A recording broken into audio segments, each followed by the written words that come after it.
Am I the asshole for keeping a collection of Magic the Gathering cards that were wrongly gifted to me? Early December, a coworker asked me if I wanted Magic the Gathering cards that her husband wanted to get rid of. I accepted and ended up with 5 briefcases full of cards. Holy shit. Going through the cards, I found that there were a lot, and I mean a lot, of cards ranging from anywhere between $15 to $80. I thought it was a little weird that her husband would just gift away that many expensive cards, especially to somebody that he doesn't know. I texted my coworker to ask if she was sure that her husband was giving everything to me. That's really smart. That's really, really smart. I don't play Magic all that much. I know a little bit about a little bit when it comes to the game, but baby is neck deep in that shit. He loves that shit. I have spent thousands of dollars on Magic the Gathering shit for baby. I know that these cards are worth so much fucking money, and it was very smart of you to double check to make sure that this was actually supposed to be given to you. Her response was yes, he's sure. He doesn't play with them anymore, so enjoy. I kept the cards to build a deck. I traded some and sold a bunch of them at my local card shop for a couple $100s. I know the title says that you were wrongly gifted them, but if we didn't have the title, it'd be clear as fucking day that this man does not know that his Magic collection is gone.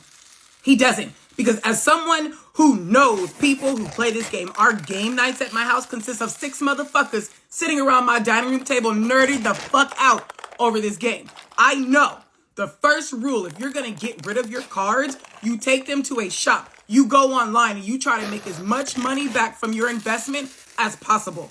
This man has no idea his collection is gone. Fast forward to yesterday. My coworker came to me during lunch to ask if I can give her back the cards. I bet she fucking did. Turns out she didn't ask her husband at all before giving everything to me. And he's extremely pissed about it. I bet he is. I bet he is. It takes time to accumulate a card collection like that. 5 briefcases of cards. Baby's collection is massive. It's not 5 briefcases. It takes so much time and money to build a collection like that, and she gave it all away without asking him. I know that man's pissed about it. I'm pissed on his behalf. I told my coworker that I could give back the cards that I still own, but I've traded and sold a lot of them, and I didn't have them anymore. She got pretty desperate when I told her that, and then asked if I could also give her, in addition of the collection I still own, the money I made, so her husband can buy the cards that I traded/sold again. No. Listen here, Thief C. You are more than welcome to come and get all the cards because you wrongly gave them to me, absolutely. But the money that I made after I double checked with you to make sure these cards were being given to me, that's mine.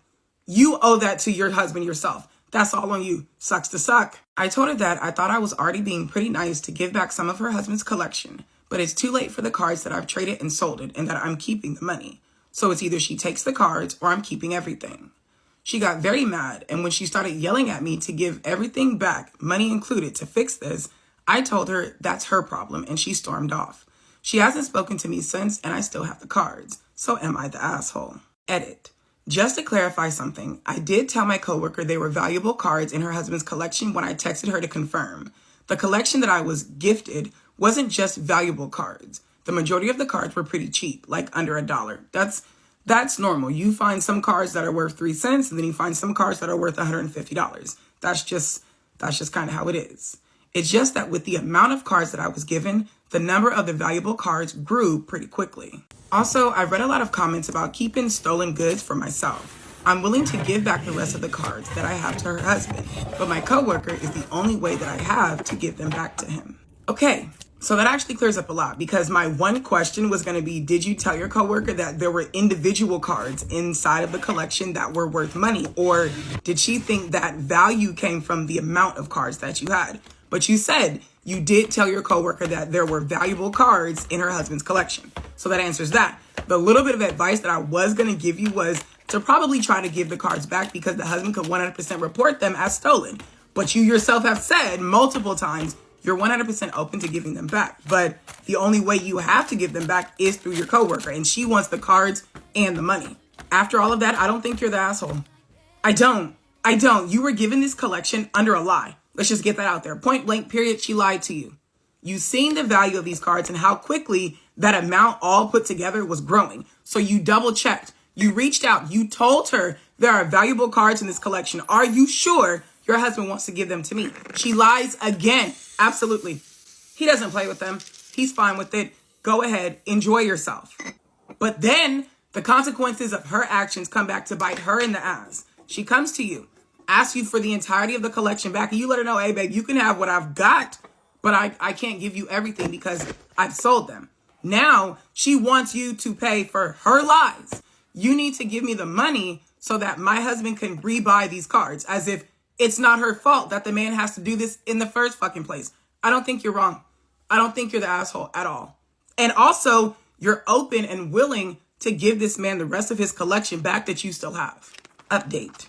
I've managed to speak with my coworker's husband via Messenger, and I showed him the screenshots of my discussion that I had with her, telling her about the value of some of the cards and if she was sure that he was okay with giving me everything, as a lot of the comments recommended me to do. We're going to meet tomorrow so I can give him back what I have left of his collection. I love that. I love that.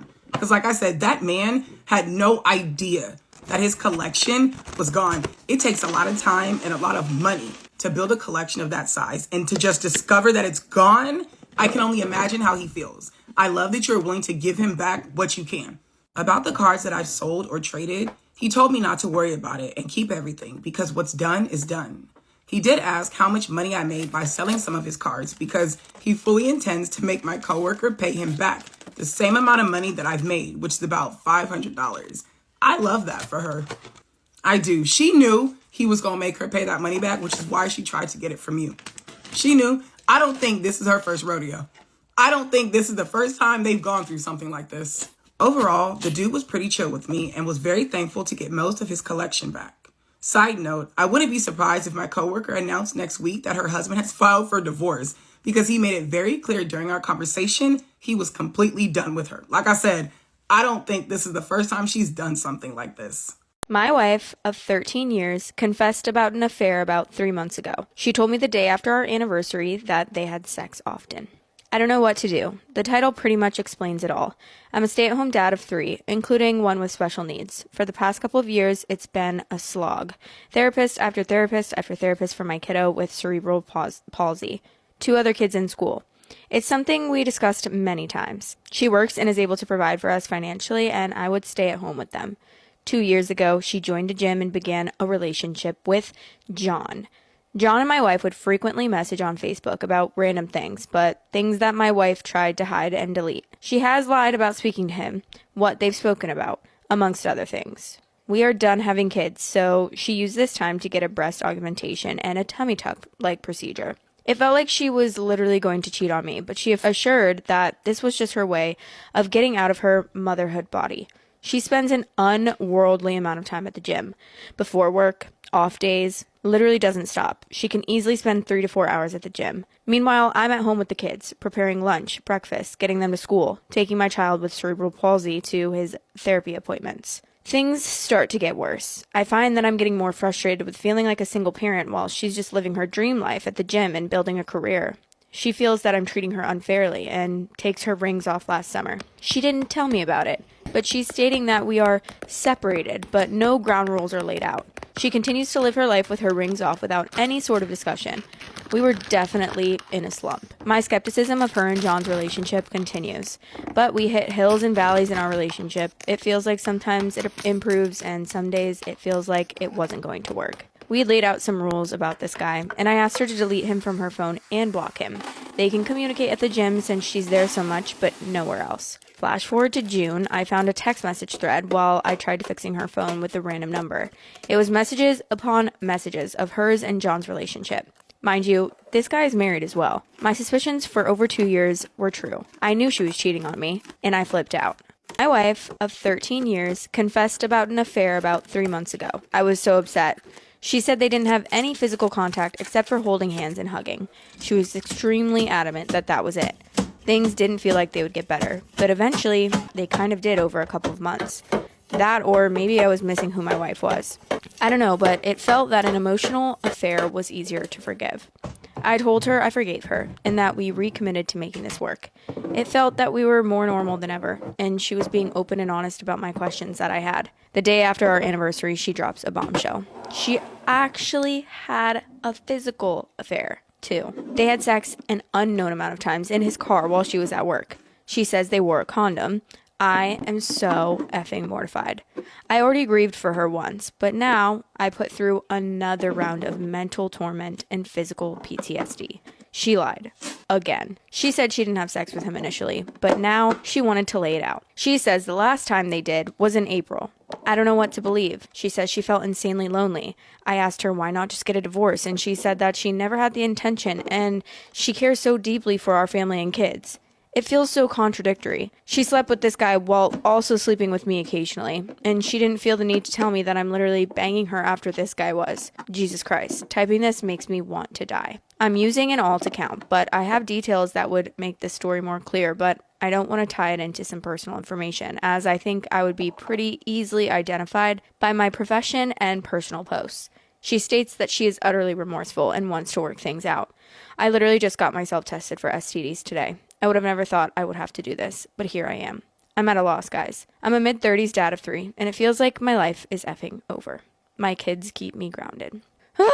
I mean, it's so crazy to me to say that you care so much about your family and your husband while you're having an emotional and physical affair. Am I in the wrong for refusing a marriage contract that gives my spouse a percentage of my income? I'm not one to have an argument in a relationship and run to the internet for advice, but what just happened is too much for me to keep to myself. I'm a 30-year-old man, and I was dating a 27-year-old woman who lived in a neighboring town. We dated for 3 months, and it was going incredibly well. We spent Christmas together, we planned a trip to Canada for next month, we had deep and agreeable conversations about our values and our future plans, etc. Then, we had a late-night video call on Saturday. She had a propensity for being very anxious about the future of our relationship while we were apart, but it was something that we were able to work through each time, and I felt like I could live with it. This time, the conversation turned to a list of non-negotiables she had written out that were mandatory for her in a relationship. She had brought this up before, and I thought it was strange, but the list was pretty reasonable and it worked for her, so I didn't worry about it. Well, she decided to add another item to the list. In the event that she got married, her husband would have to sign a legal document requiring him to give her a percentage of his income.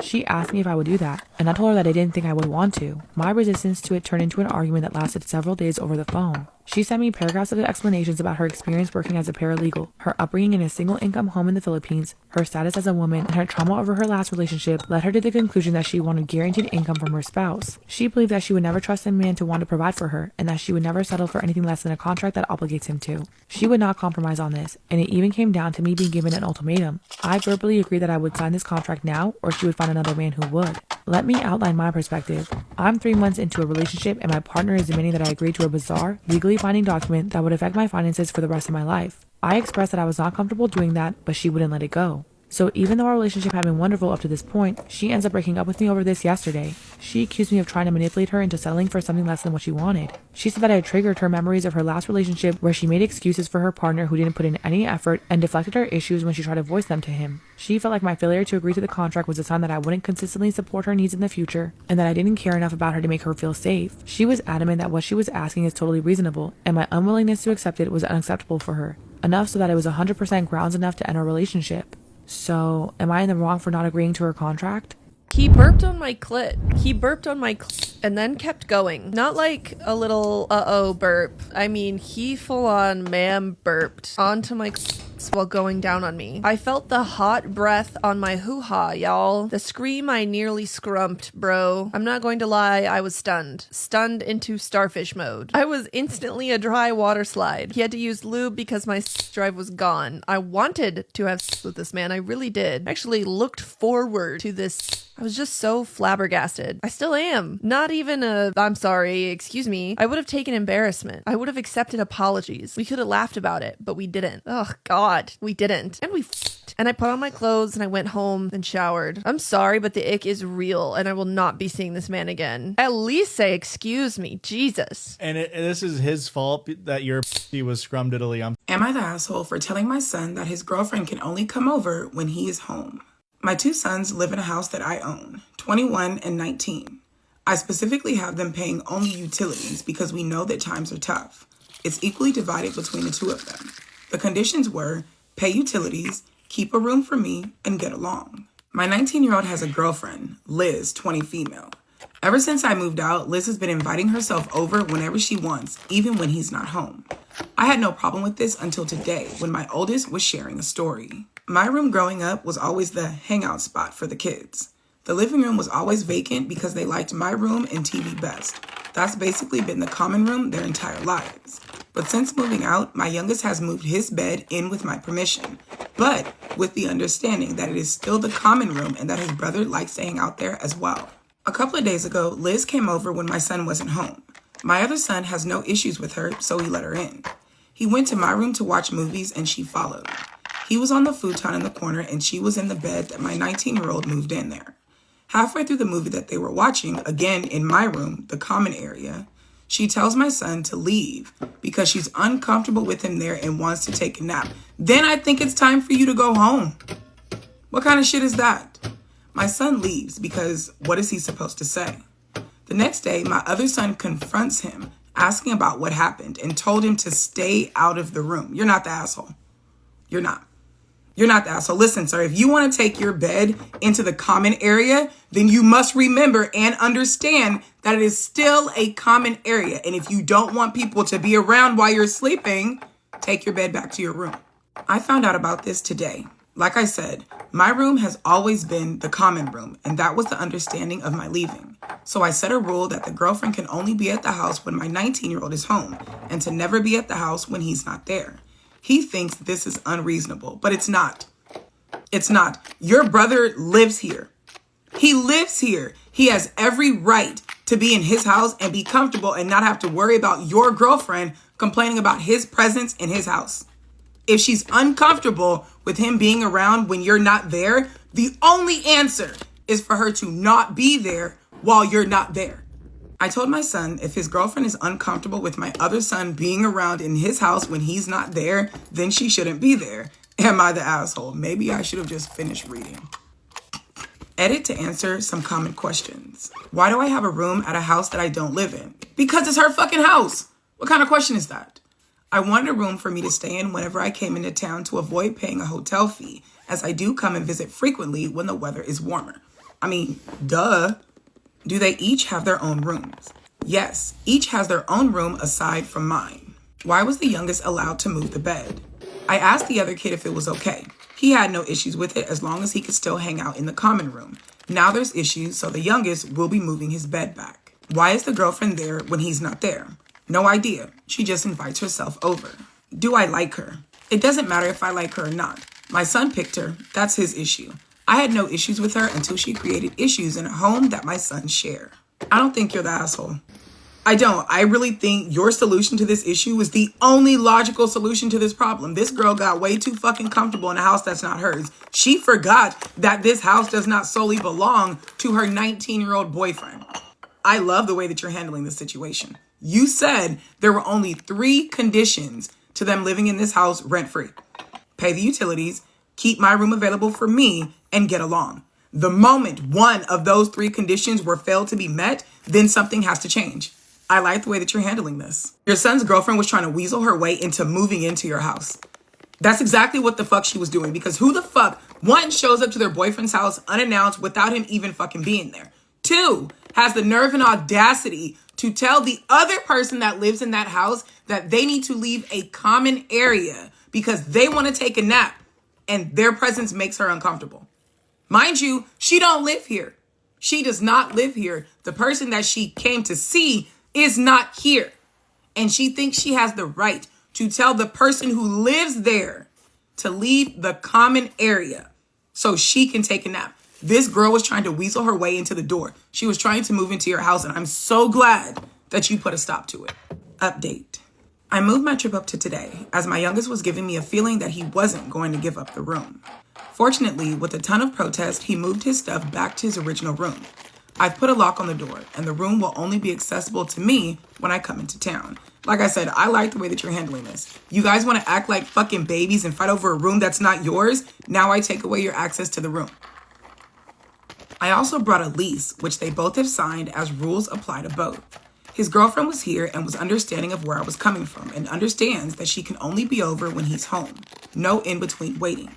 My son is a bit upset as of now, but he also seems to understand where I'm coming from. Everyone is hanging out with me in my room, even though both guys are still upset with each other. A little peace has been brought to the land for now. Hopefully, everything is now clarified for all parties. I'll enjoy my long weekend with my boys. Listen, as much as I hope this is the end of the situation, I highly doubt that it is. Like I said, this girl tried it. She tried to weasel her way into moving into your house. And if this is not something that you want to happen, you need to express and make sure it is understood that girl is not allowed to move into your house. It does not matter what the circumstances or the situation may end up being. She's not allowed to move into your home. All right, now listen, I came down to the comment section and OP has had many of other commenters suggest the same thing. Like, this girl is trying to move into your house, and if you don't want her to do that, you need to express this openly to your youngest son. OP, hell-bent on not letting this girl move in. She said if this girl tries to move in, then her youngest has to find somewhere else to go. That this girl does not work. She does not mind supporting her kids rent-free living in her house, but this girl, absolutely not. She just can't hold down a job. She's not in college. She's not disabled. She just doesn't fucking work, and she is not gonna allow her to move into her home.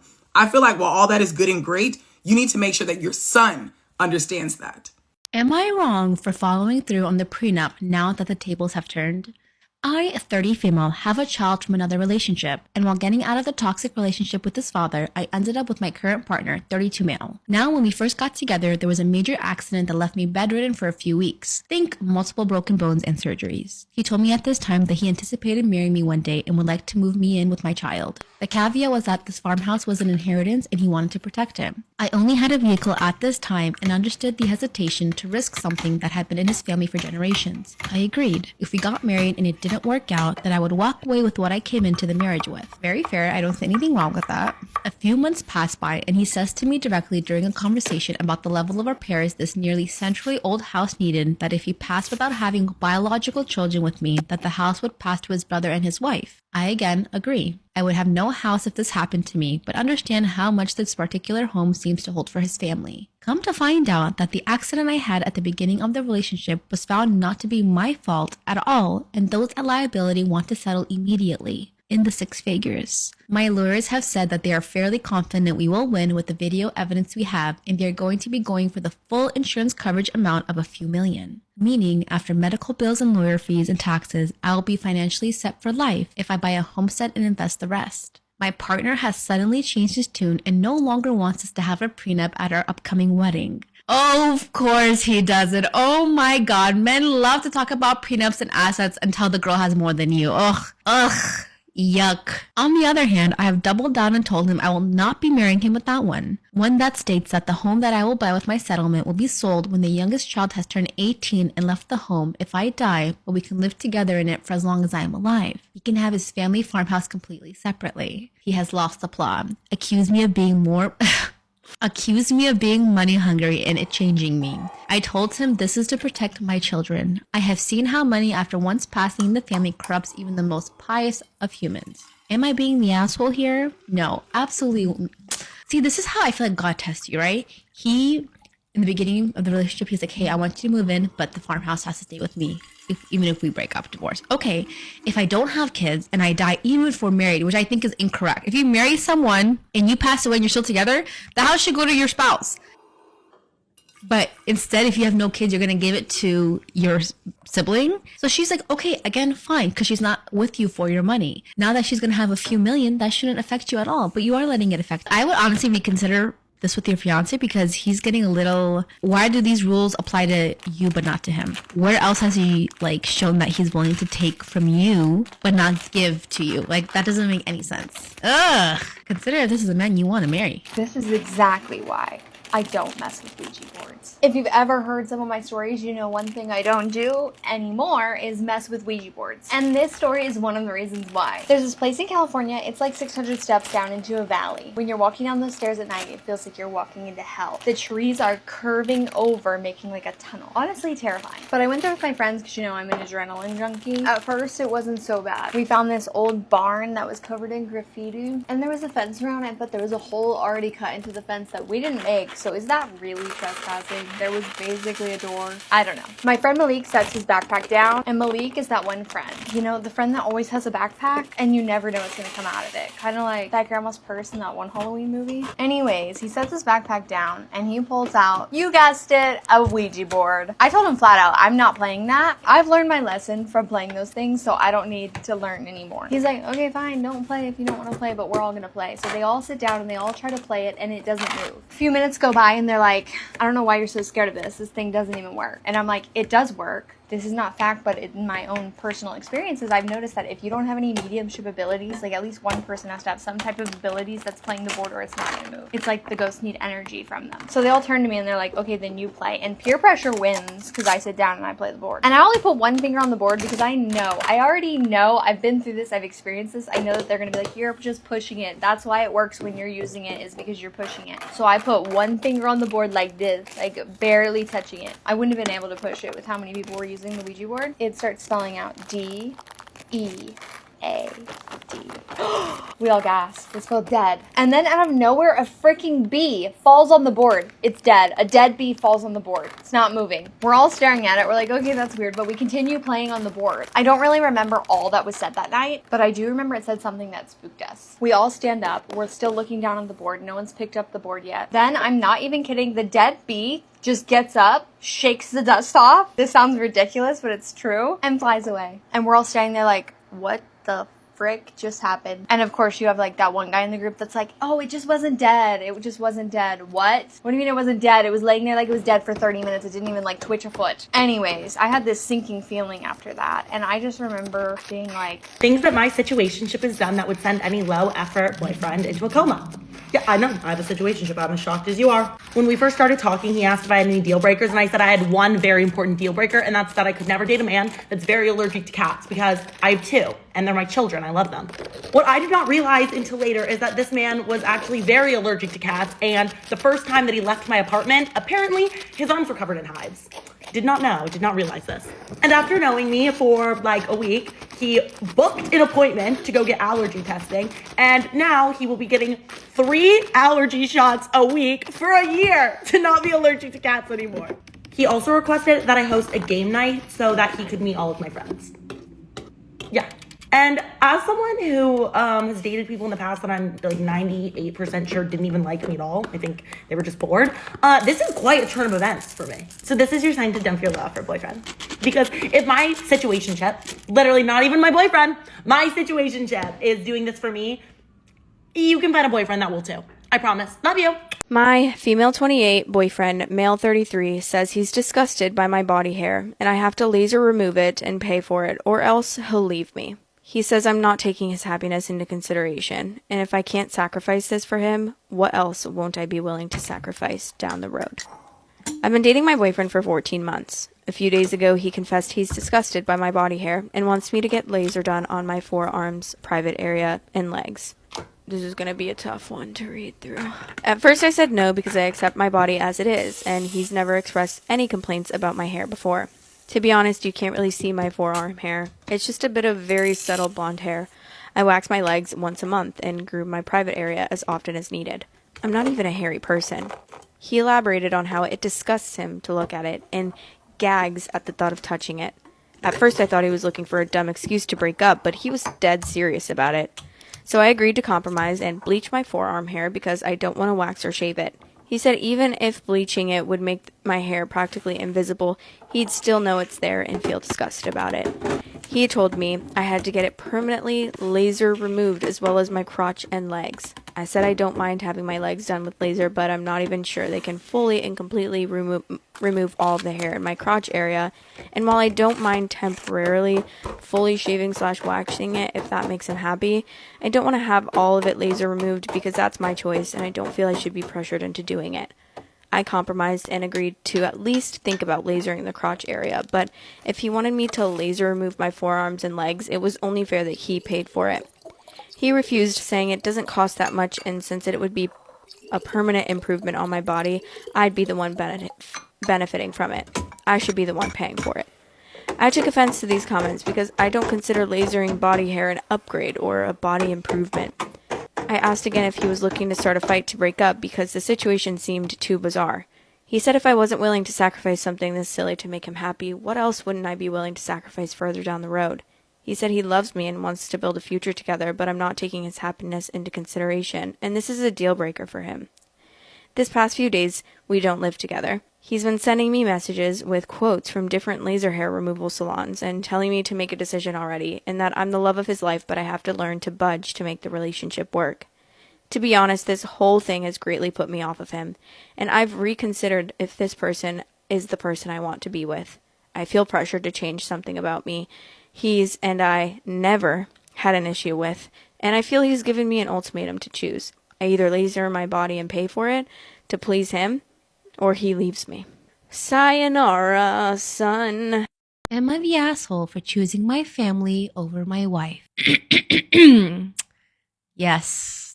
Unless your wife is like batshit crazy, then no. But typically your wife in most circumstances should come first because you chose to create a future with her, and that should be your main focus moving on. Your family will always be there, but that your relationship is very delicate, and that should be your number one priority. My 33 male goals for the year were to buy a house and get married. I managed to achieve all of them successfully. It's important for me to have my parents live with me because it's a part of my tradition.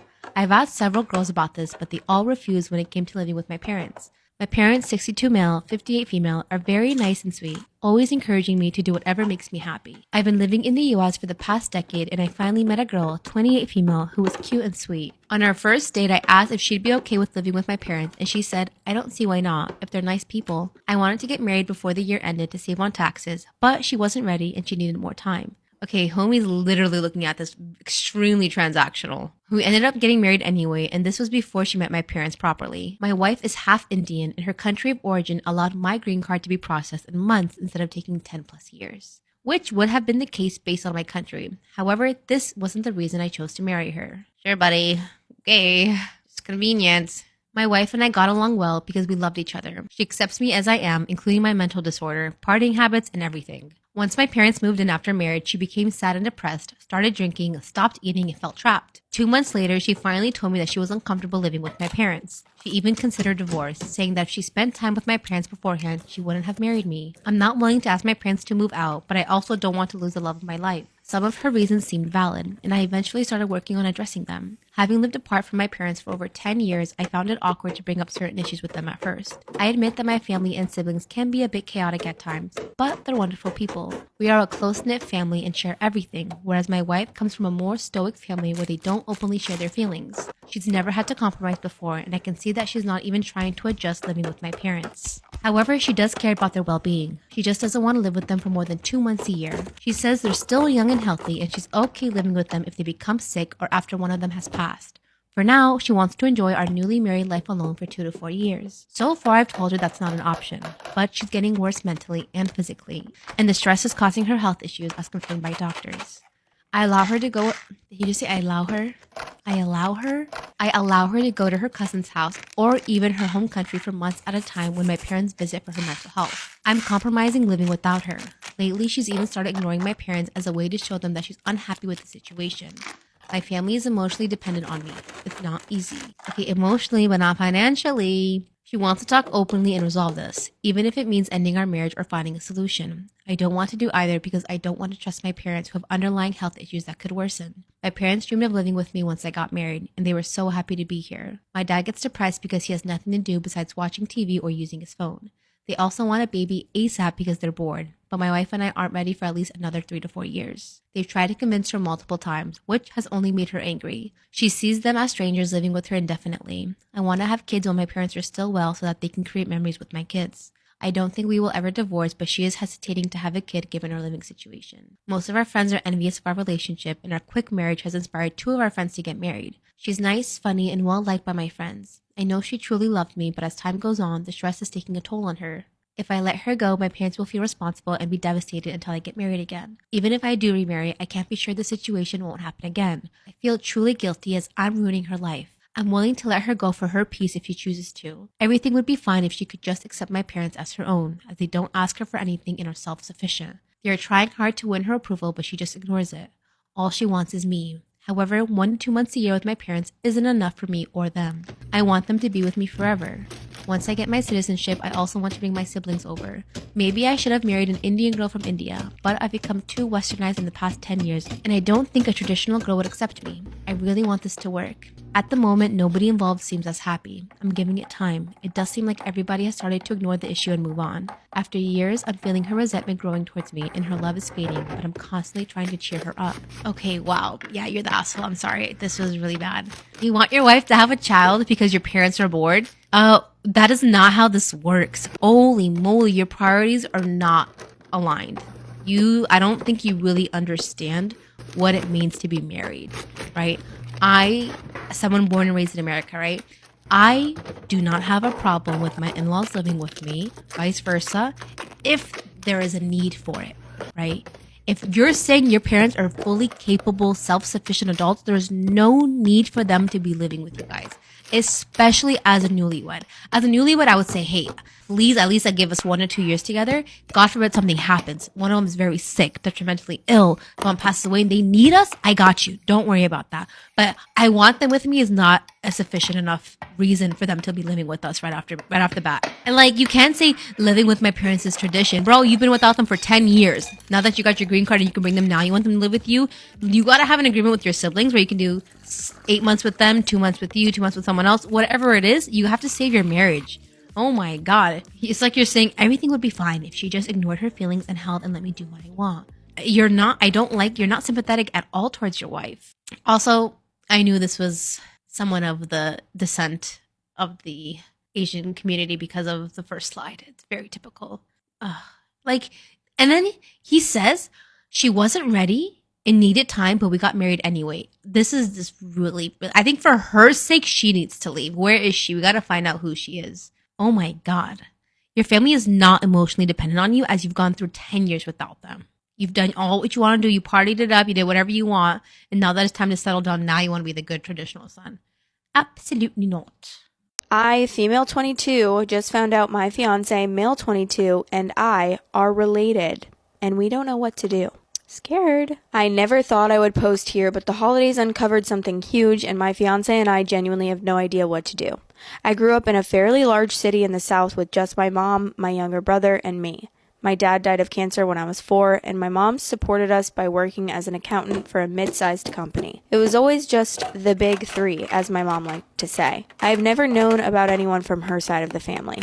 She has always been extremely private about her upbringing, but as I got older, I picked up bits and pieces. Whenever we saw a family, it was always my dad's side. My parents met as adults, but after my dad died, my grandpa really stepped up in my life. He took me to father-daughter dances, came to baptisms and major milestones, and was always present.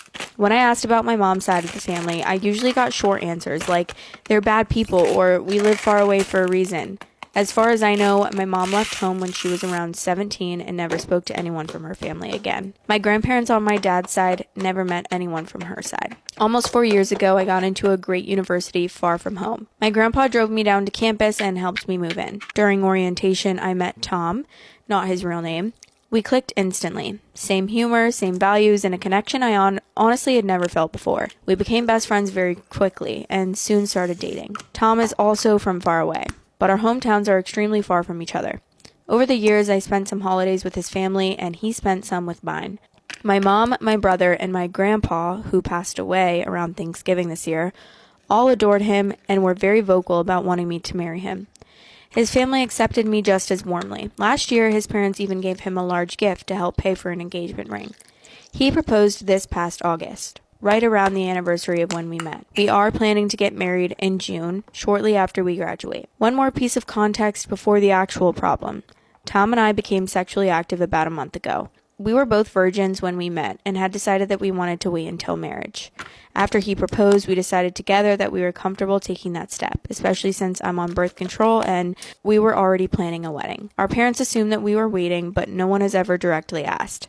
Until now, this has not been a point of stress for us. Here's where everything falls apart. This past Christmas, I stayed with Tom's family. My mom and my paternal grandmother are in the middle of an argument I did not want to be involved in, and my mom was completely fine with me going elsewhere. While at Tom's family gathering, his mom's parents came over and we all had a big holiday meal, opened gifts, and had a great time. They even gave me several gifts with their last name on them. I, female 22, just found out my fiancé, male 22, and I are related, and we don't know what to do. At some point during the evening, Tom's grandmother made a comment to his mom, who I'll call Melissa. She said, "Melissa, do you remember when you and Rachel got me that planter for Christmas?"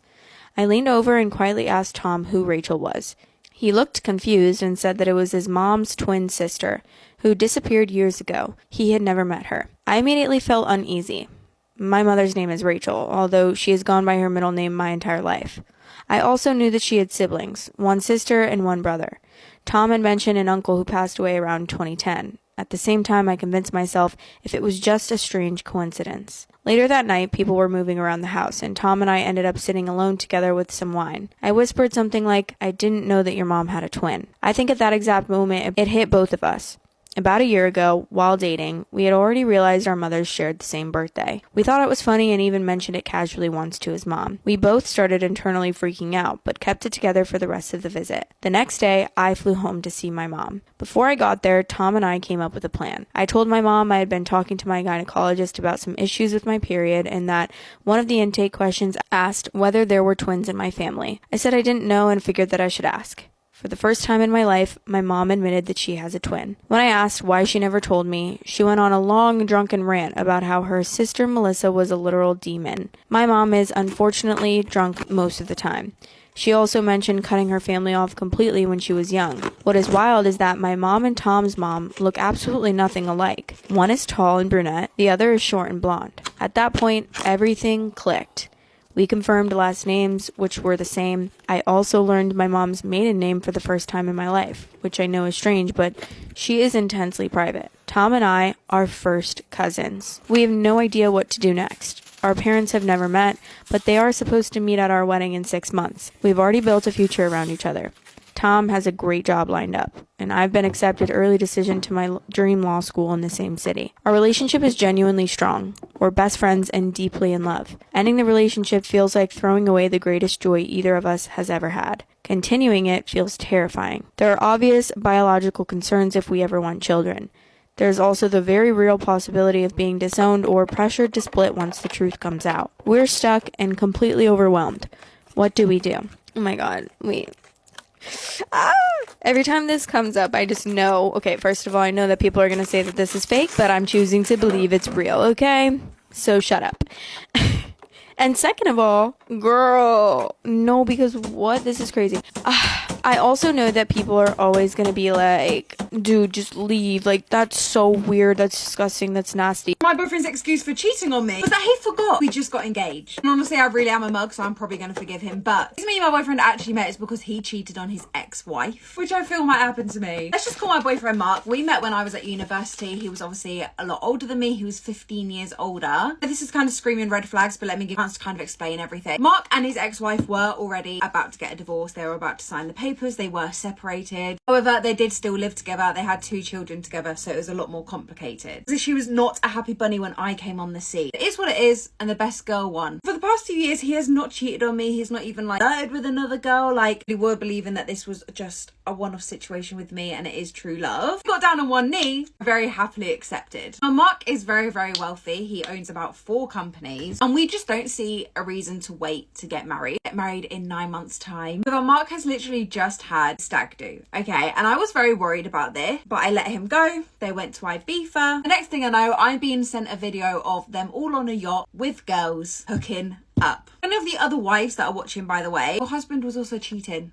Every single man had a girl. Now, obviously, I was not a happy bunny about this. I've made it very clear I was not going to stand for this. So as soon as Mark got home, I was questioning him. His excuse was basically that he completely forgot that we got engaged and it just left his head. He had one too many beers and he's basically really sorry and he knows how bad it looked. I'm going to look like a mug, but I do believe him. I truly don't think he will cheat on me and just don't think that person in the video is truly him. I've not called off the wedding and I don't think I'm going to. I have way too much to lose. My 26 female, husband 27 male always picks a fight whenever we're about to go to the gym. I'm beginning to think that he's doing it on purpose. Maybe like a year and a half ago, my husband and I started going to the gym and we went a couple times together. The last time we went, it ended in a screaming match because he was to know that I wanted to do lower body and cardio and he wanted to do upper body because he was tired from working on his feet, retail, 6 hours. To the point where I called my dad crying in the locker room, and after that, my experience was ruined and I just didn't want to go back, so I didn't. After motivating myself, I decided that I wanted to start going again. I asked him, hey, do you want to go? And he said yes. So yesterday we were supposed to go, but something came up, and I said, okay, we can go today at 10. At 9:40 a.m., I tell him to start getting ready, and I can hear him making comments in the other room like, I'm so upset, under his breath. So I call him out on it, and he's like, I don't know why you had to go get gym memberships when we have a treadmill and some equipment here. Mind you, the last time that I suggested at-home workouts, he told me, yeah, but I have to lift weights, which is exactly why I ended up getting gym memberships for both of us. So it sounds like he just doesn't want to do shit, which is fine, but why ruin my fucking time? I tried working out at home. You told me you wanted to lift weights, so I got a gym membership and that's wrong too. I can't fucking win. And if I try to go by myself, he'll go too. So he'll do it alongside me, but with bad attitude and bad vibes. I'm not sure what to do. Am I the asshole for changing my niece's stripper name when I got custody? Let's just take a moment for that to, just sit in there because, I beg your fucking pardon? I think it'll become obvious that my sister and I have taken very different paths in life. I love her very much, but she's not well. I've had custody of my niece since she was 6 months old. Okay. That makes sense. That makes sense. Listen, because I don't know where the fuck I was going with this thought process, but I was thinking if you have a niece that is a dancer and young enough for you to get custody, I don't feel like her name is the problem. I know you guys. I had a moment. Forgive me. My sister's going to jail for at least the next 7 years. She's ineligible for parole for that long. So that's 7 years minimum. What's she do? My niece's name is a perfect example of my sister's thought process. Honest to God, she named her Cinnamon. Synnamon. Cinnamon. No, you're not the asshole. I don't think you're that. Honestly, listen, I think Little Seasoned Salt will thank you in the long run that she did not grow up named after a fucking spice. Whew, y'all, listen, I had to laugh off camera because how the fuck you gonna name your baby Cinnamon and then on top of it, misspell it? I've had my sister's parental rights severed. My parents and her fought me on it. I don't care. My parents never contributed to her upbringing, but they've given a lot of unwanted advice. I adopted my daughter and I changed her name to Simone. My parents think I'm being cruel to my sister. What my sister thinks is not allowed to be written here. So based on the notes that OP left, I think her sister called her a see you next Tuesday. I feel completely justified in changing her name. I don't think I'm wrong. I'm not looking for validation. I want to know if I'm missing something that my parents and my sister can't communicate coherently. I don't think you're the asshole. Mostly because I don't think you're doing this as a big fuck you to your sister. I feel like you are doing what you feel is best for your child. You could have picked any name under the sun, but you didn't. You chose one that was close to the name that your sister gave your daughter. You could have completely erased it and went way left field, but you didn't. I don't think you're doing this out of spite. You asked if there was anything that your sister and your parents were failing to communicate coherently that you just weren't picking up on. And the one thing that I picked up on is the fact that they were expecting you to do all of the heavy lifting. Your parents and your sister were 100% just expecting you to raise your niece as your niece. That way, when your sister got out of jail in 10 fucking years, she could step in, take your niece away, and then try to sail off into the fucking sunset. You know that your sister right now is not fit to be a mother. The courts know she's not fit to be a mother. All you did was make it legal. They're just upset that their plan did not work out the way they wanted it to. Honestly, it's the lack of accountability that's really pissing me off. Your parents and your sister are refusing to acknowledge the fact that the courts do not terminate parental rights simply because someone asked them to. You cannot walk into a courtroom and ask if this parent's rights can be cut off so you can be that child's parent. They're not going to look at you and be like, you know what? You look like a great candidate. Fuck yeah, you are now mother. That's not how that works. Also, bitches don't tend to get locked up for 7 years minimum before they're offered parole for no reason. The lack of accountability here is astounding. Am I wrong for refusing to pay my mother-in-law just to babysit our toddler while we go away on a 5-day vacation? What do you mean just to babysit? You know how hard it is to babysit someone, okay? Let me preface this real quick myself, okay?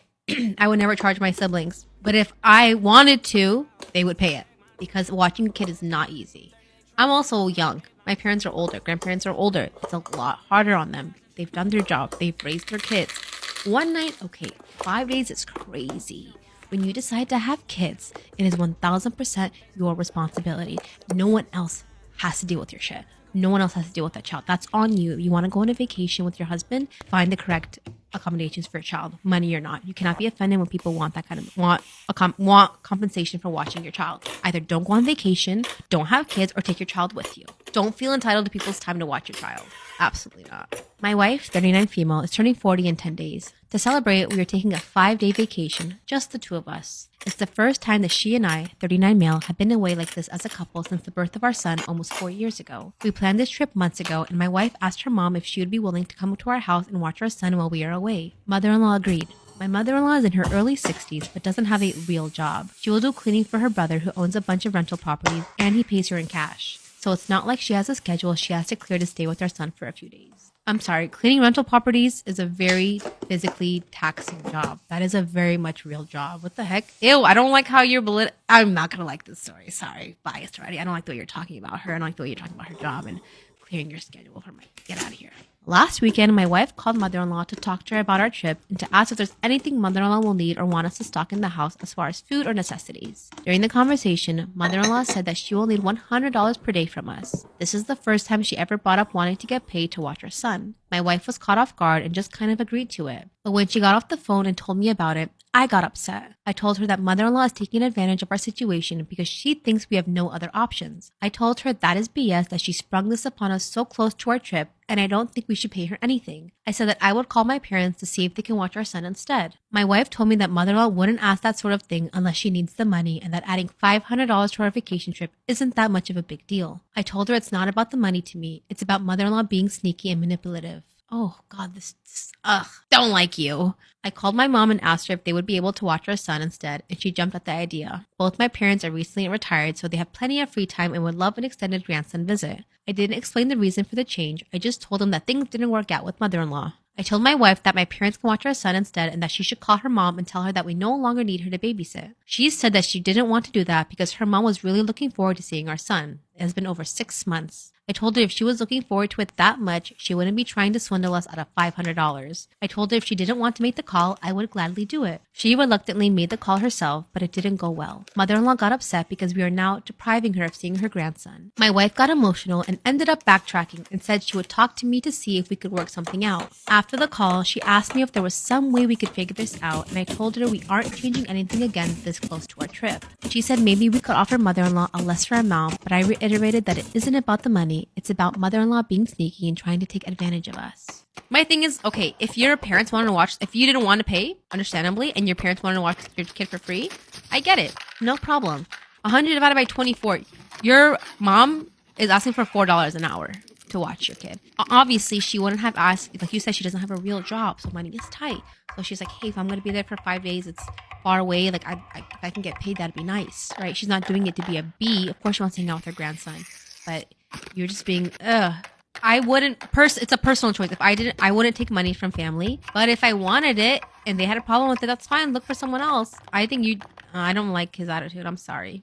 My boyfriend refuses to stop wearing his dead wife's wedding ring and wants me to just accept it. I've, 32 female, been dating Mark, 38 male, for about a year. Mark was married before. His wife died 4 years ago from cancer. It's obviously tragic, and I've tried to be understanding about him still grieving. Mark still wears his wedding ring from her on his left ring finger, the wedding ring finger, while dating me. At first, I didn't say anything because we were casually dating, but now we're serious, talking about moving in together, and he still wears it every day. When we go out, people assume we're married, and he doesn't correct them. Last month, I gently brought it up and said I'm uncomfortable with him wearing another woman's wedding ring while in a relationship with me. He said the ring is part of who he is, and he's not taking it off. I said I understand that she was important, but wearing a wedding ring signals he's married to her, not available for a new relationship with me. He got upset and said I'm jealous of a dead woman and trying to erase his past. I suggested maybe he could wear it on a different finger or on a necklace, but not in the wedding ring spot. He said no,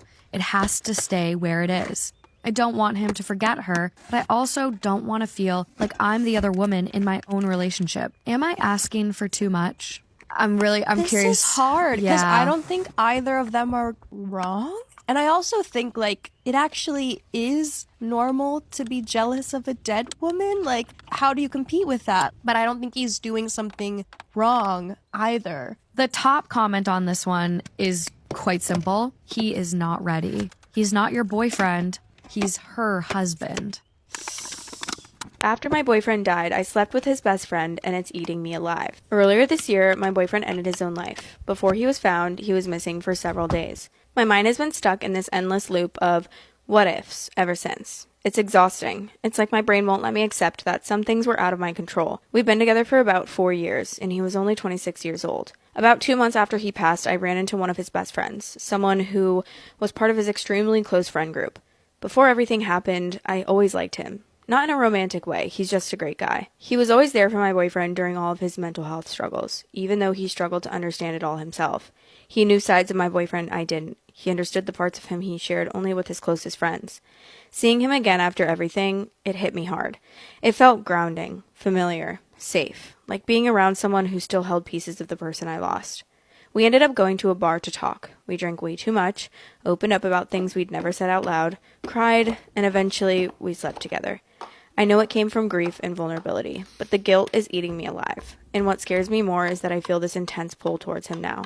Not just physically, but emotionally. It's like I'm desperate to be close to someone who was as close to my boyfriend as I was. Maybe even closer. I know that might be unhealthy. He and my boyfriend had 2 other best friends in their tight-knit friend group. I keep thinking, what if he told them? They were always protective of my boyfriend. They loved him like a brother, and the idea of them finding out what happened makes me sick. I feel like they would hate me. Like they'd see me as disrespecting his memory or betraying him. I don't even know if they'd understand how complicated and grief-driven that night was. What if they think something was going on before he died, even though nothing has happened before? The thought terrifies me. The friend I slept with hasn't mentioned anything since texting me once the next morning. He said he hoped I got home safe and that he was sorry for everything. But we haven't talked about what happened, and now I feel like I made everything awkward to the point of no return. Okay, before saying what I think, I'm first gonna say that I've never lost someone, like I've never lost a partner before, so I can't imagine the type of grief that she feels, and I can't ever actually truly understand the situation and the mindset that she's in, okay? So I don't want to sound judgmental. After my boyfriend died, I slept with his best friend, and it's eating me alive. So I don't want to sound judgmental because I'm coming from a place that I have no experience in, but I am just saying that if this was me and I died, and 2 months later, 2 months after I died, my boyfriend sleeps with my best friend. If I'm a ghost, you're getting the worst of it. You're getting the worst of the haunting that you will ever imagine in your life. You're gonna wish that you never did this, okay? Period. I just think 2 months is a little soon. Do I think that, like, you guys... I mean, I know that you were drunk, so it's, like, a little bit different. It's a little bit hard. Obviously, you make decisions that you wouldn't necessarily make when you're drunk. I don't know. I just feel like 2 months is steep. Like, that is so soon after he passes away. And I'm not even saying that you can't, like...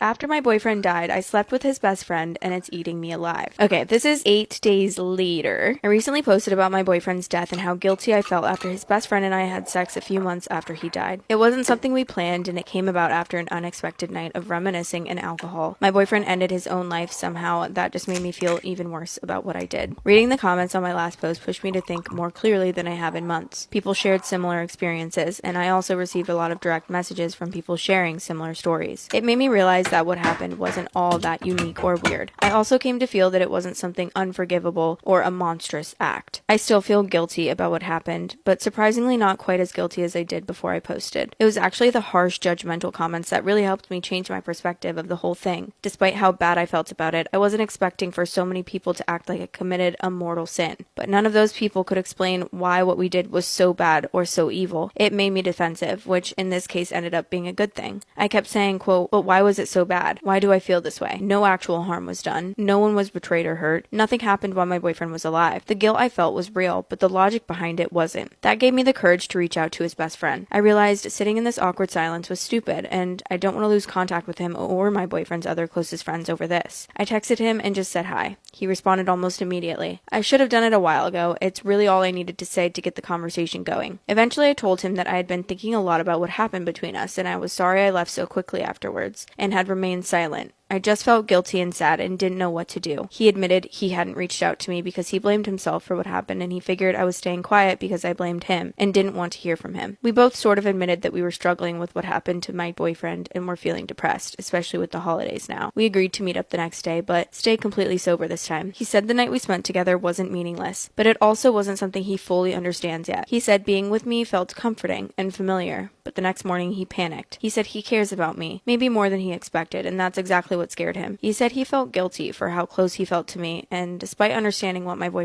my boyfriend is dead, he can't get over the feeling that he's committed some sort of ultimate betrayal. He said he didn't want to lead me on, but he also didn't want to pretend nothing is there. He said he still feels this pull towards me, but also feels guilty for it. Being around each other makes us feel closer to my boyfriend / his best friend. He said he doesn't want to hurt me or himself or the memory of someone that we both loved. I asked him if he told their other 2 close friends. Why am I sitting at home for a month fretting about whether they know or not? I could tell he really didn't want to answer, but he confessed that he told both of them about it. He apologized and said that he was overwhelmed with guilt, confusion, panic, and that maybe he told them in part to punish himself. He said the other 2 friends weren't angry at me, but they're upset with him. They don't understand how it could have happened. I feel exposed and embarrassed. I don't care what he says. I'm sure they're judging me for it, which might explain why I've not heard from either of them since. I don't know if his friends will ever see me the same. Aww, wait, I feel bad. Am I wrong for telling our moms that they can't join our vacation? My fiance and I are getting married in August. We are in the thick of wedding planning and stressed AF. He travels for work and has acquired 3 free nights at any Hilton property. We booked the Waldorf Astoria in Cabo because he is a Diamond member. We were upgraded to a massive 2-bedroom villa over 2,500 square feet, all for free. My dad is a flight attendant, so we get very cheap flights there. Basically, the entire vacation will only cost us about $500. Anyway, both of our moms have asked to join. They are 60 and 70, one divorced, one widowed. We are very close with both of them and like each other's moms well enough. All they do is talk about wedding planning, and them joining would obviously change the dynamic of the trip. We want to be able to swim naked and do whatever we want, and it'll be different with our moms there. Anyway, I know I shouldn't feel bad, but I do. I feel like we're getting this opportunity of a lifetime and that they've never had, and that we owe it to them to allow them to join. I also think having them there could be fun in a different way. They'd have their own bedroom and can do their own thing. But my fiance really doesn't want them joining and doesn't want to hear about wedding stuff all vacation. Our moms have brought up a few times how they are so jealous and we are so lucky and they wish they could join. And we sort of just laughed it off. But I feel so guilty, clearly since I'm asking here. Very curious to hear others' thoughts. Are my fiance and I assholes for saying no? So she has a note and says, this is not our honeymoon. We're going to Cabo this week. It's just a random vacation to use up free Hilton nights that will be expiring soon. We will still have a proper honeymoon after our wedding. No, you're not the, what? Why would you be the asshole for saying no when you just like, you're only engaged, like, enjoy this time of your life. It's not going to come back. Like, this sweet spot, like, why would your moms even want to join you? They should be like, no, like, this is their time. Let them enjoy this. Like, we've already had our time to enjoy stuff. Even if they didn't get to enjoy that kind of stuff, like, you can't, like, don't make your kids feel guilty about stuff like that. And especially daughters will always feel guilty about their moms, especially not being able to enjoy out on, like, the joys of life. So I get why you feel that way. To make it up, I would just, like, plan another vacation instead and include them. If your fiance doesn't want it and you don't really want to, then I wouldn't. But if you wanted to do it, then that's fine. But he obviously doesn't, and I wouldn't change it. Cabo sounds like heck fun, and that's something I would definitely want to do alone. Am I the asshole for leaving my husband alone with the kids for 2 days? I, 24 female, have 2 sets of twins. The first set, 5-year-old boys. The second set, 3-year-old girls. My husband, 27, always complains that the house isn't up to his standards and that it's a mess, or that I sometimes put on frozen meals instead of cooking a fresh dinner. That's because she's got 4 children under the age of 6. And if the house isn't clean to your standards, I don't know, get the fuck up and clean it. But that's just my opinion. It's super irritating because I'm expected to do everything just because I work from home. And she fucking works. Okay. He thinks that I have it easier because his job is physical labor. Okay. So this man has clearly never watched a mom display her mom strength, because you know moms will put one baby on one hip, the other baby on the other hip, a baby in the backpack, the baby in the front carrier, all the motherfucking groceries, and have the goddamn dog on a leash and don't drop her keys as she unlocks the fucking front door. Sir, fuck you and your physical labor. I can never do anything because he has time off and all he wants to do is sleep. He says he needs it because he's exhausted from work, or he wants to use his break to hang with his friends. When the fuck do he hang out with his kids? Like, real shit. If he is always at work and then he go to sleep and then he go to his friends, when do he hang out with his kids? Or fuck, his wife? When do he hang out with you? So basically, all the chores are usually thrown on me. I had enough of it, and it came to show when my friend called me to hang out. When I asked my husband to watch them so I could go, he went into a rant about how he's tired and been working all week. Me too, bitch. And the least I could do is watch the children so that he could get some rest because I'm home all day with easy work. You should literally take that exact quote and flip it on him. The least you can do is watch the kids because I'm home all day with the kids while trying to work and I need to rest. Bitch. So I decided after I put the children to sleep that night just to leave a note saying that I'll be out and leave and have a night out with the girls, which ended up turning into a weekend with the girls. When morning time came, he was calling and texting me nonstop. And when I answered, he was yelling at me and cursing at me. And when my friends overheard the conversation, they were shocked and hung up the phone for me and told me to mute it. I didn't have any plans to stay any longer than that night, but when my friends overheard how my husband spoke to me, they convinced me to stay and even told me they'd take me out to eat and planned a whole day for me. That's awesome. That's awesome. Your friends are cool. Like, they know that they can't change nothing, but they're going to at least attempt to help you de-stress for the little bit of time that you're with them. I wouldn't be surprised if your husband called his mom. When I got back, the place was a complete and utter mess. Like piles full of dishes, garbage all over the place. Floors were sticky and there was pee all over the toilet and the place just smelled awful. That was your punishment. That is his punishment to you for making him be a father for the weekend. He allowed the children, and he probably helped too, destroy the house. That way you would have to clean it when you came home. That was your punishment. My husband, of course, was angry and had a suitcase already packed. He barely said 2 words to me and just left and texted me saying he'll be staying at his mom's. What the fuck did I say? I knew he called his fucking mama. Now I feel horrible because clearly he couldn't handle taking care of the kids for this long by himself. And I feel like an asshole and I don't want to ruin my marriage. Do you all think I'm an asshole for the way that I acted? You're not the asshole. You didn't do anything wrong. Like, you literally did nothing wrong. Your husband purposely destroyed your house. But the part that drives me crazy is you wanted to go for a night out. You have toddlers. Those little crotch goblins were in bed by 7, 8. So when you left to go out, he said he couldn't watch the kids because he was tired. Bitch, go to sleep. That's like parenting rule number fucking 1. When the kids are asleep, you better get some fucking shut-eye. Nigga, you already don't fucking clean the house, so it's not like you gonna be up all damn day washing fucking dishes. Shit, go to sleep. Sleep with the fucking kids. No, I'ma complain about the fact that I gotta sleep while the kids is asleep, and you're not here to monitor the both of us fucking sleeping. Lady, ma'am, you are a married single mother. Like, you're already doing it on your own. What is he there for? Is the sex that good? Like, I must have never gotten no king dingling before because y'all be allowing these motherfuckers to step, run, crawl, and just roll over you. So I need to get some of this out of the world dingling. You know what? I changed my mind. I take that back. I don't need nobody to slong me down that goddamn good that I don't be questioning my motherfucking actions when he fuck up.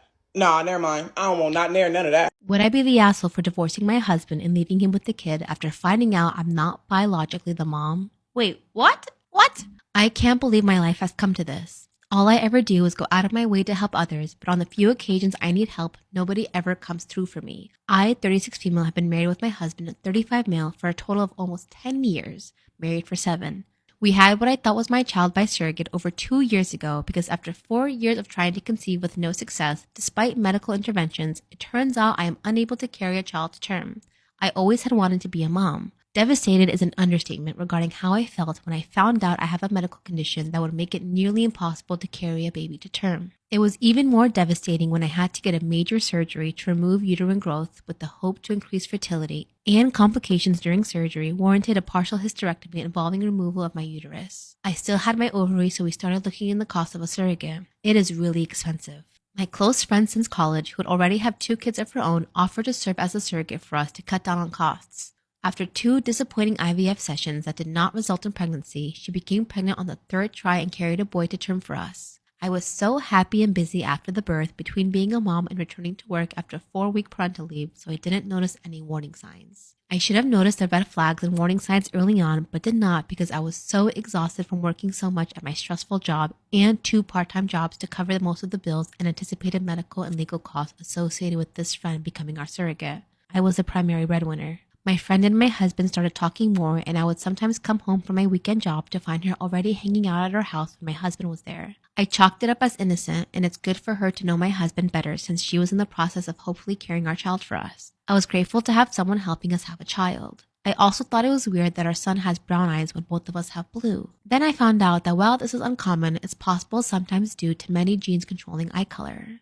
Recently, it all came to a head when I took our son to a doctor's appointment and they did metabolic panel and blood tests which showed that he had a blood type that is not biologically possible to have with me as his mother. He's B positive, I'm A positive, and my husband is O positive. Immediately, I started worrying that it was the fertility clinic's fault and that they'd messed up and implanted a wrong embryo. I started lining up lawyer consultations to possibly sue the clinic and looked into having a DNA parentage test done. The test results showed that I'm not the mother, but my husband still is the father. I was heartbroken and angrier than ever. I talked to lawyers about medical malpractice in the fertility clinics we used. Then my husband confessed that he had slept with my friend, our surrogate, on a few different occasions during our struggle to have her get pregnant with our embryo. What?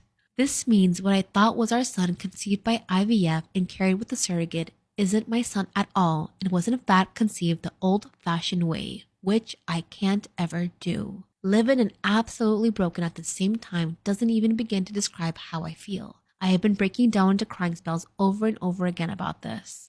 He claims he didn't ever think pregnancy could result because he pulled out and he had always assumed that he was the reason for our earlier struggles to conceive, both before my hysterectomy and during the IVF insemination process with this friend. I felt an immediate triple betrayal from what was supposed to be my husband, my friend, and not knowing my child isn't even really mine. I had such white hot rage and delirium. I immediately left home and stayed at a hotel for almost a week before asking my parents to let me stay at home for a while. I admit I left our son with him. I am now filing for divorce because he cheated and betrayed me in the worst way possible.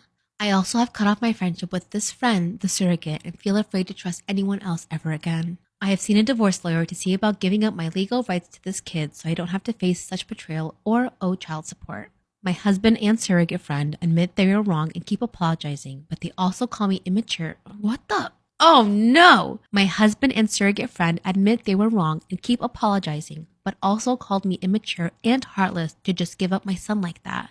My parents also say I can't give up on a kid like that, and I went through so much legal and medical hoops to have him. When I told them I refused to stay in a cheater marriage and I'd rather adopt someday with a better, more trustworthy partner, they also told me I was wrong and that maintaining my parental rights isn't much different than if I adopted outright. They said it isn't blood that makes a family. They are all about me divorcing my cheater husband, but keep telling me I'm making a mistake giving up my parental rights. Some of my other friends agree with what I'm doing. A few admitted they weren't big enough to swallow pride and care for an affair baby or to see daily reminders of my friend/surrogate's betrayal every time I look at her son.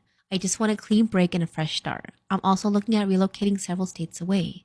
Am I the asshole to give up my parental rights in the divorce because a kid I paid a lot of money to have born by surrogacy isn't biologically mine at all, but the surrogates? Absolutely not. No, do not let them guilt you into keeping this kid as your kid.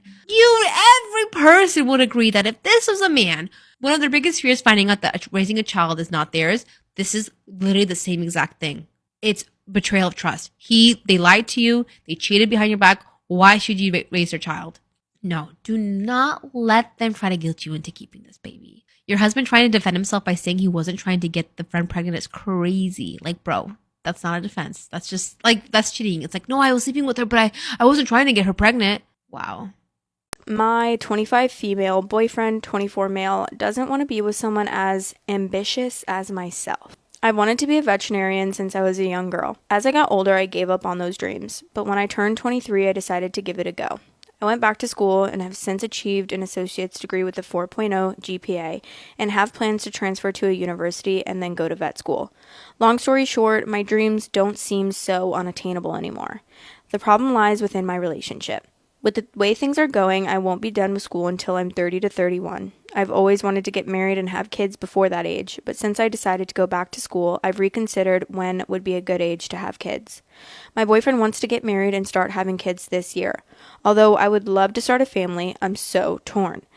Me starting a family with him would require moving states back to my hometown and taking time off from school. Not only that, my boyfriend told me that he wants to be with a woman who wants to be a stay-at-home wife. This is a text that he sent me. Quote, I do not desire to be with a woman who is as ambitious as yourself. It's great for you that you have goals, but I want a big family and a traditional relationship. If I don't decide to change my plans, he and I are going to move on. I also want a big family, and I have no problem with prioritizing my future family when the time comes. However, I just can't reconcile with the fact that he's asking me to give up on my dreams I've had since I was a little girl. I love him so much, and I can't imagine my life without him, and so I've been questioning if I'm making the right choice by staying on this path to being a vet. I know it sounds stupid since I'm only 25, but I've been feeling like if I don't do this now, I might not find someone to marry and start a family with. This conversation with my boyfriend is making me question if men just don't want to marry a woman who puts their career first for a while. Maybe I shouldn't think like that, but it's hard not to. On the other hand, I feel like my boyfriend is asking me to give up my dreams so that he can live out his own. So I guess I just need advice. What are your thoughts on changing my plans to pursue my dreams in order to make my boyfriend happy? Is it worth it? Would I be making a mistake if I let this relationship with someone that I love go? No, you'd be making an amazing choice to let this relationship go, because a partner should be happy that their partner gets to live out their dreams and that they have something they're passionate about. My 25 female boyfriend, 24 male, doesn't want to be with someone as ambitious as myself. Okay, here is the update. Thanks for the replies. I read every single one, and the general consensus is that I should not give up my goal of being a vet. A part of me knows that, but I was just second guessing if I was making the right decision. I really love him, and I've been with him since I was a teenager. If I'm being honest, I left out some information in order to try to keep the responses as non-biased as possible. I'll now be referring to boyfriend as my ex. Okay, so some important info/answers to some comments that I saw. My ex has known for years about my dreams to become a vet and has only just recently sprung this on me that he doesn't want to be with me if I go through with it. It started with me talking about the cost of vet school. He then gave me an ultimatum that if I go to vet school, then he's going to break up with me. When I told him that I'm not giving up on that goal, he kind of went back on his ultimatum. But then a week later is when he brought it up again, hence my post. So yes, he did ask me to give up being a vet. He told me that I wasn't acting like a lady, that as a woman my purpose is to be a mom and a wife, and that I have no idea how the world works. Oh my God, please. So help me God. Another comment asked why I would have to move back to my hometown. I moved out of my hometown and have been in a long distance relationship ever since. My ex used to tell me that his plan was to move to the new city I live in now, but he randomly decided against that. He was not willing to budge and told me many times that I would have to move back in order for us to be together. This was another point of contention for us. Many people were wondering if he had the resources to take care of a stay-at-home mom in a big family. Short answer, maybe for a while. He hasn't had a stable job for months, but he has a good amount of money and assets. It would be okay for the short term, but definitely would not provide the life that he or I have expressed that we would want. I left all of this information out because I wanted to hear people's advice at face value, but I recognize that all of this is pretty important information. I'm not sure if I'm missing any other important questions, so I'm open to answering more if needed, but I think at this point the case is pretty cut and dry. He and I are broken up. I've come to the conclusion that even if I did everything he wanted me to, he would still find something to put me down for and end up leaving me anyways. Sucks, but I guess I'll just focus on becoming a vet, and the whole family thing will hopefully come when it's meant to. Thank you guys again for your comments. I received such great advice, and I appreciate what everyone said so much. Check his history. I guarantee you the last podcast he watched was like Fresh and Fit or some bullshit like that. Like, please, oh my God. That's insane behavior. I'm 17 and my sister's 34. She called me saying that her work had an emergency and she needs to get there ASAP and needed me to watch her kids because no one else can. I rushed over there just to find her husband locked in his game room playing video games. I asked her why she called me over if he was home, and she said that he didn't want to babysit because it was his only day off. She left and I started hanging out with the kids. I was changing the baby's diaper and the other kids wanted a snack. I told them to go ask their dad to make them a snack since the baby had a blowout and it was going to take me a while to clean him up. Well, their dad sent them back upstairs and told them to ask me again. After cleaning the baby up, I made the kids a snack and their dad came out to eat and told me not to let the kids interrupt him on his day off. By the way, he works part-time from home 6 days a week. I kind of snapped at him and told him it was my day off too, and he's a useless effing father and a husband if his wife has to rely on his teenage sister rather than her own husband. He started telling me that I was disrespectful and didn't understand how hard parenting is. That's when I told him that he clearly doesn't understand how hard it is either, since he considers parenting his own children as babysitting. He ended up kicking me out, and apparently my sister was forced to come home because he told her that she needed to figure it out since I'm her sister. I feel like I may be the a-hole because my sister is mad at me, her husband is mad at me, and my mom is mad at me for causing the drama, but my dad thinks it's funny and he agrees with me. I definitely didn't need to call him names, but I just hate this guy so much. My sister is saying I need to apologize to him, and he's threatening to never let me into the kids' lives if I keep disrespecting him. However, he doesn't take care of the kids normally. My sister takes them to daycare during the day and then picks them up on her way home. She's the breadwinner and primary caretaker. Apparently, he texted my sister and told her a much different story of what happened. He told her I was sitting on my phone the whole time being lazy and the kids kept begging me for a snack. Am I wrong for calling my sister's husband useless, and should I apologize?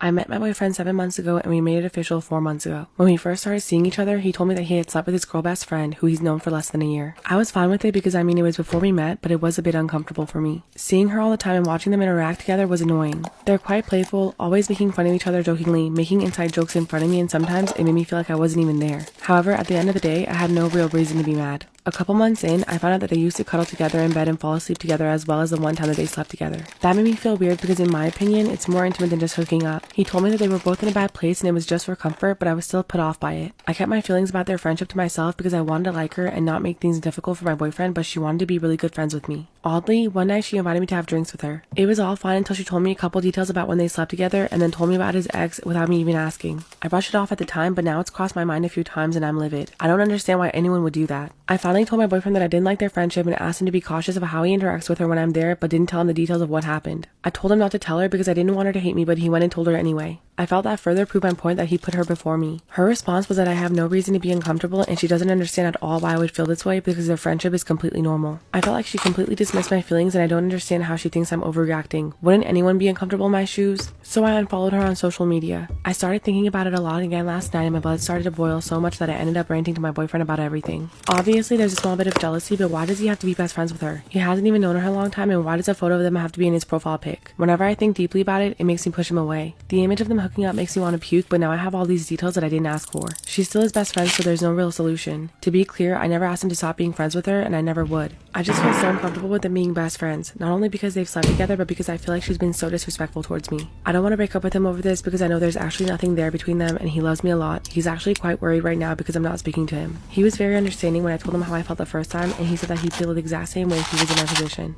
Then he asked if it was a make or break for me. When I told him I don't know, he got very worried. Am I overreacting about this situation?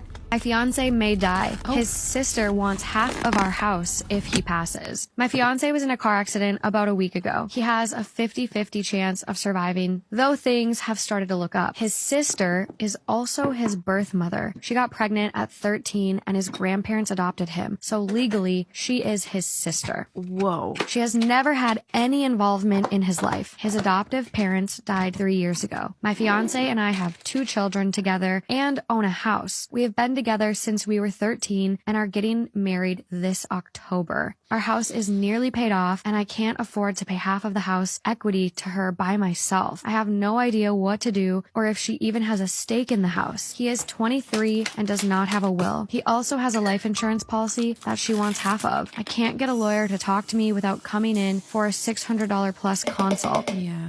I'm hoping someone can give me some kind of direction so I can stop worrying about my children and I becoming homeless and focus on my fiance. This is in Ohio. Thank you. Damn, that's so tough. And that was like a crazy wills and estates question I would get like on an exam. I feel like I had to They would like put this? Yeah. What Oh yeah. the I mean, fuck? even weirder to test like your knowledge of. Oh my God. Yeah, it's so wild. Then you have to like write a whole essay about it. But Thank God I've never had to take a bar. Oh my gosh, 2 days, 8 hours each day. I mean, it's so crazy. The answer to this was just like, it depends. I can't remember if Ohio is a community property state or not, but that is like the first question, is whether it's a community property state. And what that means is basically, if you're in a community property state, it means that everything that you purchase while you're married is considered dual, like you have dual ownership, but anything that you acquired out of your marriage is separate property. The other question is, did they say they were married? Engaged. So yeah. this post is old. We do have updates. My post got a decent amount of attention. I thought I would get an update to everyone, as I still get really sweet messages from people wishing me well, praying for me and my family.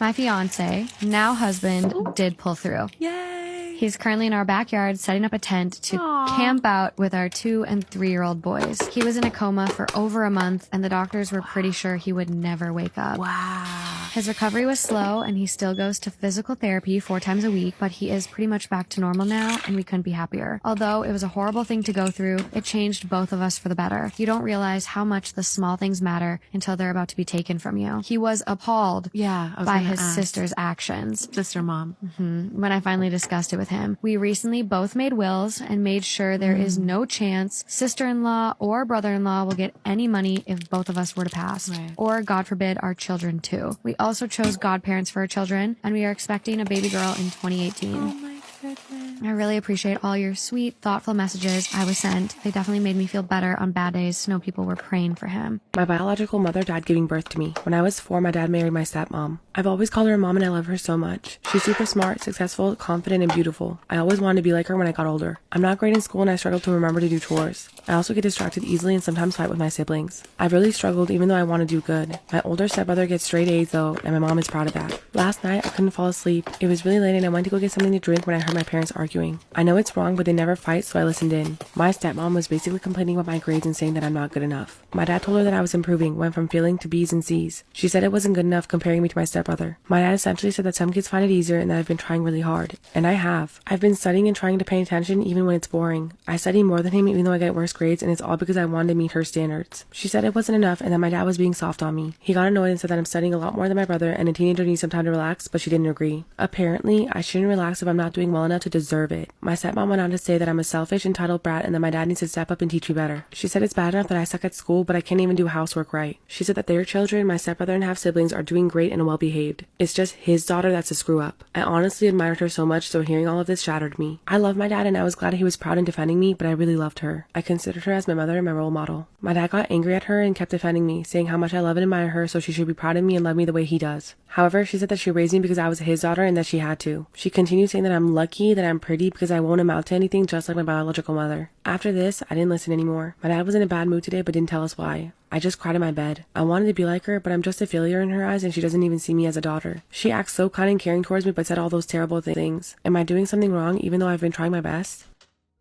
Am I the asshole for telling the bride her choice was inconsiderate? Disclaimer, this is not my story. My brother, 27 male, is getting married to his fiancée, 27 female, in September. I, 35 female, was asked to host and plan the bachelorette party with the bride's other future sister-in-law, Becky, 38 female. The party will be a 4-day event in August. Becky and I were asked to take over the planning when one of the bridesmaids dropped the ball. I was also asked to host a party at my house, which is out of state for everyone. My house and my vehicles will be used. There will be a total of 6 of us at the party. Becky and I have been planning this 4-day event for the past 3 months. We have bought party favors and gifts, collected funds from all attendees, made reservations for fun activities, and put together an itinerary. We spent a lot of time, energy, and funds preparing. There has been a few times I've turned down plans or friends visiting the weekend of the party because this was on the calendar. The bride called me and Becky yesterday and said her grandmother's beach house in her home state was available that weekend. Am I the asshole for telling the bride her choice was inconsiderate? Disclaimer, this is not my story. The bride called Becky and I yesterday and said her grandmother's beach house in her home state has become available that weekend and she wants a party to be there instead. She said it's closer for the guests, which is 4 out of 6 of us, and it's where she wanted it originally. She then said her cousin, who originally dropped the ball, would be taking over the planning. The bride said that she had been thinking about this for the past month and didn't want to loop us in until she officially decided. When she shared this, I was a bit frustrated and I told her canceling something like this for a different location was basically pulling the rug out from under our feet. And that she's being inconsiderate to the fact that Becky and I were asked to take over planning, already had everything lined up, and have spent time and energy coordinating with all the guests and more. She said the decision should be hers to make and we shouldn't make her feel guilty about it.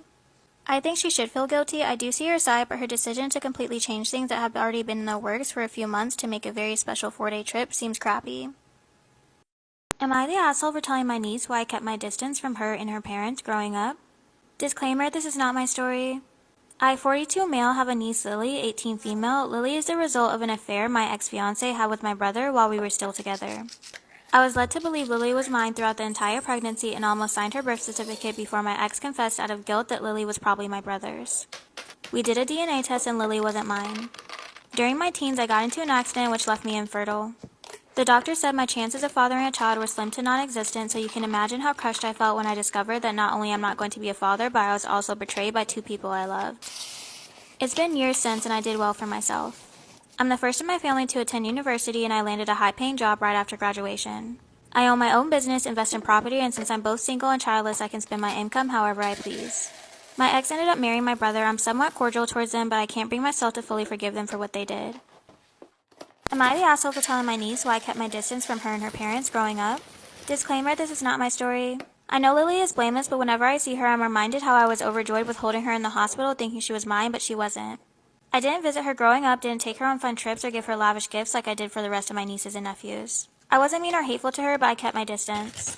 When my nephew turned 18, I decided that I would pay for his college education since I could afford it and his parents couldn't. I also rented in one of my apartments for cheap so he wouldn't have to worry about money. Then I did the same thing for 2 of my other nieces. Last week, Lily approached me during a family event and asked if I could pay for her education. I told her no. She then called me a jerk and asked why I was so distant towards her and her parents. I told her parents have enough money to afford her education and she shouldn't expect me to be okay with watching my ex and brother, who had an affair behind my back, play happy family in front of me. She was quiet for the rest of the event and left early. I got a call from my ex for yelling at me for ruining her family. She and my brother didn't tell Lily about what they did, but now she's so angry at them she decided to go live with her boyfriend's family. My 47 female life is destroyed, and I am beyond devastated. My husband, 34 male, is having an affair with my son. A few months ago, I noticed a change in my husband. He stopped having sex, which was very odd for us. He also was more distant with affection and very secretive with his phone. And when I checked it, he had changed his passcode. So I checked his laptop and the same thing, change in password. We had always shared all that information, even when we changed it, so it didn't feel right. I started to feel like he was having an affair, and a coworker agreed that his actions seemed odd. She suggested I hide a camera at home, especially as I travel for work. After a lot of internal debate, I decided to do as she said, and bought a camera that I could watch through my phone as I prepared for a short business trip. I hid it in our living room at an angle that covered most of the room, but mainly aimed at the top of the door, so I could see if anyone picked him up or came in with him. When I checked it a few hours ago, I was horrified and devastated to see my husband kissing my son.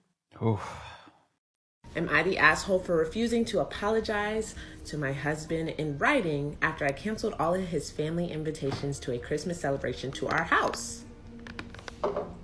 So to give some context, she's 32, he's 39. They've been married for 4 years. She works a full-time job while he does 3 times a week a night shift and have a 2-year-old and she's 6 months pregnant. Okay. This whole drama started days ago. My husband has a large family, and on every Christmas they gather at his father's house. My father-in-law passed away a year ago. Damn. And this year my husband decided, as the man of the family, to host the Christmas at our house. Unbeknownst to me, he sent out invitations for a 5-day Christmas celebration to his entire family, which are about 26 members in total. I found out about it by accident, and I was too shocked to react. I confronted him about it, and he said that I shouldn't be surprised and just get used to it because after his father's death, he's now the family head, and all the major family events will be held at our house in his presence. I freaked out and I said, no, this is wrong, and he should have talked to me first before sending out any invitations to his family, knowing that I have other commitments, like work and taking care of the house and our son. He said that he'll manage if I took some time off of work, but that means more workload later, and that it'd take away from my maternity leave. Sir. I demanded he cancel the invitations, but he refused, saying over my dead body, and then walked out. I ended up sending a mass text to everyone who received an invitation explaining that we will not be hosting Christmas this year. He found out and went off on me, calling my behavior outrageously appalling, and he said I broke his word to his family and made him look small with no authority. I, in a very strict tone, replied that I didn't sign up to host a celebration and accommodate 26 people while pregnant and taking care of a toddler and working. And I don't care if he became the head of the family after his father's death because that means nothing to me. And he took offense to that and walked out. Ooh, that was a little, ooh, girl. And I was almost crying. Ooh, girl. He later talked about how I disrespected his father and him with what I said and demanded a handwritten apology for canceling the event for being insensitive towards him and undermining his authority in front of his family. But I said no apology from me will be given in any form, and the issue is still up, especially with my mother-in-law giving me a stern talk about how I was out of line for disrespecting my husband's decision regarding the holiday celebration with my family. The too long didn't read says, my husband invited his family without telling me, so I canceled and he wants a formal apology. ETA, to put this out there, he planned on sitting and telling stories of his dad while I handled everything, and his family believed that as guests, it's rude to ask them to help. What do y'all think in the comments? That's really crazy. I personally don't think she's the asshole, but we are planning to move in together. Is it a good time to ask about wedding plans? They are both 30. I have been dating Jake for the past 5 months. I'm planning on moving in with him soon, and that has made me wonder if it's a good time to talk about our long-term future plans. I'll be subletting my studio to move into his studio, and we'll find a bigger place once his lease ends. I'm confident about our relationship, but sad that I have to give up my studio, which is very cheap compared to current prices, and I'm wondering if this is a good time to ask about marriage, even though it has only been 5 months. Not like, hey, I want to marry in the next 6 months, but something like, do you see a future where we eventually could get married if things do go the way they're going? Because if not, then I wouldn't want to give up my own apartment. We have an amazing relationship. He asked if I'd like to be his girlfriend a month into dating. He said we love each other 2 months in, and I met his extended family over Thanksgiving, and we are planning to move in together soon. He's been very committed to us, and I appreciate that a lot. But I have always been a cautious person, and I would like to ask if he thinks marriage is a possibility, but I'm also scared of jumping the gun. Edit 1, we both have mentioned that we'd like to have a family and kids in the future in general, but not talked about it with each other. So we're on the same page about it. I would just like to ask him if he sees me as a potential wife. 2, we are from different cultural backgrounds. He is white with very liberal parents who accept me for who I am, and I'm South Asian, first-generation immigrant, and I would definitely have to do some work to convince my parents. But I'm confident they'll come around. I'll marry him even if they don't. So knowing in advance that this person is committed to me and sees the future is all the more important. Edit 3, the reason why we wanted to move in this soon is because 1, we anyway spend all of our nights together, and 2, I can afford the rent pretty easily, but he could use some help shaving off his expenses. Even 3 months would help. Edit 4, we can't move into my place because his lease is until the end of March, and breaking that would be expensive, and he has March rent-free discounts. Okay, what do y'all think about this story in the comments? I already know it's going to be some very differing views and opinions about this. Already know. I don't think it's too early to ask. I don't see the problem in asking. To get back to the original question, about if he sees marriage with you in y'all's future, y'all both seem to be on the same page pretty quickly. Anything else I really think about this is really just my own personal opinion, and it really is not beneficial to your question. So I'm gonna leave it at that. What do y'all think in the comments? Yeah. My friends know all of this, and 3 of them think it's abhorrent, and 2 of them think it's fine. And we do actually do some date stuff like cinema picnics. Although we usually meet up at night, he's not an old, fat, ugly guy. He's quite attractive, like 9 out of 10 daddy as fuck. And he's so funny. I know it's wrong, and I'm thinking about ending it, but how do I stop my friend's judgment? Edit, his wife does not know. No, not gonna lie. I had to look up what abhorrent means because I've never heard that word ever. So if y'all didn't know as well, here you go. Let's jump right into the update though. Update on seeing a married man. So I've decided I will give myself until Friday after next to end things with him. Until then, I will continue as normal with him. Fun and dates, both. I will also, after this, continue to babysit for them without our fun. Because he is paying me well, 25, I want to say pounds an hour for 6 hours as 3 days a week. It's just too good to give up. At the end of Christmas, I will send screenshots of his Grindr profile to his wife on a random Instagram account. But I would like advice on how to end things. What do I say? Edit, I'm not sending her proof that I slept with him, just that he's on Grindr. This is so fucked up, and I understand why your friends feel that way, because I'm feeling that way. What do y'all think in these comments? I would love to hear. Okay, so you said the age gap is legal in your country. However, there is a reason why these people, these grown-ass people, be preying on y'all's little souls. Like, oh my goodness, bro. Ugh. I usually don't comment on age gaps, especially if it's legal, because if it's legal, it's really not my business. And you said this is legal, but for me, it just feels so wrong. You know, he's 23 years older than you.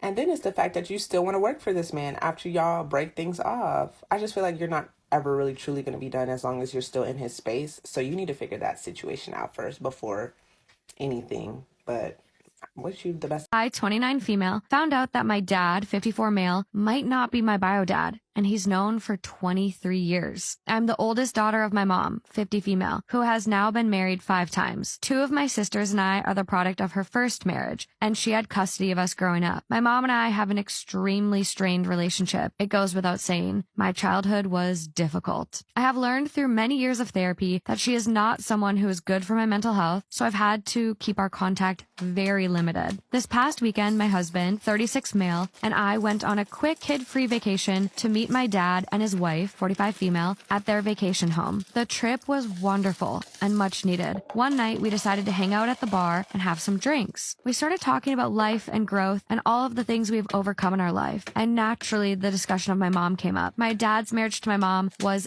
anything but wonderful. They fought often, and my mother, who is now diagnosed with borderline personality disorder, was mentally, financially, and emotionally abusive. Their inevitable divorce was difficult on my dad, but eventually he pulled through, remarried, and is very successful, something he could have never done while married to my mom. My sisters and I have always known that my mom was not faithful in her marriage to my dad. On one occasion, she was sleeping with the Schwann's delivery driver, frozen food delivery service, super popular in the 90s, had the best caramel apple popsicles. Not the Schwann's driver. And it was the running joke in my family that my youngest sister was the Schwann's man's baby. Later, mom would say, out of all of you, I know me is for sure your dad's daughter. But I didn't look anything like my dad or my other sisters. I know genetics are a weird thing, so I never gave in for a second thought. But I have dark hair, eyes, medium skin tone, and I'm very tall and lanky. Whereas my sisters are very blonde, blue eyes, fair, average height, and broad, and resemble my dad and his side of the family. While reminiscing and having one of our very adult conversations at the bar, my dad dropped a bombshell on me. Quote, I'm not sure that you are my biological child. It was told to me that I was conceived shortly after their honeymoon. My dad believes it to be true, but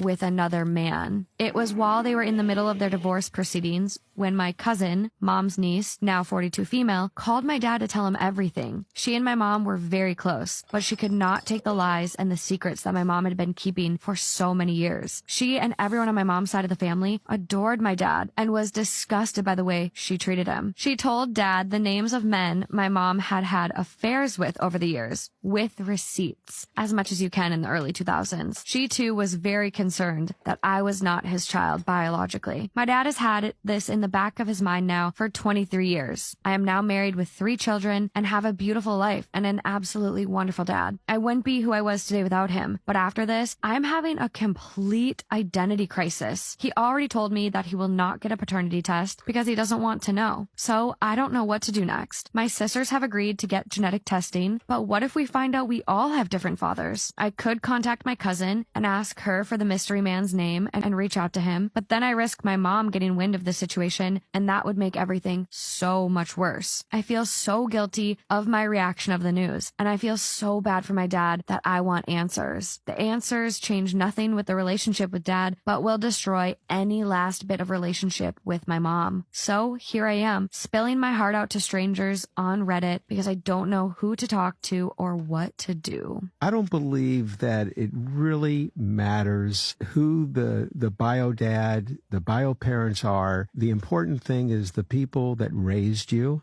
Guys, quick story time. This is a true life story. It happened yesterday, not even far. Yesterday, all through, person say sit down for your house, they walk me. No, I follow the walk am too. This man called me as early as 7 a.m. Can't change voice. Now, young boy. Hello, Joy. I say, hello. Please, who am I speaking with? He now said, is daddy from church now? Have you forgotten our discussion? Me, daddy from church. In short, throughout January, February, March, that I entered my last trimester, I can count how many times I went to church. And then I put to bed, my baby is not even up to 3 months, and you're telling me, daddy from church. Which daddy from church? I sharp played along. I said, okay, daddy. And what is it, daddy? He said, have you forgotten our discussion, Haba now? I told you to send some boys some money. When you send them the money, I will later send you money, my daughter. It's just that I can't access money in my account. That is why. I said, okay, daddy, how much did we even discuss that I'm going to send to the boys? He said, how much do you have in your account? I said, Daddy, I have 600K in my account. He now say, okay, bless you, daughter, bless you. Before we go further, close your eyes. Let me pray for you. I closed my eyes. Daddy started incantation that Baba gave him from shrine. Not on me, Niggy. At the end of the day, he said, amen. I said, He now said, okay, that right now I'm going to send you the account number. They are doing a project for me in the village. Send them 200,000 naira out of the 600,000 you have. Then you call me to tell me that you have sent them the money. Okay, my daughter. I said, okay, Daddy, no problem. After 30 to like 40 minutes, I called him. I said, Daddy, I've sent the money. He now say, hey, bless you, my daughter. And I said, Daddy, shall give me your WhatsApp number so that I'll be able to send you proof of payment through there because I want you to see who I did talk to. Daddy can't code. Daddy can't say, no, don't worry. I don't have a big phone now. It's a small touchlight phone I'm using. I said, okay, no wahala, Daddy. They can't go aside. Don't do their sharing formula. Talk their rubbish finish. They don't see any money. Daddy can't come. Are you sure you sent the money? I said, yes, Daddy. He dropped the call. They don't go fight finish. Then can't come back. Daddy said, they said they didn't see the money, oh, my daughter. And I'll say, Daddy, that's so bad. Maybe it's their bank. Give me another account number. I'll transfer another 200. So that when they see that first 200, they'll send it back to me. Daddy now said, okay, no problem, my daughter. Bless you. I said, thank you, Daddy. They sent me another account number.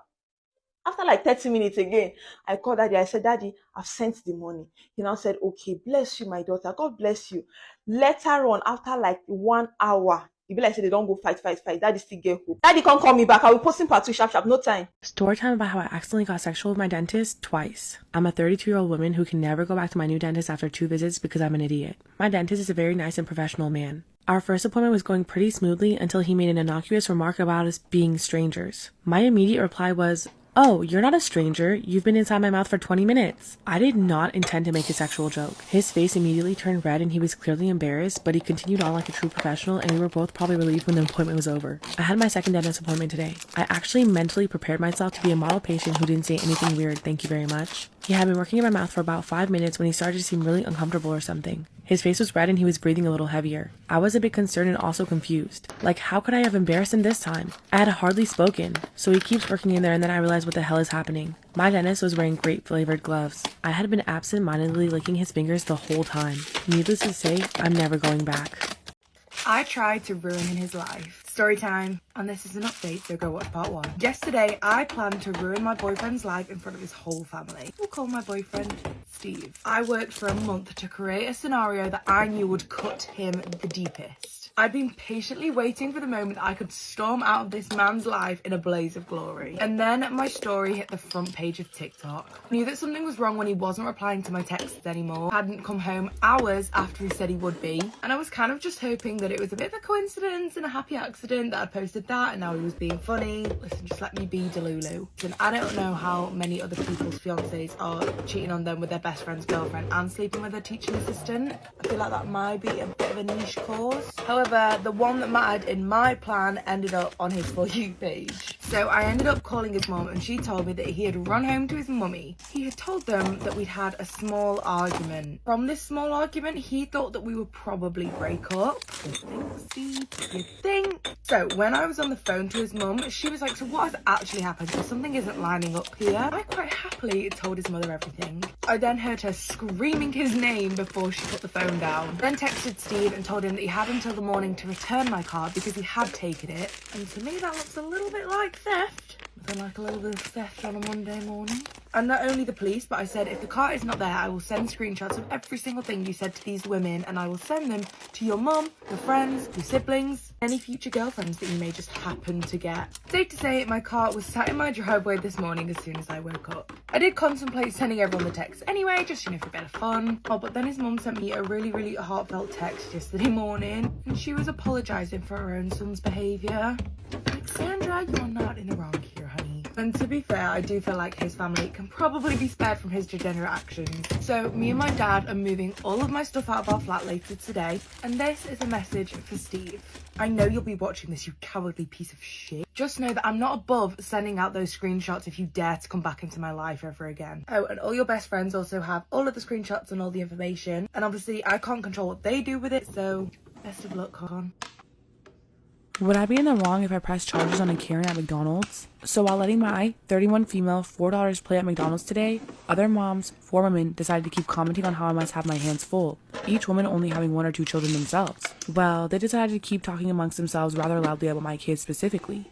My 2-year-old was playing tag with a few older kids and just having a good time when one of the moms asked my 2-year-old how much older her sister was while pointing to me. I was weirded out when the lady started arguing with my daughter about me being her mom or her sister.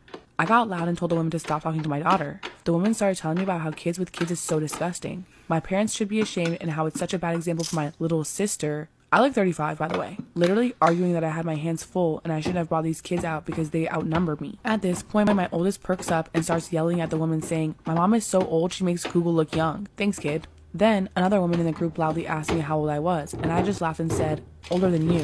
The first one wasn't amused and kept calling me a liar. I just tried leaving, and she called the cops on me. She stood behind my car until the officer got there. The lady just started screaming like a banshee, telling the officer that I was a minor with a stolen car trying to kidnap other children at McDonald's. The officer laughed so hard because we graduated from the same high school. The officer then stated this to the woman, then proceeded to tell the woman that I'm indeed older than all of them and they all got charges pending now for wasting his time. Also, McDonald's staff gave up the footage of the first lady yelling at my 2-year-old, so harassment of a minor on her. Would I be in the wrong if I pressed charges on the Karens at McDonald's? Am I the asshole for blocking my ex when she broke up with me? My 19 male, ex-girlfriend, 20 female, of 3 years broke up with me Sunday night over text. She told me that she felt like my lack of ambition was holding her back and she needed to move on with her life because she felt like I didn't value her. When she sent me that, I just sent okay and blocked her and fell asleep shortly after. I did not block her friends and had loads of messages yesterday morning when I woke up. They were asking me to unblock her and to talk to her. My sister, 20 female, is also friends with my ex-girlfriend, and she told me that my ex was hurt by my sudden blocking and that she still wanted to talk to me for closure and wanted to make sure I was okay. I told my sister that I was okay and that I didn't want to talk to my ex, but would like it if she could tell her that I appreciate her checking on me. My sister was not happy with this and told me that it was a hard decision for my ex and... Sorry. There's nothing funny happening. You're dying. My sister was not happy with this and told me that it was a hard decision for my ex and she just wants to talk to me.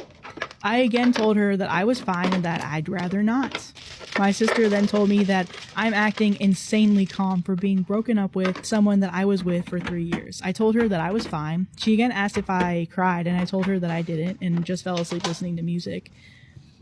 My sister told me that she was concerned about my lack of emotion and told me that my behavior isn't normal. I told her that I'm not obligated to cry over anything, and I think it's weird that she was acting like I was. My sister once again told me that it wouldn't hurt to have one conversation with my ex because she was still worried about me and wanted to stay friends. I once again told her that I was fine and I didn't want to talk to her. She told me that my lack of compassion is psychotic. That pissed me off, so I started ignoring her and eventually she left me alone. This morning when I woke up, my sister sent me a bunch of text messages again, so I blocked her. And because of this, she went and told our parents, and they are upset with me for blocking my ex without communicating first.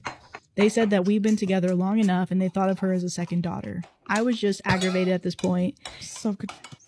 And told them that I'd appreciate if they mind their business, but they didn't stop, so I told them that I wouldn't hesitate to block them too if they continue, which caused them to stop. They apologized to me and told me they didn't mean any harm, but it just felt like it was inconsiderate of me to block her without talking about it first, but they won't press me to talk to her if I don't want to. And then top comment before we get to the reaction, somebody said, nobody putting the point that she broke up with him via text. A 3-year relationship? What the right? And then somebody else said, my partner of 12 years broke up with me over text and I blocked him. So same energy. Am I wrong for calling my brother a hypocrite for refusing to come to my wedding because it's child-free? I, 27 female, am due to get married to my partner, 28 male, this summer. The situation is that my brother Josh, 32 male, is refusing to come to the wedding, and I think he is being unreasonable and childish. Our wedding is going to be child-free, with no kids under the age of 13-ish. The youngest guest will be around 12 to 13 years old at the time of the wedding. My partner and I don't hate children. And we had multiple reasons for having our wedding this way. Me personally, I think that weddings are mostly boring, unenjoyable experiences from the point of view of small children. So it's hardly surprising that they will act up. Josh has 2 kids, aged 5, twins. He has made many comments that we are selfish for having a child-free wedding and that if we aren't inviting his children, he is not coming. I understand his perspective, but I think he's not making any effort to understand ours. When Josh got married 7 years ago, he and his wife also had a child-free wedding. Last weekend, we attended a family party. It was someone's birthday, and some family members brought up the topic of my upcoming wedding.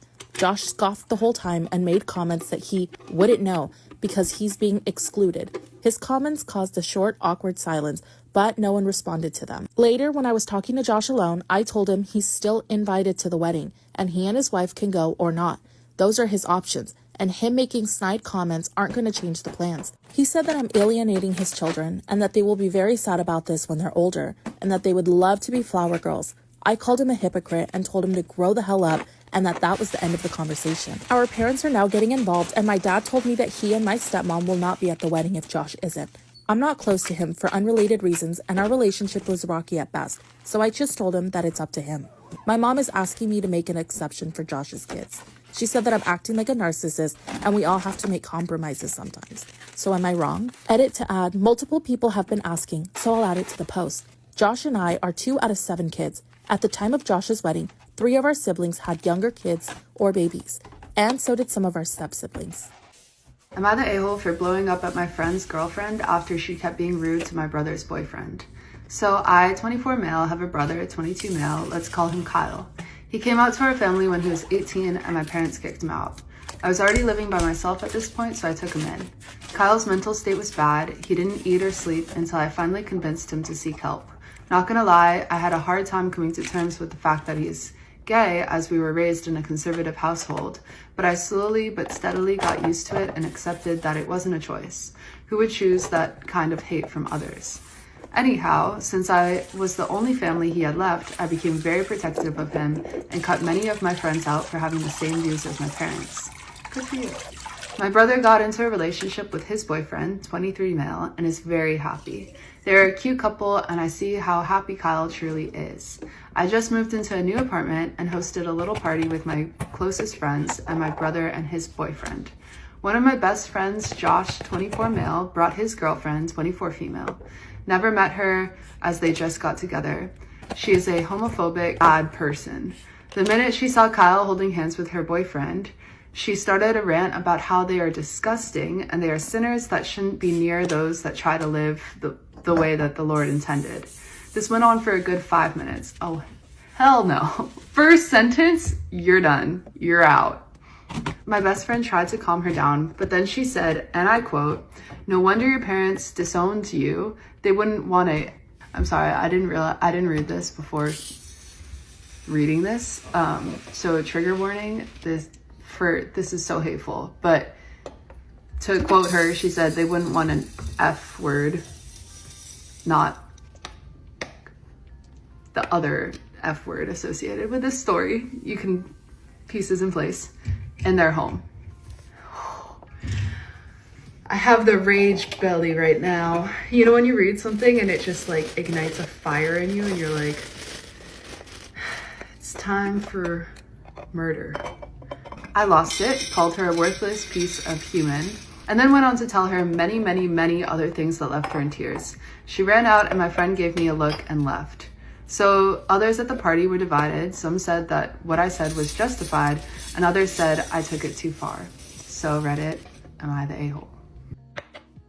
Am I the asshole for calling CPS and the cops on the family that lives above me? I live in an apartment, and 3 months ago, a new family moved in the apartment above me. They have a child that looks to be 2 years old, and the first weekend that they moved in, the woman came to my door, and I'm assuming a few other people's doors as well, and introduced herself and her toddler. She also gave me a goodie bag full of candies, which I thought was odd but kind. She explained that her toddler has a hard time adjusting to change, and getting him used to his new room could cause some crying. She mentioned he's quite clingy and will cry if she sets him down. She gave me her WhatsApp to contact her if I'm being too loud. I thought this was considerate and thanked her. I heard some crying the first couple of weeks, didn't mention it because of the adjusting period. But at a month in, it was still happening. Her kid doesn't really cry at night anymore, but during the day, I can hear his tantrums, and I work from home, so this is bothersome. I ended up sending her messages that the crying was disturbing me on 4 different occasions, and each time she took him out for a couple of hours, but then returned, and he would end up throwing more tantrums. I then made a complaint to the apartment manager and was told they can only bring it to their attention that there was a complaint, but they can't evict based on a child throwing tantrums during the day. In my opinion, it seems that a parent should be able to have these tantrums under better control, so it doesn't make sense sense for this to be happening 3 to 4 times a day. I started to wonder if she neglects him during the day, so I made a report to CPS and another to the sheriff's office. Officers responded the same day, and it looked like they left somewhat quickly after arriving. Then about a week and a half later, I guess a social worker had came by because the kid's mom came to my door and asked if I reported her. I told her I did and explained why. She was angry and told me I have no clue what it's like having a toddler and that my actions were low and malicious. My boyfriend was over at the time and overheard it. He said he couldn't believe I would put her through that, called me heartless, and then left. He then texted me later on that night and broke up with me, saying he wanted nothing to do with someone who would try to get someone's kid taken away over noise. I don't think he's understanding that it's 3 to 4 tantrums a day. Am I the asshole?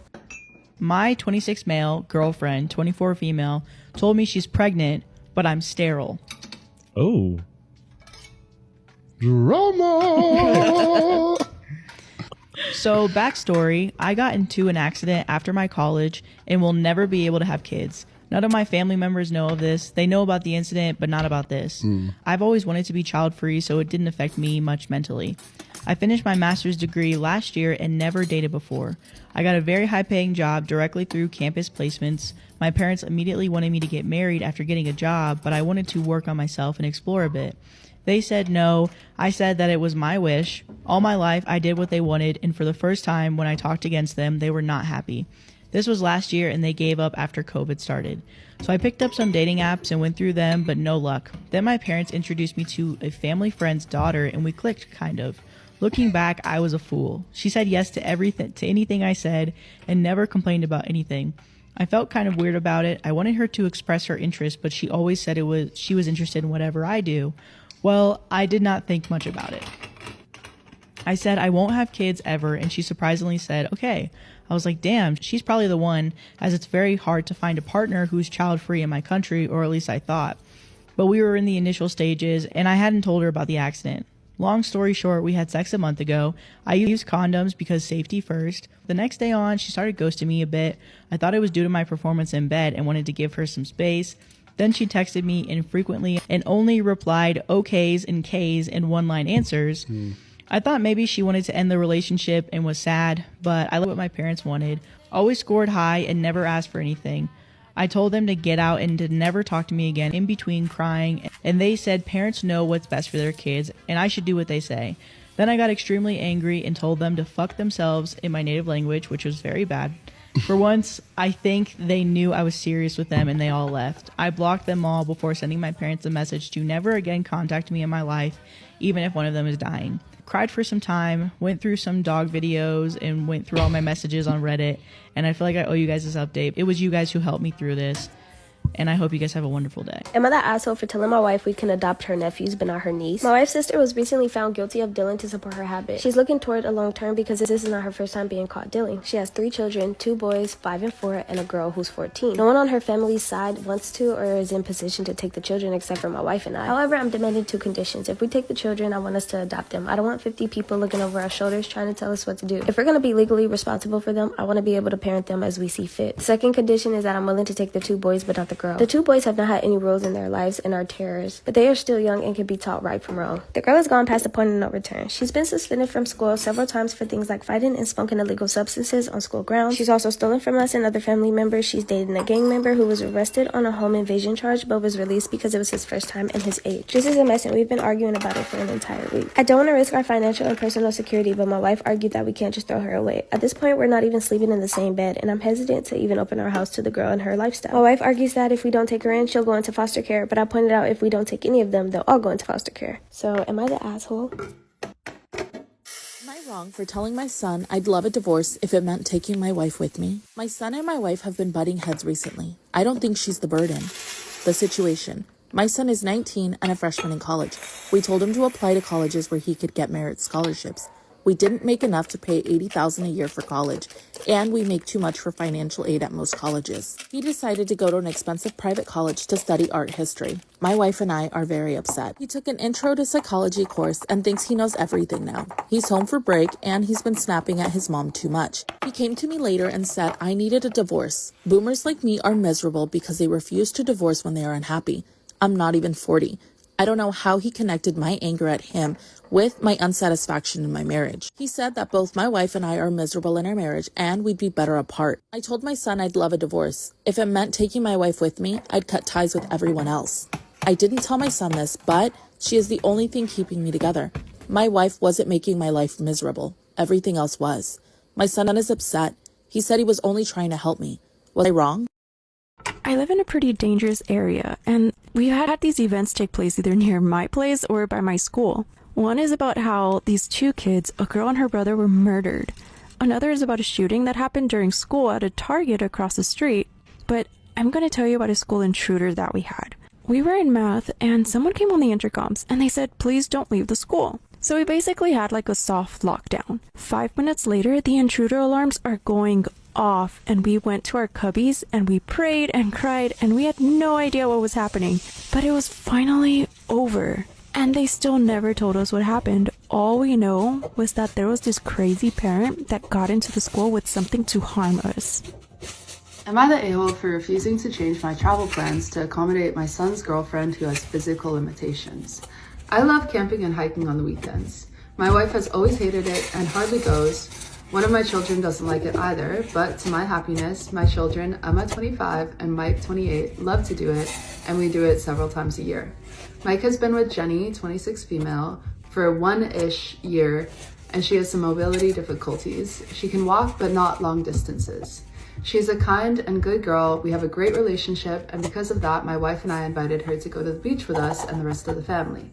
I wanted to do this beach trip because of a nearby trail that led to a wonderful beach, and on the second day of the trip, 7 days, I announced that I would do this trail, and Emma agreed to go along. Her boyfriend did too, and I invited Mike to go.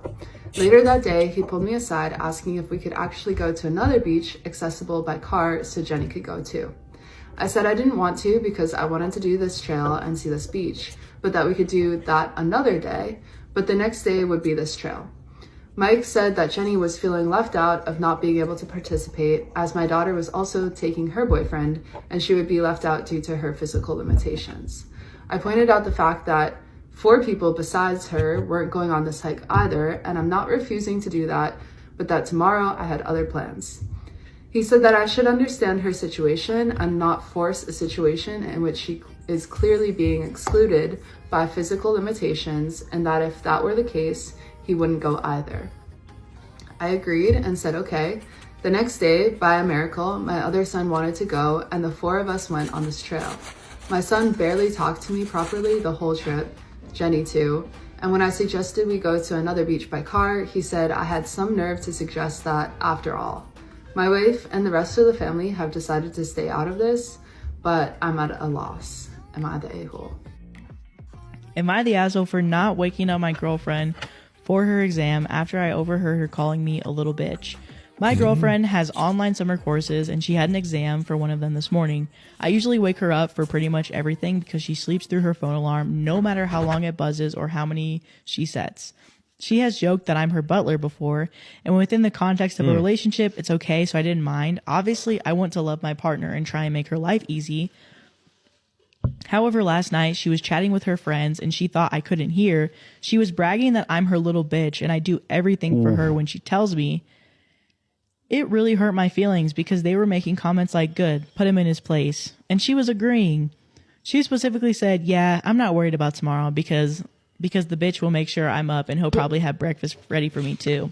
Oh. I went to bed pretty early, hurt by that, and came morning, I didn't bother to wake her up when her alarm started to go off. She usually only gets up when someone physically shakes her, but I let her turn her alarm off, and she slipped back into sleep, and I turned around and went back to bed too. When she woke up, she was yelling at me, saying I'm an asshole, and I cost her her exam, and I'm a piece of shit for what I did. Yeah, so edit here. Sorry for not responding sooner. I wrote this up at my break at work, and now I had to get back. I can't have my phone work with food. I wasn't expecting this many replies so fast. I think we're breaking up.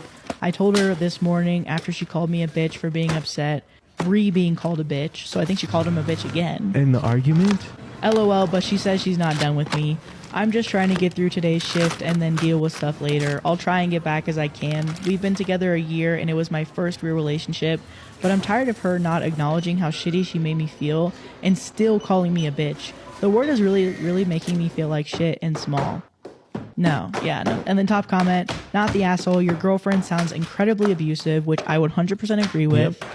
You shouldn't have to put up with that. Don't wait for any more red flags. Get out of this now. You deserve better. He's close friends with a woman named Jenna. They've been friends for a long time, before Ian and I got together. So I know her fairly well too, but we really have nothing in common, and we're not exactly friends. Jenna's wife, Laura, very sadly and somewhat suddenly, passed away in early March. She was terminally ill, but responded to treatment very well and was expected to survive another 2 to 5 years.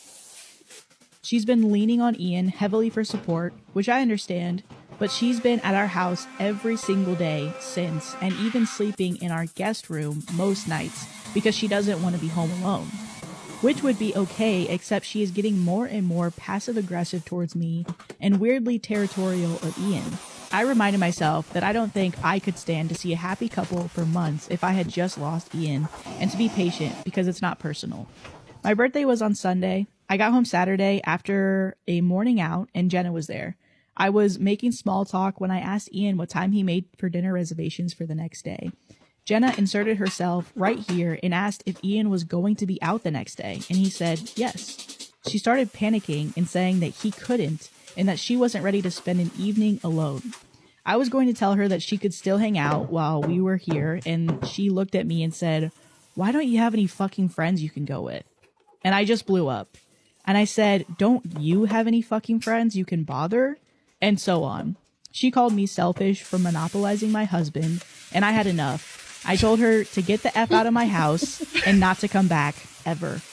Ian had been trying to calm things down between us, but it spiraled out of control fast, and he ended up escorting Jenna out and telling her that he'd come to visit her in a few days, but he would be backing my decision because of how she spoke to me. I was happy for his support, and still am, but it's been a few days, and I just feel bad about it. I should have been more understanding of her, but I also feel like she should treat me more respectfully, and I'm not really sure if I overreacted. Am I the asshole? Am I the a-hole for telling my friend that I used her birthday money on a purse? My best friend is very sensitive about her birthday. I know it comes from childhood issues, so I've been patient when every year feels like a bit of an emotional roller coaster. We had an incident last year where I put significant effort forth to make it special, but it didn't feel appreciated. We talked it through, she apologized, and it was resolved. Looking to get ahead of this year's festivities, I set aside a budget for myself to spend on this occasion. I asked her twice in a month leading up to her birthday if she'd like me to plan something. She essentially told me she preferred to go on a solo trip, or that if that didn't work out, she'd let me know. Well, she didn't end up going on a solo trip and let me know a week before her birthday that she'd be doing a group dinner. I attended this birthday dinner, and it took up only a fraction of the budget I had set aside. I decided I wanted to spend the leftover money on a purse that I had been coveting. The week after her birthday, we went shopping, and I wanted to buy the purse. She made a comment about how it was expensive. I let her know I used the funds that were unused for her birthday for the purse. That's a weird thing to say. That's a weird thing to tell somebody. She was immediately upset by this and told me that it was insensitive of me to tell her this. I kind of agree. That she now feels like, one, I could have made her birthday more special for her, but purposefully didn't. And two, I told her this out of spite because she initially wanted to go on a solo trip and not spend her birthday with me. We are currently in a standstill, and I've yet to apologize as I don't think I've done anything wrong. She remains very hurt and said that since I know about her birthday sensitivities, I should have just kept it to myself and had been more kind. I'm interested in hearing some outside perspectives. Am I the a-hole? When I was about 7 or 8, we lived in this house, and my sisters had the whole basement to themselves. That was their room. And there was another room down there that was like a hangout spot, and they also had a window there, kind of like a drive-through window, and they would always have about 30 to 40 teenagers down there, and they would have parties all the time. And the crazy part was that it was happening every day of the week, and my parents never found out, and they still don't know to this day. Am I the asshole for telling my ex that it's not my responsibility to help her? I, 31 male, have a set of twins, Violet, 16 female, and Onyx, 16 male, with my ex, Trisha, 31 female. We were the definition of trailer trash. We were addicted to hard substances and dropped out of high school. Her parents had 8 kids in a 4-bedroom trailer, so we couldn't live with them, so we lived with my mom. There was domestic violence on both ends, but because I was 6'5", I was always the problem. Damn, that's a big man. 6'5"? I'm 6 feet. And anybody that I have to look at, that's a whole lot of man. 2 years after our kids were born, Trisha called the cops on me when we were both high and drunk. They found hard substances on me and I got locked up for 6 years. Trisha moved on immediately with the guy from the trailer park. Her boyfriend didn't want the twins with them, so they stayed with my mom. I'm so glad that she wasn't vindictive and she brought the kids to see me every Friday. During my time in prison, I got clean for my kids. I also got my GED and my associate's degree. I read a lot of science books and I fell in love with physics. So once I got out, my mom helped me out while I finished my bachelor's in mechanical engineering. Good shit. Good shit. I am so proud of you. If no one else has told you, I am so proud of you. I moved my mom and kids out of the trailer park and into a nice house in the suburbs once I had a decent job. My ex took the kids 1 week a month, even though her now husband still didn't like my kids. Fast forward to now, I bought my kids cars. My son took his when he visited his mother. The next day, my ex called me demanding I help her with her kids.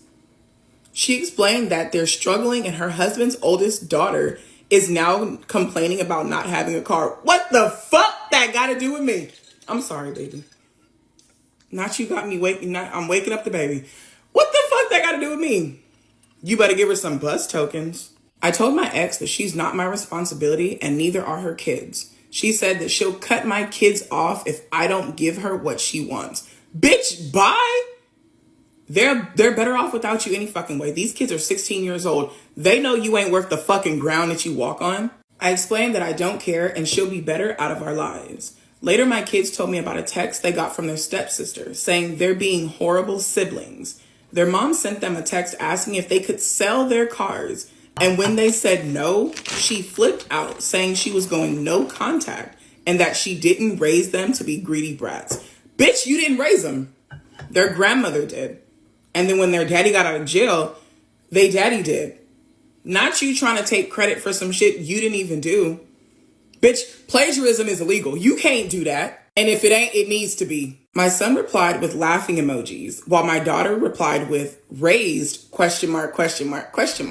She texted me some more junk saying that if they starve to death, it's my fault. My ex is a horrible person, but her kids didn't do anything. Should I give them some money? Hell no.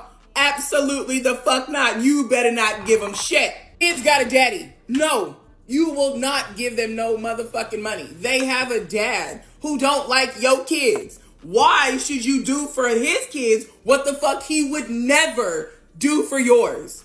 Absolutely the hell not. It doesn't have anything to do with the fact that her kids didn't do anything. Those are not your children. You have literally had to build yourself from the ground up by yourself just for this bitch to want to run in and reap the benefits of all of your work. Hell no. Fuck her and them goddamn spoiled ass entitled ass kids. Am I the asshole for not buying a bridesmaid's dress for my friend's wedding? I, 25 female, have a friend, Ava, 25 female as well. She is getting married and asked me to be her bridesmaid, and I agreed. Her theme for bridesmaids was a sunset, so she asked us all to wear yellow, orange, and pink dresses to match the theme. I went to my brother's wedding a few years ago, and my sister-in-law's bridesmaid theme was a yellow dress. It is a beautiful dress and was very expensive for me as a college student. My brother agreed to pay more than half, which made it a lot more affordable, but that dress isn't wearable outside of special occasions, and I've only worn it once outside the wedding. I told Ava I had a dress for her wedding when we were out with a friend, and my friend asked, "Oh, is it the one you wore for sister-in-law's and brother's wedding?" I said yeah, and showed them a picture of me in the dress. Ava then said she would want me to get a new dress for her wedding as I've worn my yellow one before and people have seen it. I was confused by this, as even if people have seen it, it doesn't matter. My sister-in-law was the year above me in school, so we do share mutual friends that I saw at her wedding, and some of them will be at Ava's wedding, but I don't want to buy a brand new dress. Bridesmaid dresses are expensive, and I don't get wear out of them afterwards, so they sit in my closet. I haven't been to many weddings though, only my brother's that I remember, and a few cousins when I was much younger. So maybe this is some wedding etiquette that I need to brush up on. What do you guys think? Is she the asshole? Am I the asshole for saying no to my boyfriend's proposal because I didn't like the way he chose to propose? Ooh. My boyfriend, 26 male, and I, 25 female, have been together for just under 3 years now and are expecting our first child in March. We've been very open talking about marriage, and so the engagement itself was never going to be a surprise, but the proposal was. He is clueless when it comes to rings. He is clueless when it comes to rings and my taste in jewelry, so we decided to take a collaborative approach and we designed my ring together. In the process of all of that, I made it very clear what kind of proposal I wanted. I made it known explicitly to him that I wanted to get engaged surrounded by all my closest friends and family, and that having them involved / in on the surprise was very important to me. After the ring was ordered, I was in the dark. I had no idea when it was gonna be ready and no idea when he was gonna propose to me, so I just waited with excited anticipation. 2 nights ago, we took our dogs on an evening walk at the beach near our house that we frequent regularly. We sat and admired the sunset as our dogs played in the ocean in front of us. After a little while, he started going on about how much he loved me and how grateful he was to have found me, and then he pulled out the ring box and asked me to marry him. So cute. It was completely unexpected and I was a bit shocked. Once I realized what was going on, I kissed him and told him how much he meant to me and how much I loved and cherished him, but that I couldn't say yes now because I really wanted my closest friends and family to share the moment with me. Girl, he got really upset and told me that he wanted to do something more intimate and keep the moment between us.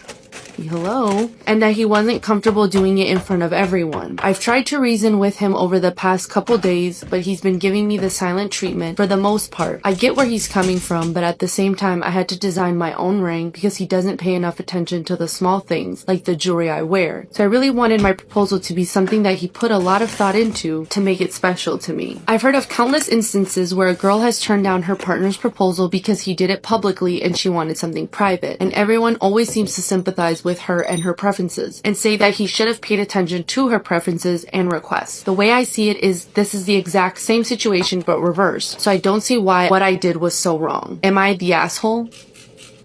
Am I the asshole for ruining my mom's engagement party after she abandoned me when I was 11? I, 17 male, have a strained relationship with my mom, 35 female, after an incident that happened about 6 years ago.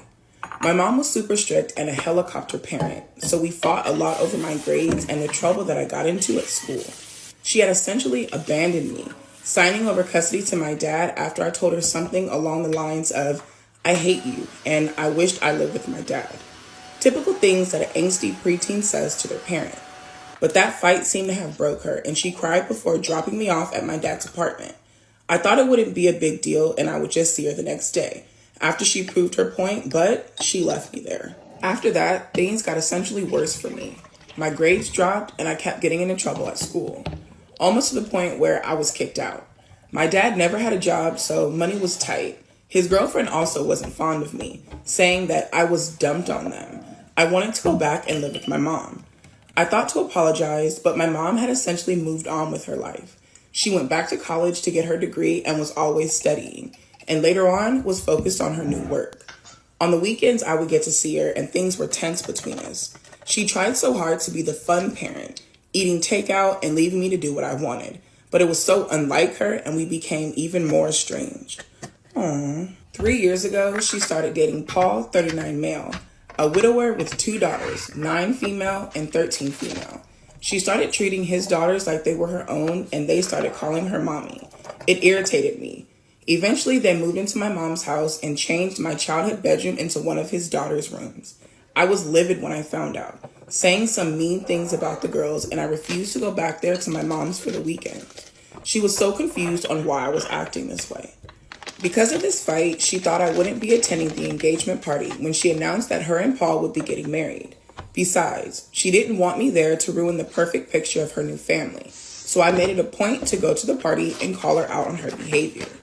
I wanted to confront her and tell her that she wouldn't have to bother with me after I went to college, but I may have taken it a bit too far.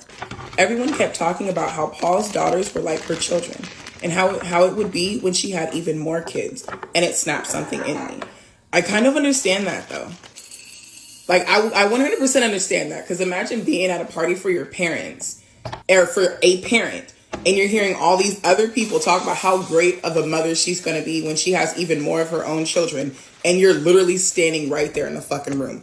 I would have snapped as well. Like, I don't think you're the asshole, but I truly, truly feel like This is a situation that is above Reddit's pay grade. I called my mom a horrible parent, and I told her that she was trying to replace me with the little brats after she abandoned me, along with some other insults that I don't really remember. Paul kicked my dad and I out, saying that I was an asshole for making his fiancé and girls cry and for ruining the engagement party. He said that I won't be allowed to go to the wedding unless I called and apologized. I may have taken it a bit too far, but my dad agrees that she had it coming after she abandoned a young child at the age where I really needed my mother. So am I the asshole, and should I apologize? Okay, so I'm going to say yes, but I'm also going to say no. I truly don't think you're the asshole for calling your mom out on her bullshit, because it's not your job to try to fix a relationship that has been damaged between you and your mother. You are the child and she's the adult. She knows that what the fuck she did was wrong, which is why she tried to overcompensate by being the fun parent the 2 days out of the week that you did go and see her. The reason I said that you are the asshole is because the little brats, the 9-year-old and the 13-year-old, did nothing to you. They did nothing to you. They don't deserve for you to say nasty, horrible things to them and about them. They are just as innocent in this situation as you are. And they don't deserve for you to say mean things. That's the only reason that I truly think that you're an asshole. Am I the asshole for making my mom pick between me and my pregnant sister? For background, I, 17, am adopted. I have PTSD, and babies crying is a trigger that I have been working on for years. I kind of zone out and get ragey, not something good or fun. My older sister, 23, lives with our mom, as do I, and is unexpectedly pregnant. There was a lot of emotions involved initially, but she has ultimately decided to keep the baby. She's now 6 months along. I was under the impression she was gonna move out, but she's decided she won't, as it'll be easier to have our mom help her. I am naturally pretty upset. I do not want to share my space with a baby, but also the ragey PTSD thing is exhausting for everyone. I basically told my mom that she either make sure the baby isn't living here or I'm gonna move to my dad's. He lives 3 states away. He's great and is pretty excited. He just works a lot, so mom never wanted me there in case I need support or something, and he's busy. My mom is pretty torn and upset. My sister called me a selfish asshole. My cousin thinks I need to just wait it out. The baby is family and it might not even cry that much. Members of my bio family think it'll be good exposure therapy, but I don't really believe them. Mom is currently trying to make it work, find out a way for us to both stay. I refuse every option because it won't work. She wants me to at least try, but I refuse to. Even separately, I don't like kids. I don't want a kid in my stuff when it grows up. Still, sister thinks that I'm the worst. Mom is so distraught it's almost concerning, and dad has expressed some concern but is overall happy. Am I the only asshole here? Am I the asshole for refusing to go to my sister-in-law's baby shower after she refused to support me when I had a stillbirth and stole my daughter's name? Okay, 3 months ago, I, 28 female, gave birth to my angel baby, whom I was gonna name Siobhan. Maybe I'm saying it wrong. My husband, Dylan, 30 male, and I are still grieving her loss. We lost her due to preterm premature rupture of membranes, and there was nothing the doctors could do to save her. My mother is Irish, and I was gonna name my baby after my great auntie. We were so happy, and now we are devastated. My family rallied around us, and so did Dylan's parents, but his sister was a different story. She has been helping Dylan, but has told me I need to get over it. It being in reference to our daughter. My husband's sister, Claire, 34 female, just announced her pregnancy at 20 weeks and had her gender reveal on Instagram. I'm happy for her, but sad at the same time because I never got to meet my daughter. She announced she was gonna have a baby shower and sent out invitations last week. When we received the invitation, it said, It said, help us welcome our baby, Siobhan, if I'm saying that right. I can admit I'd cried looking at the invitation. Claire and my husband's family have no connection to Ireland or the name Siobhan, and when my husband asked her why she chose the name, Claire said it sounded pretty, and because we weren't able to use it, she was gonna take it first, and to clarify, no, she is not naming her baby after my daughter. As much as I want to feel happy for Claire, I just can't. It feels like she's rubbing the fact that my baby is dead in my face, and I RSVP'd no to the invite. She called me on my private number and chewed me out for being a sour bitch, not being happy for her, and being jealous over nothing. I feel like I should be happy for her, but I just can't. I just want my baby girl, my Siobhan. Am I the asshole? No, girl. No. Storytime on how my homophobic boyfriend turned out to be actually gay. So my sophomore year of college is actually when I met my boyfriend, which, by the way, we're calling Justin. Justin had just transferred over and he was a junior. And before anyone comes at me for me being with a homophobic, well, at the time I didn't know he was, and I didn't exactly know what homophobic was. But anyway, back to our relationship. I met him at a Greek party. We talked, swapped numbers, and then the rest was history. Well, history for the next couple months. I would notice little small things in our relationship, like he never liked any of the guy friends I had, specifically the gay friends I had. He always had something to say about them regarding their sexuality. Not even that. There were times about how he would just randomly talk about how gay people are disgusting. And there was one time at this party where he got into a fight with one of my friends, who was, by the way, gay. And this is when I found out he was gay. I'm gonna come back for part 2. Part 2 on how I found out my homophobic boyfriend was gay. So, like I said, we were at a party and he got into it with one of my friends. Now, the whole situation started is when my friend wanted to go get me a drink. And by the way, we all came to the party together. And my boyfriend didn't like that. He said that he would get it. My friend was like, no, it's cool, I got it. And then they just started bickering back and forth. Of course, my boyfriend was like, oh, you're not her man. You're a sissy. You're that, da-da-da-da-da. Just going off on him. And I was telling him to calm down. It's not that serious. And my friend left the area where we went to go get himself a drink, came back, and threw the drink on my boyfriend.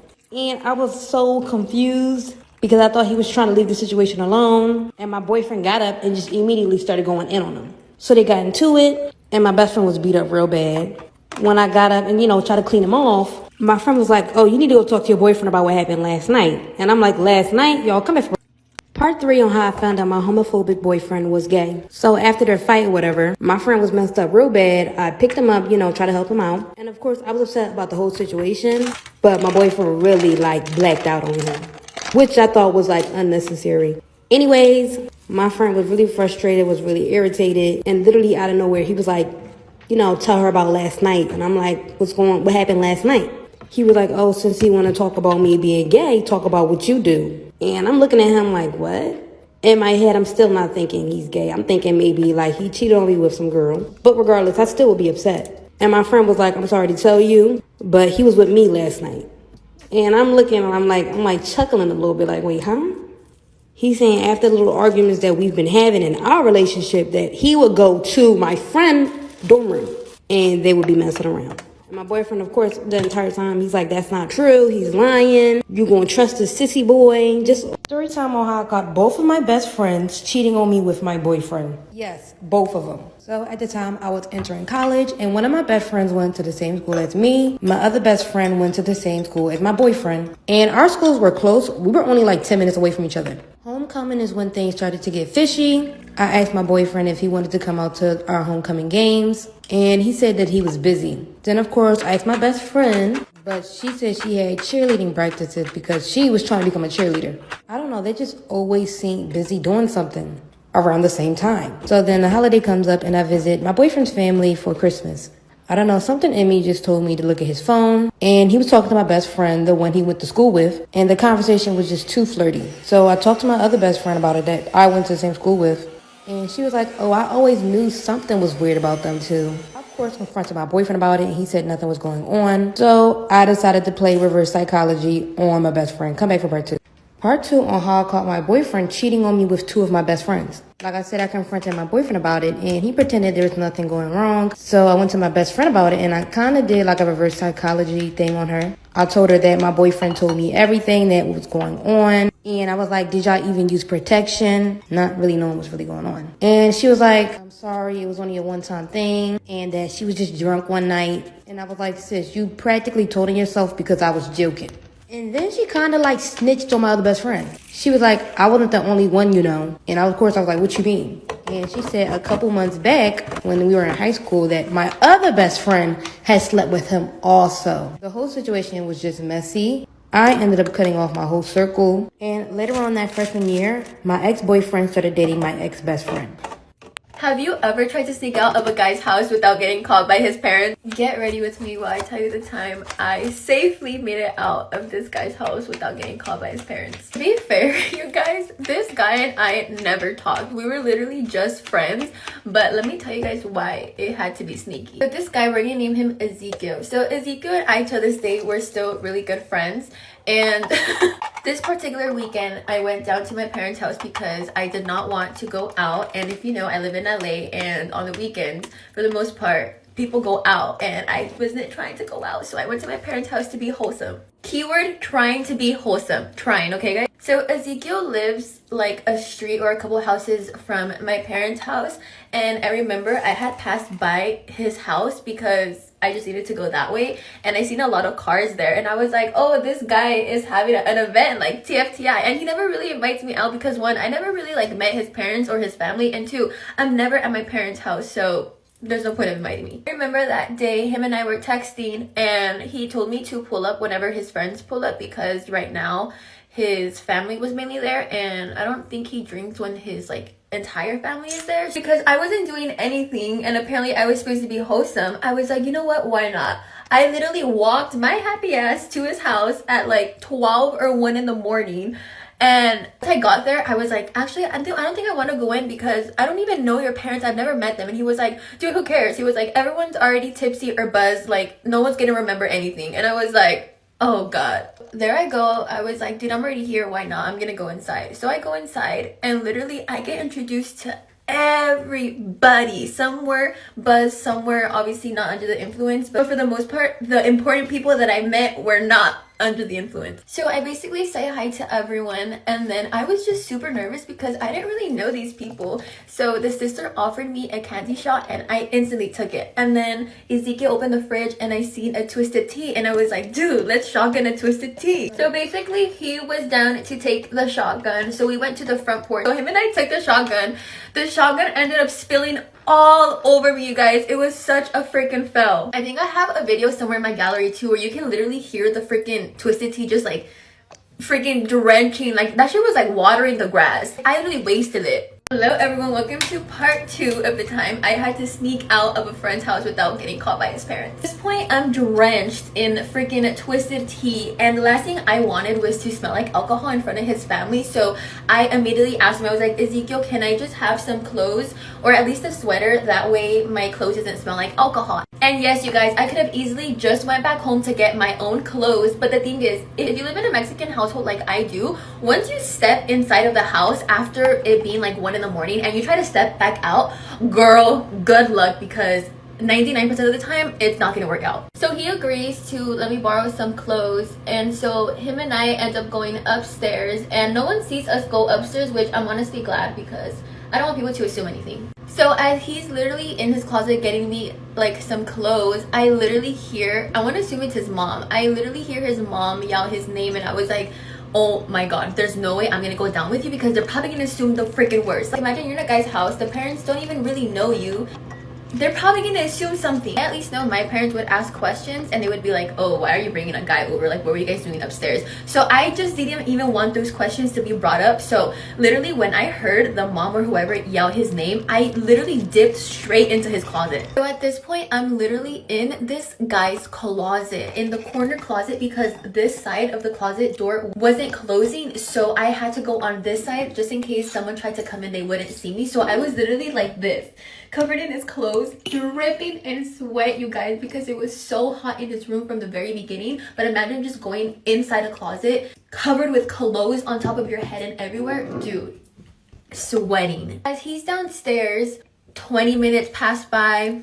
30 minutes pass by, 40 minutes passed by, and I was like, oh my god, there's no way I'm gonna be stuck in this house overnight. But at this point, an hour passes by and I needed to get out of the freaking closet because my sweat was literally like dripping onto my arms. It was disgusting. And when I got out of the closet, I overheard a conversation where the mom was like, oh, where's your friend? And literally Ezekiel was like, she left. And dude, my bag and my sweater were already on his bed, so I literally had to move my stuff, put it on the floor and cover it because at this point it was no longer there. Obviously I was still there, you guys, but he ended up telling his mom that I ended up leaving. So at this point I was screwed. Once I was able to catch a little bit of fresh air and hide my things, I went back into the closet, and girl, I was in the closet for another 30 minutes. Hello everyone, welcome to part 3 and the final part of the time I had to secretly sneak out of my friend's house without getting caught by his parents. My gut feeling was telling me to hop back into the closet because any day now I just knew his mom was going to come upstairs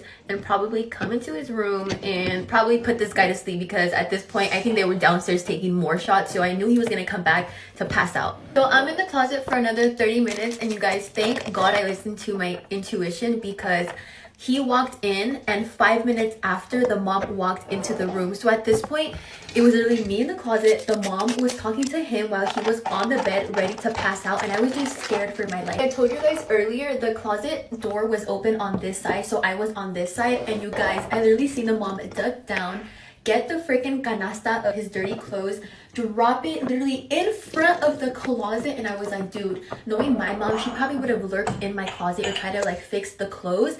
Thank God his mom did not, because she would have caught me. At this point my heart was pounding and I wanted to laugh so badly, but I knew the moment I made noise it was game over for both of us, so I just stood quiet as much as I could. The mom was done conversating with him and she goes, "Good night, Ezekiel, I love you," and then he basically says, "I love you back." She leaves the room, closes the door. No way I was gonna get out of the closet right away, so I waited another like 5 minutes.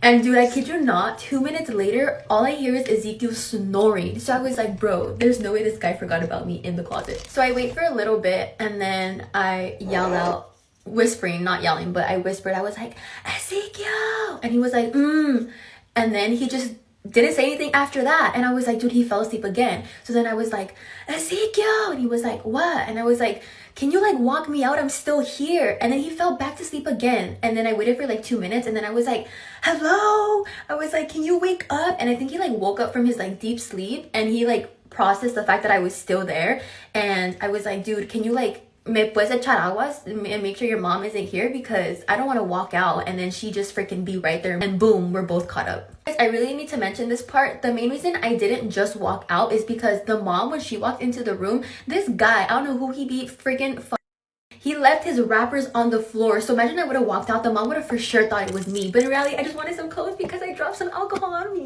So he finally wakes up, he opens his door and he was like, "Okay, my mom's in her room, hurry up, I'm gonna take you downstairs and you just walk out." We go downstairs and then he goes, "Just FYI, my cousins are here." I was like, "Bro, I don't even care if your cousins see me at this point. I just want to leave before your mom sees." I am walking down the damn stairs, walk of shame, as if freaking we did something, but in reality, nothing happened. I just wanted a freaking sweater.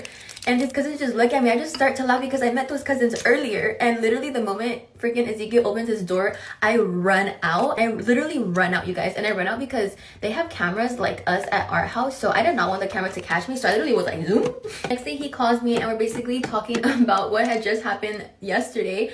And then I asked him, I was like, "Dude, did your parents check the camera? Did they see me?" And he was like, "No, they don't check cameras like that." He was like, "They didn't ask anything." So he was like, "We're good." And I was like, oh my God, thank God. Never freaking again, you guys. You see what happens? I went home to my parents to be wholesome and that shit bit me in the ass. But anyways, you guys, if you guys have a similar situation, let me know down in the comments below, because I would love to read your guys' story. Also, thank you guys always for the love and support. I see your guys' comments. We're so close to 10K. Thank you. It does not go unnoticed. I feel like you guys are all my besties now, and I'm so grateful and thankful for each and every one of you guys. In my next story time, I love you. I was brought up by family vloggers and it ruined my life.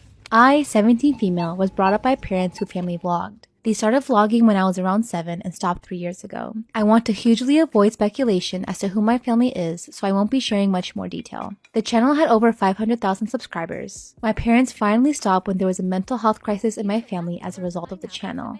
This was never shared online. If you are a family vlogger or considering it, please read this and consider my perspective. I've wanted to share for a while but didn't know how to. I loved it for a while. I loved being center of attention while the camera was on, and I loved getting more toys. I stopped loving it when I realized the only time I got attention was when the camera was on, and the only time I got toys was when I performed in a way I was meant to. I'm going to list some stuff that happened and how it affected us. My siblings and I were so paranoid there was a camera on us that the only place we felt comfortable changing was in the bathroom with the lights off. I couldn't talk to my mom about anything when my mental health began to get bad because I was too scared she would share it online. If I had asked her not to do it, it wouldn't have made a difference. I now barely have a relationship with my mom. My mom considered homeschooling us so that she'd have more time to make content during the day. My best friend's mom said that she didn't want my friend to be my friend anymore because my mom kept filming her without permission. My mom didn't care how upset I was. I didn't have a single private moment. My mom woke me up with the camera on, and she often filmed right until we went to sleep. She filmed us in the bath, and although she tried to get it off the internet, it's downloaded and online forever. She shared when I got my period, even though I told her I didn't want her to. Someone attempted to kidnap my sister and found it easy because they knew her full name, address, school, and details about her. My sister didn't know he was a stranger because he knew so much about her. And there's obviously a lot more. Am I wrong for being rude to my boyfriend after he withheld salt from me? It was so bland, so then he proceeded to put on additional soy sauce, which it did not need. It needed salt. Either way, I was defeated and needed to take it off, so I served it as is without salt. Everyone, upon being served, said it needed salt and proceeded to salt their own dishes. My boyfriend stood by his decision and doubled down on his argument that you can't remove salt, but you can add it, and that he preferred how it tasted as is. I was fuming because he has done this in the past and says I occasionally overseason or oversalt food, which happens on occasion but very rarely, and I do 90% of the cooking at home and he loves my food. We argued and he stood his ground that he prefers his food less salty and that if I salted it he would have been SOL and not able to eat any. However, I know that's not true and he would have happily eaten it. I said it felt controlling, and he said I could have grabbed more salt myself. Am I the asshole for being upset that my mother-in-law got my daughter's ears pierced? So my daughter is 5 going on 6 this month, and my belief is that children should have the right to bodily autonomy for things like this. So it's been brought up by my daughter a couple of times to get her ears pierced, but she was on the fence about wanting it done. My in-laws watch my kids regularly, and my mother-in-law is aware of my daughter's on and off wishes. A few days ago, I was on the phone with my mother-in-law, and it was brought up. I told her that I would take her to a tattoo shop to get it professionally done when she's good and ready. I specifically said I do not want it done at a place like Claire's. I work overnight shifts, so today I woke up, my in-laws were watching my kids. They come back to drop them off, and lo and behold, my mother-in-law was basically like, surprise, she got her ears pierced. And at Claire's, no less. The fact that my wishes were violated, the fact that it was done where I said not to, and the fact that it was done without my consent and my presence. My mother-in-law claims that she thought I didn't really care about it being done, so she did it for her birthday. My daughter was never really serious about doing it because she's only 5 and their minds change so often. Hence why I wanted to wait until my daughter was serious. Apparently that was my sign my mother-in-law needed to go get it done without my knowledge. So am I the asshole? Am I in the wrong for refusing to donate my kidney to my dying sister because she got with my high school bully? I'm a 35-year-old gay man. When I was in high school, I was bullied severely by Darren. I won't go into the details, but it was really bad, past the point of typical high school douchebaggery. In my sophomore year, I made the mistake of coming out to one of my friends, who promptly spread this information around the school. Before this, Darren had targeted me for being unathletic and wearing glasses and had done this to a couple other kids as well. But after I was outed, it was only me, and it was only because of my sexuality. After high school, I moved away for college. I made friends, even got a boyfriend, and pretty much forgot about Darren until one Thanksgiving, my sister Ellie brought home her boyfriend, Darren. No joke, the first thing he said when he saw me was, "Damn, Ellie, you didn't tell me your brother's a FAG?" Ellie fucking laughed, as did my dad. I was kinda stunned, but I didn't yell or start a fight. I just got up and walked out. After the fact, my family tried to play it off as Darren was just joking because he was nervous meeting the family. And they told me that he and Ellie were serious, so I had to get over it. I just told them all that I wouldn't be attending any event where Darren was. In private, I told Ellie that I felt hurt that she dated Darren, knowing what he did to me. She basically called me too sensitive and told me that she has a right to date who she likes. Which, yeah, she does. Since then, I've been putting distance between myself and my family, who seem to have readily accepted Darren into the fold. Recently, my mom reached out to tell me that Ellie was in the hospital and needed a kidney transplant. The rest of the family had been tested and none of us could donate. And my mom wanted me to get tested because I'm her full brother with a high likelihood of a match. The thing is, after all these years, Ellie is basically a stranger to me. If I were to do this, I'd have to drive 3 states back to the hometown, miss who knows how much work, and give a piece of my flesh, all for a woman who dated and eventually married the guy who made my high school days a living hell. I told my mom that I wouldn't be getting tested, and she freaked out at me over the phone. I quickly hung up on her, but before I did, I heard her call me vindictive and a monster for refusing to save my sister's life. I admit I feel pretty guilty about it, but am I in the wrong? Am I wrong for wanting to divorce my wife because she caused me to go to the ER? Trigger warning, DV. So my wife, 45 female, and I, 50 male, have been married for 20 years. We have a 16-year-old daughter, and life has been pretty good. We have our ups and downs like any marriage, but we work together through it. We have even done marriage counseling a couple of times to get ourselves on the right track. When it comes to household chores, I've always cleaned the house, as I am a bit OCD with cleaning due to growing up in a house with roaches as a kid. She takes care of the laundry, and we split making dinners on days I'm off, as I work 12 hours a day, 4 days a week. Kiddo takes care of the dishes. So here lies the issue. My wife is going through perimenopause. She's been super emotional and is a bit unlike herself for the last 6 months or so. She is taking meds to help even out her hormones, but it's taking time. One day she is overly nice, the next day she's complaining about every little thing and getting all bent out of shape. So yesterday morning was one of her bad days. I forgot to set up the coffee pot to make coffee in the morning. When I went down, she was all bent out of shape over it. I tried my normal tactic of apologizing, as I had a migraine and went to bed early and just forgot. I told her I would make coffee in a bit, as I just woke up and needed a little bit to get the morning fog out of my head. Typical thing for me in the morning. She didn't like this answer. So as I went to sit on the couch, she threw her coffee cup at me, causing it to smash into my head, breaking and splitting my head open. First, I was pissed. She actually threw something at me, like WTF, but then I felt liquid. Red liquid, obviously. I couldn't see it. Going down my neck. I put my hand on it, pulled it back, thinking it was coffee,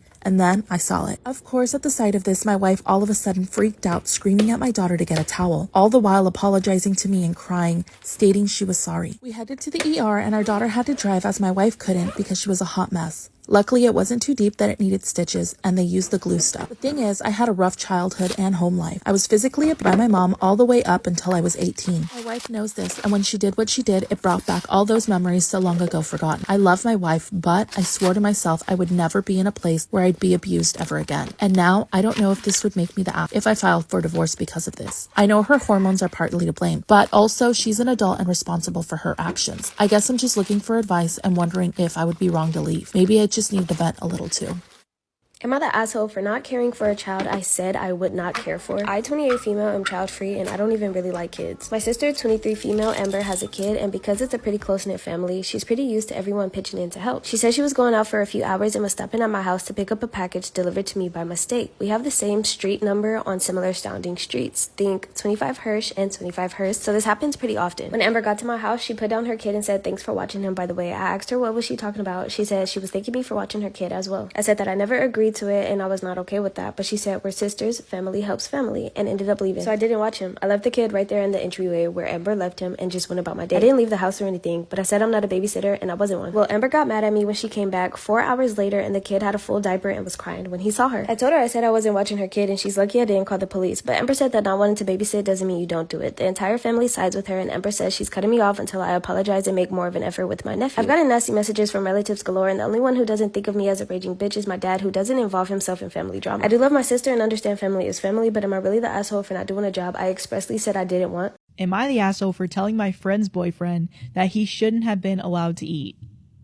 Some friends and I decided to do the trend where we have dinner and everyone brings a food that starts with the first letter of their name. There is one friend of ours that's a bit of a moocher. Whenever we go out, she never pays for stuff. Whenever it's the dinner bill, tickets for the movie, etc., we always end up paying for her. But everyone accepted this and doesn't really have an issue with it.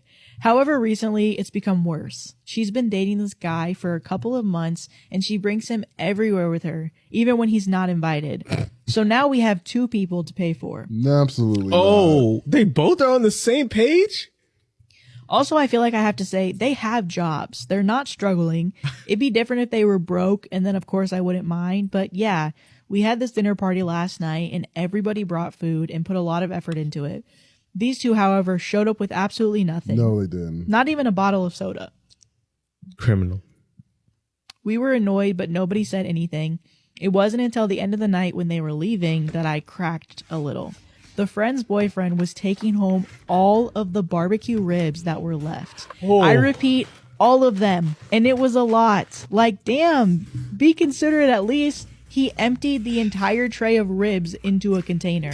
The audacity. That's when I politely asked, "Can you not take all of it? The others might want some too." He got all defensive and said, "Why are you treating me like I'm stealing all the food?" I clarified that I never said such a thing and that I only asked that he didn't take all of it. He got angry, plopped the ribs back and said, "Fine, I don't need your food." To which I replied, "I mean, it kind of seems like you do. And to be honest, you shouldn't have eaten at all since you didn't contribute again as usual." Then my friend came, took him, and just left without saying anything. Now apparently she's angry with us, mainly me. Most of my friend group doesn't think I did anything wrong, but there are a couple who are saying that I shouldn't have said anything. The thing is, I didn't even say anything to my friend because I don't mind that she doesn't contribute. Her boyfriend was the one that was irritating me. He eats the most food but doesn't contribute, drinks the most alcohol but doesn't contribute, orders really expensive meals at restaurants and doesn't contribute towards the bill. I guess I kind of just got annoyed and snapped at him. I tried phoning her to clarify that I don't have any issues with her, but she's ignoring me. I don't know, maybe I should have left well enough alone. Am I wrong for making my daughter choose a different restaurant for her birthday meal than the one she really wanted? My 39 female daughter very recently had her 17th birthday. My husband, 42 male, and I told her to pick a restaurant that she'd like for us to take her for her birthday. She chose a seafood restaurant that we've never been to. I'm looking over the menu and I saw a vast majority of the dishes contained shellfish. There were a few fish entrees as well as some surf and turf, but there were only a couple non-seafood dishes. Our son, 15 male, is deathly allergic to shellfish. He also can't stand fish. There are only a couple of dishes there that he could actually eat.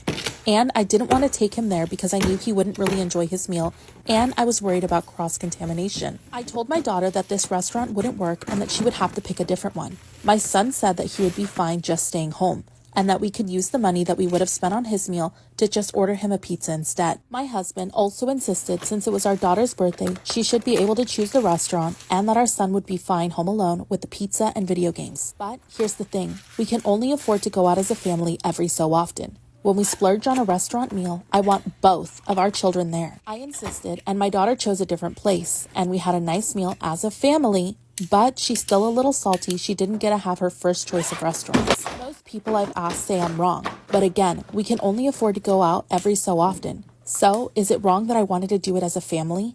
My daughter still had a nice birthday meal.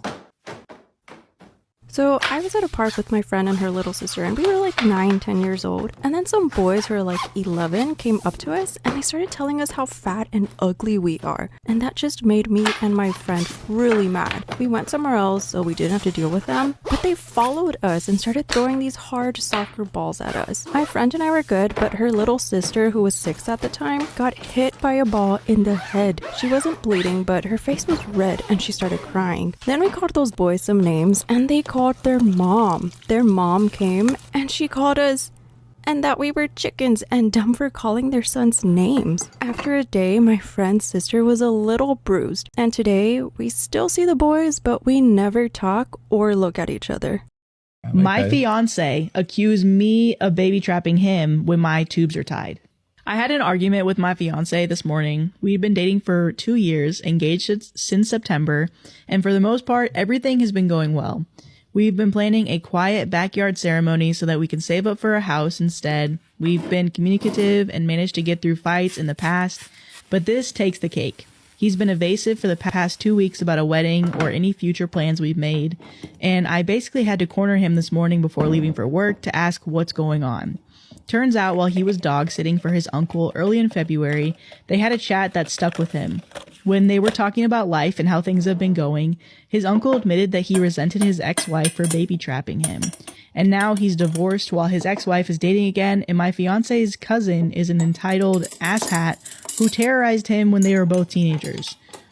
Turns out it's been sitting in his mind. He says that he thinks I'm about to spring a pregnancy announcement on him and trap him into a marriage. This is despite the fact that he knows that I don't want kids. I basically raised my siblings and lost out on my childhood. I told him about not wanting to have kids when we first started dating. We were both on the same page, and I asked him about having a vasectomy in the past, which is why it was surprising that he thinks that I'm trying to baby trap him. The thing is, the first chance I got, which still took a long time, I got my tubes tied. I literally can't get pregnant. I reminded him of this fact, and that made him go really quiet. He didn't even apologize or say anything, so I told him if he's going to be like this over a made-up issue in his head, I don't know how I would trust him in a real crisis. Now I'm wondering if I was too harsh and what steps we can take to move forward, or if I'm the right amount of angry and I should just end it. I have no idea what to do right now. And then there's an update. So update, it's been an exhausting week, both at home and work. Basically, we're not engaged anymore. He's moving back to his parents and our relationship is over while he works on himself. To answer some questions, no, he wasn't cheating, nor was there a secret baby on the side. Half a yes to him having second thoughts, half a yes to him being influenced by family and friends. I won't go too much into details, just that his uncle's family were really awful to him. They were always the go-to babysitters, and he has trouble standing up to that generation of his family. He's impressionable, and he has trouble separating fact from fiction because of that and them. Another factor is that one of his formerly child-free friends announced that his wife is pregnant during New Year's, and he's been excited about that. My ex-fiancé is wondering if he'd change his mind, especially since his parents do want him to have grandchildren and have been asking if we're going to wait before having them. After dog sitting for his uncle, apparently all that combined in his mind that I changed my mind and that I'd surprise him about it, which is the core of the matter to me. Whether he forgot that I had my tubes tied doesn't matter. He was projecting his fears, anxiety, and trauma onto me and punishing me for something that I didn't even do or say, and then made me out to be a deceptive partner because of that projection. He stopped trusting me because he was afraid of what the warped version was that he built up in his head. That wasn't okay, and that's why I ended it. He's been moving his stuff out all week, and he told me that he's going back to therapy. His parents will be there to help him, and they separately apologized to me. They had no idea how bad his anxiety was. I'll be there to support him as a friend. I've been trying to say that it's on pause, but typing this out makes me realize that no matter what, I wouldn't be able to win against those fears, and nor can I trust him to ever really fully trust me again against them. Am I the asshole for canceling our apartment signing after I found out that my boyfriend bought an expensive car? My boyfriend, 31 male, and I, 28 female, have been together for just over 2 years. We have been living with roommates and been looking to move in for a while. It's expensive and I have a dog, so it's been difficult to find a landlord that would be okay with the dog. My friend has been moving out and she has a dog and is willing to sublet for us. The landlord said they are okay with signing us if we want to stay after the 8-month sublet. It's a fairly good price near work, so I'm happy with it. We went through the credit check and we are about to sign it, but I recently discovered that my boyfriend bought another car. He already has a daily driver but wants a weekend car, which I personally find ridiculous why anyone would need 2 cars. He has a Honda Accord that is fine and he has never complained about problems with it. But he recently said he bought another car. He isn't the best with money. He really likes to spend it till the last dollar and doesn't have any savings. I've had to bail him out twice on rent. We both pay about $1,100 plus utilities and he makes around $70,000 a year. So he should have savings, but he doesn't. He paid me back, but it was months later than we agreed on. So I wasn't really happy that he did that, but I didn't realize he bought such an expensive car. He didn't show me until Saturday when he picked me up in a Corvette.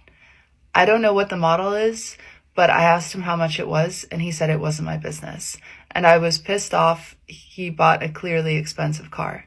He admitted later, because I refused to let it go, that it was $42,000 and he had traded in the Honda. Even then, his payments are almost $800 a month. I was so mad that he did this, especially because he asked me to cover part of his share of the apartment security deposit a week before he bought the car. I called my friend and apologized and told her I can't sign the lease, and she said she was okay with it.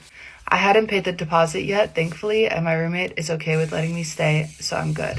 But my boyfriend's lease is ending and the landlord wants him out, so he is mad at me canceling us moving in together, because now he still needs to move out and probably will be paying more than if we moved in together. He yelled at me for butting in on his business, saying it's not my business what he buys. It is if you're going to live together. If you're at the point where you're going to move in together, yes, it is. I think that's fair, but he also doesn't have any money and bought an expensive car, so if anything goes wrong, I have to pay for his share of the rent. So, am I the asshole? The date of that episode. Oh, everyone clearly remembers April 17th episode where we Never talked forget. about it. Everyone's been clamoring, where's the guild at? Where's the cousins episode at? Hashtag cousins. Yeah. That's my cousin. Yeah. Yeah. So I'm excited for it. I'm excited. This is going to be the most unhinged episode, I think. I think so. Yeah, I'm nervous, actually. I don't know. Because I think it's good. It's always good to have Maddie balance out different personalities.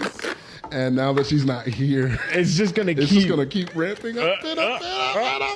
But you know what? Let's get into it. Let's teach them how to Dougie. Like our next story. That's not a story. That's not a story. We've already messed up the one thing we were supposed to do. Dougie is nothing. That's not one of the words. Oh, man. Okay. Dude, I actually gotta the get my landlord list. of this place is going to be pissed like this next story. I ran out of breath. We're back. When I was in 3rd grade, we went to recess and we were running. I ended up twisting my ankle and went to the hospital. Then months later, I twisted the same ankle. And a few months after that, I twisted the same ankle. Am I wrong for yelling at my brother's pregnant girlfriend and kicking them both out of my house after she threw away my food? I, 27 male, live alone. My brother, 21 male, and his girlfriend, 19 female, still live with our parents as they can't afford a place of their own. His girlfriend is also currently 4 months pregnant. My brother asked if he could bring his girlfriend for dinner in order to catch up, and I said sure, why not? However, the moment she entered my house, she started complaining about the smell of steak I was making. She said just the smell alone makes her nauseous and she can't eat it. I tried suggesting alternatives, but she was dead set on Chinese food and ended up sending my brother to the nearest mall in order to get some. I thought that would be the end of it, but after going to the bathroom and coming back, I caught her throwing my unfinished steak into the garbage. So of course, I asked her what the hell she was doing, and she said the smell was so strong she thought she'd end up throwing up on the floor. So she said she needed to get rid of it and then started spraying a perfume from her purse in my kitchen. Am I wrong for yelling at my brother's pregnant girlfriend and kicking them both out of my house after she threw away my food? I caught his girlfriend throwing away my leftover steak, and she also sprayed perfume spray all over my kitchen. I was beyond furious and sent her back to the living room, and when my brother got back from the mall, I kicked them both out with their Chinese food. My brother tried to convince me to let them back and said I could make something else for the two of us, and his girlfriend was pretty much sobbing. I was dead set on kicking them out, but my parents got mad at me for apparently causing so much distress to my brother's pregnant girlfriend. I told them she literally threw away our dinner, but they said I shouldn't have yelled at her or kicked them out, especially because she's a teenager that's being influenced by pregnancy hormones and that my outbursts actually caused problems in her relationship. I guess she ended up sending my brother to sleep on the couch that night, even though he literally defended her. So am I wrong for apparently not having enough tact to deal with a pregnant teenager? Top comment says if they're old enough to be parents, they're old enough to act like adults. Am I wrong for begging my girlfriend to uphold a sexist tradition so she can make a good first impression? I have a big family that's incredibly close, and we have big family dinners every few months where we all meet at my great-grandfather's estate. Typically how this works is the women go cook for the time they're there and the men don't, which I'm fully aware is sexist as hell. That being said, I am one of the youngest people in the family and my protests mean literally nothing. Now, not all the women cook, and those who choose not to are usually met with a level of ostracizing. And most of the women who choose not to cook do have a good relationship with the family as their wives and long-term girlfriends. But when I've seen new partners not cook, it's gone bad, like completely ostracized, not speaking, cattiness, rudeness, all of that. But once I told her about the tradition, she was understandably bothered. Am I wrong for begging my girlfriend to uphold a sexist tradition just so she can make a good first impression? Initially, she said yes, which is great. I want her to meet everyone and for everyone to get used to her being around. But when I explained the tradition, she was understandably bothered. I told her I understood where she was coming from, but it's better for everyone if she just plays along. I told her it's not a permanent thing and I'm only asking her to do this so she can avoid bad treatment from the rest of the family. This is her first impression and I don't think it's best if we cause waves. Her response was that it's unacceptable and that if she has to do that, then she won't be going. I have tried to compromise with her, but she won't budge and she's pissed at me. She told me that if I think it's acceptable to make her do this, I'm just as bad as everyone else. Top comment says, why won't my girlfriend abandon her sense of self-respect so she can establish herself as a subservient woman? That way my sexist family won't mentally and verbally abuse her. She just doesn't get it. And honestly, you guys, I have to agree. Am I the asshole for throwing money at my wife's desk after she asked my daughter to pay me back? My 50, daughter 23, and her husband married in 2020 in a very small ceremony. They weren't able to have a proper reception and invite more family and friends, so their late wedding reception was going to happen in January. The venue was booked, all catering confirmed, etc. We all wanted to contribute to the cost, so a third was paid by us, a third by my son-in-law's parents, and a third by the couple. My son-in-law passed away 2 months ago, and it's been awful for all of us, especially my daughter, and it breaks my heart to see her like this. We are all with her, and she is learning to stay strong. A couple of weeks ago, my wife casually mentioned that maybe I should ask my daughter to return the portion of the reception costs we contributed, since it's no longer happening. I was shocked. I told my wife my daughter is in very deep pain right now, and I'm never going to ask her for something like this. And my wife dropped the subject. More recently, she brought it up again, saying she's sure my daughter would also agree with us and that the money is ours and she doesn't have to give it back right now. Again, I told her no, I wouldn't be doing anything like that. Yesterday, I found out she called my daughter herself to talk about this. Got pretty mad and got all the cash I had lying around and threw it at my wife's desk and asked if she was happy now. She was upset and said I was degrading her when she was just trying to look out for us. I don't think I'm the asshole here, but my wife is pretty upset with what I did. So am I the asshole? Let me know your thoughts in the comments. Am I the asshole for dropping the "we're not having kids, now stop bringing it up" bomb on my mother-in-law? My husband and I don't want kids. My mother-in-law is big into family in the traditional sense. She has always been pushy about us having kids since we got married. Literally, the week after we got engaged, she started asking. My husband has always changed the subject and has even told her that it's really none of her business. Every time we see her, she asks. Everything we do is built around the idea of us having kids. 3 years into our marriage, my husband said we might not even have kids, and my mother-in-law would not hear it. At year 4, my husband had a vasectomy and I had a tubal. So this weekend we were all at their home enjoying some barbecue and drinks and everything. When I get up to grab a beer, my mother-in-law asked me if maybe I should drink water instead because wink wink, nudge nudge, you never know. I was annoyed by this and said, there's really no chance. My mother-in-law's all-wide grin said, oh, come on, it's time for you two to finally get serious. Put down the beer and tell us when we can finally expect you two to make your family official. My mother-in-law gets real annoyed and says, well, you won't be real, uses the last name, until you bless us with babies. My husband said, Mom, enough. My mother-in-law pushed again and my husband repeated. After about 15 minutes of the usual comments, I finally snapped and said, Mother-in-law, part 2. Am I the asshole for dropping the "we're not having kids, now stop bringing it up" bomb on my mother-in-law? I finally snapped and said, Mother-in-law, husband got snipped, I had my tubes tied. We're not having kids, you need to stop bringing it up, period. Well, I thought I started World War III. She started crying and stormed off. Family looked at us with disgust and stormed off to comfort her. We left. The party kind of ended and the social media bullshit started shortly after. Vague posts, links about how motherhood is a woman's greatest calling, articles about how unhappy childless women are, etc. Some meme about how, I guess I wasn't a good enough mother, so I won't be graduating to grandmother. It's obnoxious to the point I just muted all of them. My mother-in-law finally called me this morning and told me that she was willing to put all of this behind us if my husband and I came over and listened to her reasons that we really needed to have kids. I told her no and that we were tired of being pushed into this. And she said, well then I guess you two aren't really prepared to be real. I'd like a refund for what I paid for the wedding. It wasn't that much, like $400 for the rehearsal dinner. I hung up on her. So am I the asshole? Let me know your thoughts in the comments. Storytime. Everybody's saying that I cheated on my ex-boyfriend, but I want your guys' opinion. So a little background information. I was a college student, and I had been with this guy who we're gonna call Jacob for about 6 months. Towards the end of his and I's relationship, stuff just started to get really boring, and every day I would get the ick from him. Now, at this time also, I had gotten a new job. While I was working, I had met this guy who we're gonna call Tim. Since I was a college student, I decided to start working more, so Tim and I would see each other literally every day. Him and I really hit it off, like straight away. Not to mention, him and I had a lot of things in common, his sense of humor was great. Well, the one night before work got out, Tim asked for my number, and I said yes. However, since I was still with Jacob, I decided that I was going to break up with him before I texted Tim. So I broke up with him. Fast forward to now, Tim and I are in a super good relationship, but now everyone's saying that I cheated on Jacob. What do you guys think? Story time about how my stepdad made my mom choose between him and my brothers. So a little background information, I was 13 years old and in 7th grade, and I had 2 older brothers, Josh and Alex, who were twins, and they were both 4 years older than me.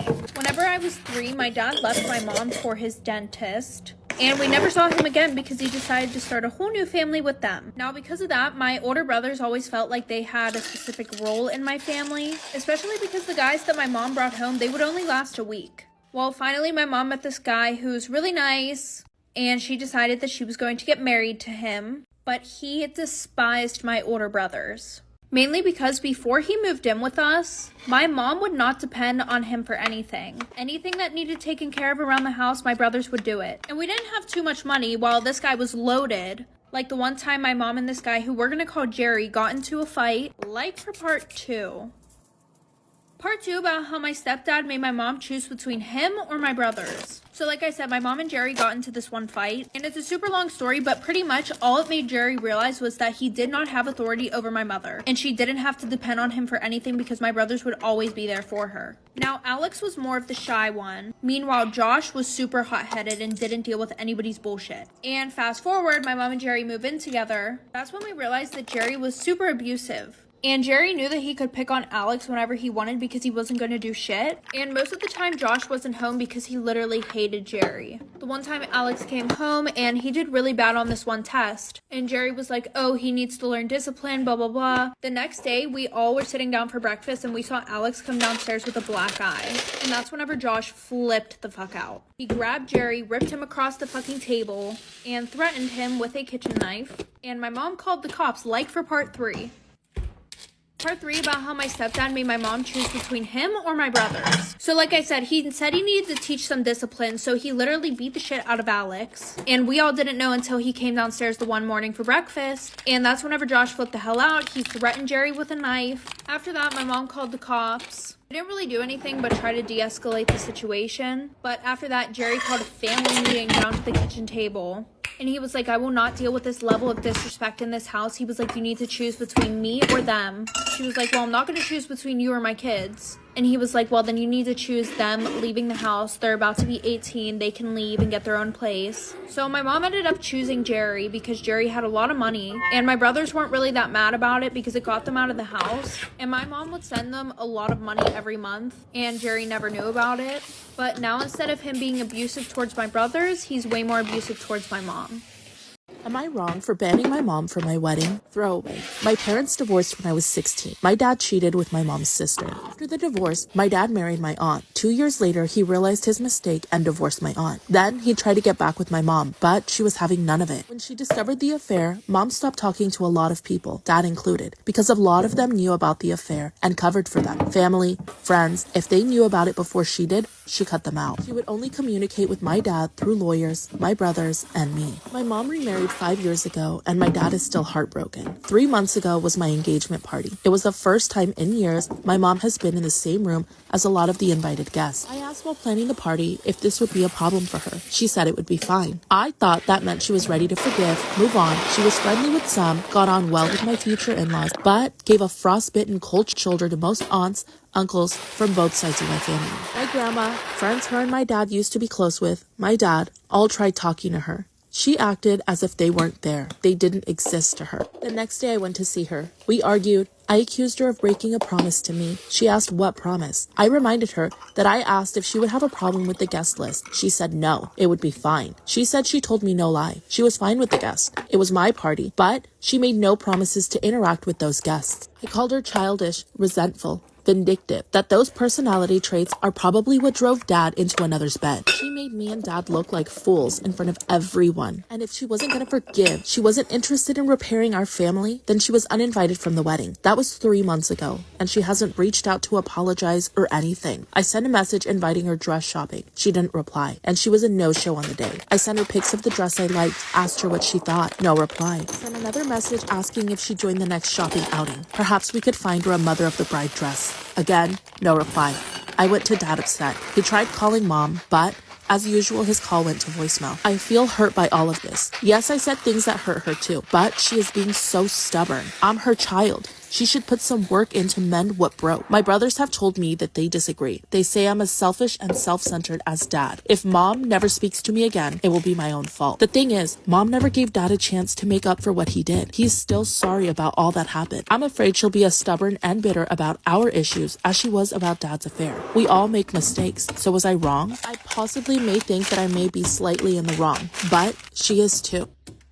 I sent an anonymous letter to my dad just to mess with his head because I hate him. Story time! So my dad is just not a nice person. You can fill in the gaps with whatever that means to you. Kindest of man to his children from his first 2 marriages. However, within the community, he is so well respected. He will go to great lengths to keep up these appearances. He is a retired policeman, a devout Christian, and his 3rd wife and 3rd set of children are all seemingly unaware of the type of person that he truly is. So my dad has 7 children in total from all marriages. And because he's such a top-class guy, he's kept his child from his first marriage a secret from his wife now.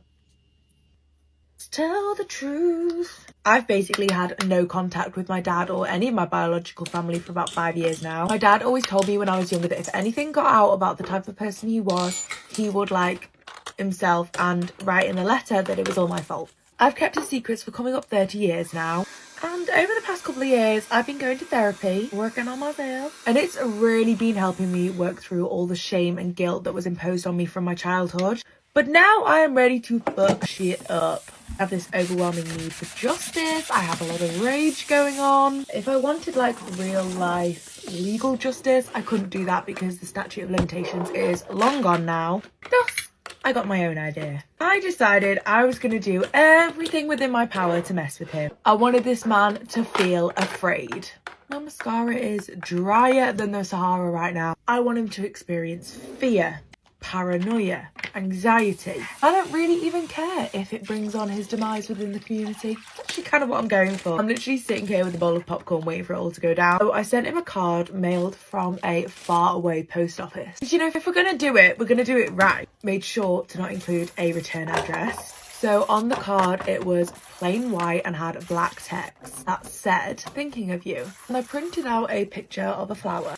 Specifically a poisonous flower. And then inside I wrote, "I remember, do you?" And then I tore a page from the Bible, which, can I say, felt very wrong to do. It was from Luke and highlighted the following verse. "For nothing is secret that shall not be made manifest, neither anything hid that shall not be known and come abroad." Luke 8:17. I thought the card and its context were quite poetic, and I sent it so that it would arrive on his birthday, so he'd open it just thinking that it was a nice birthday card. Here's some paranoia. I plan to continue to send things to him just randomly, sporadically, nothing too close together, but not far enough so he forgets. I've actually made a journal. So anytime I get a nice little idea, I can make sure that I don't forget it. I lived in fear of him for literally all my life. It feels really, really good that I can return the favour. I was disinvited to the baby shower I was originally planning. Okay, advice please. Here's some background. I, 33 female, have been dating a widow, 51 male, for the past 10 months. I know there's a significant age gap. I never thought I would be with someone older, but after a failed marriage, I met him, and it's always seemed truly meant to be. We're very serious about each other, very much in love, and live together along with his youngest son, 21. His wife died almost 2 years ago before we started dating. I've always gotten along really well with his eldest daughter, who has a different mom than his late wife. Let's call her Ella, as she's very kind and always supports her dad. We've gone on vacations all together, and we used to see them almost every week for dinner. Ella and her husband are having a baby. Her mom is not the most reliable person, so I offered to throw the baby shower with the help of my boyfriend. We were talking about some details at dinner once, and she was stressing out about it. That evening, I texted her a message letting her know that everything would be taken care of and to not worry about it. All I needed from her was whether she wanted a specific theme or wanted it to be a surprise, as well as the guest list, and I never heard back. 2 weeks later, she texts her dad that a family friend is actually going to be throwing it for her, and she doesn't want me to come because she doesn't want any tension at the party between my mom and her. Her mom and my boyfriend haven't been together for 28 years. He had a 20-year marriage after that too, as well as in-laws from the late wife's side, specifically my boyfriend's mother-in-law, which is strange because after the mother-in-law started some major family drama that crossed a lot of lines, Ella said she never wanted to see her again. That and the fact that she's generally a mean lady. My boyfriend got upset with her because he does a lot for her and everybody in general, as he is a very kind man, and is tired of people not having his back. Note, him dating me was hard for some family and friends to deal with, as they've not been the most supportive. Daughter also needed help watching the baby, so I told her that I would take care of him 1 day a week during the summer, as I have most of it off since I'm a teacher. So I was really hurt and feel taken advantage of that I went from planning this special day for her to not even being invited and being one of the few people she's planning on trusting with her son. Ella and my boyfriend haven't spoken since. It's been a few weeks. He had texted her after their heated phone conversation and she never responded. I still think he should go there to be there for his daughter. He's uncertain. Any advice on how to navigate this whole thing moving forward? And then there's a couple edits. Based on some responses, I must not have been clear about the baby shower planning. Months ago, we were talking about the baby and I asked her who was going to throw her the baby shower. She said she didn't have anyone offer and seemed bummed, so I offered for her dad to throw it. She accepted. We didn't do much planning except starting to get the house ready, finishing up on some projects and some preliminary research. It then came up at dinner a couple of months after the offer that she was stressing about it, hence why I texted her that evening, letting her know everything was going to get handled and not to worry much about it, except letting us know what the theme was that she wanted and the guest list. That's the text that she never responded to. Similar situation happened with the childcare where I offered to help her too. Continuing on the edit, Ella is 28. Ella's mom and my boyfriend were only together for a few months 29 years ago. I never expected the mom not to go to the shower. The person throwing the shower is my boyfriend's best friend's wife, who has always had a problem with me. We don't know why, maybe my age, but she has never excluded me from events that she has thrown before in the past, so I don't think it's her. Based on some of the comments, I'm genuinely confused by people's inability to recognize that people can offer help without any ill intentions or ulterior motives. I truly only wanted to help her out and would have been 100% respectful and supportive if she declined, which I believe. I do believe that's true. I just don't think you guys work out, and I think it's mainly on her part. It's not even on your part. She just doesn't want the relationship. I do thank all of you for commenting, giving advice, and helping me see a lot of different sides of the situation, as well as hearing your stories of similar struggles. There are so many comments that I've been trying to keep up with and respond to everybody, but it's becoming much bigger than I anticipated, so I thank you all for your help and insight. I will update you guys again if anything happens. Am I the a-hole for calling out the grandparents of an autistic boy and calling the police? Okay, so here's some background first. I, 42 female, have been struggling with trauma after finally getting out of an abusive relationship. I suffer really bad with anxiety. I'm also recovering from a breakdown due to this and some other things that have happened. The situation, back in 2020 during lockdown, this 8-year-old boy kept pressing my video doorbell and running off. His grandmother was with him and did not attempt to stop him in any way. I had known this lady for a long time, knew she had custody of the child, and the fact that he is autistic. The fact that he was doing this caused my anxiety levels to rise. The thought that my abusive ex had found me terrified me. I was having therapy via video calls with my therapist and would often have to stop because he would ring the bell. My therapist would then have to spend the rest of our session trying to calm me down. I messaged his grandma and asked her to stop him from doing it as it was affecting my mental health. She did not respond. A few months later, I decided to message her again as things were getting worse. I also lost several family members, my dad and cousin included. Her response was, "He's autistic." I told her I knew that, however, she still needed to stop him or I would call the police as it was harassment and affecting me very bad. She responded by saying he is an autistic child and I should get an effing life and to go ahead and call the police, they won't do anything. I called the police, who agreed it needed to stop and they would speak to them on my behalf. Having the text to show, I had tried to ask her to stop him and the video evidence helped. The police went round and it stopped. She hasn't spoken to me since and I really don't care if she never speaks to me again. Fast forward to last year and the boy started shouting abuse at me every time he saw me. I tried ignoring him. Last week he was with his grandpa as I walked up the street. He started with the abuse again. I had had enough at this point and it must have scared him a little as I stopped dead in my tracks, spun around, and sped walked to his grandpa. He ran and hid behind his grandpa. I told his grandpa that he needed to stop him from shouting abuse at me. It is not nice and needs to be stopped. He, like his ex-wife, responded that he has autism. I have noticed that they use this like a get out of jail free card. I responded very loudly, I know he is autistic, you should teach him right from wrong. Autism is not an excuse to let a child do as they wish without consequence. He made the child apologize and I left. Since the incident, I have been told that I should not have said anything. I also learned people were already calling me the a-hole for calling the police in 2020. This has me wondering if I handled the whole situation wrong. Am I the a-hole?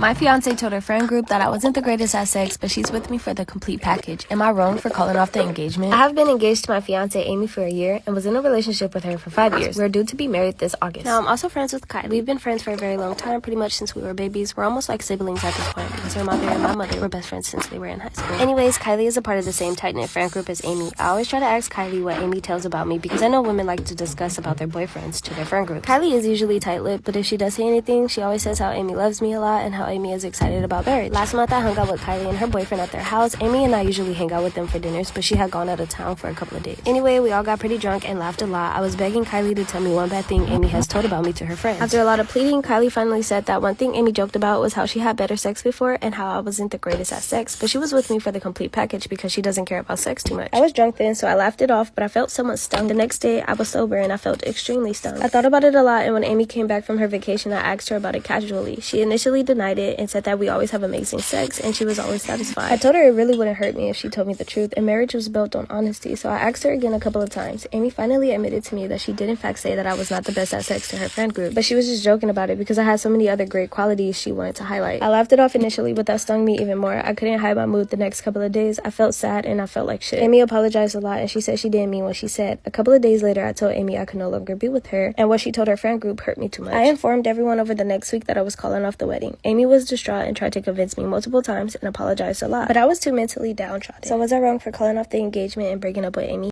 Am I the asshole for walking out of an event when my fiance introduced me as a bookkeeper?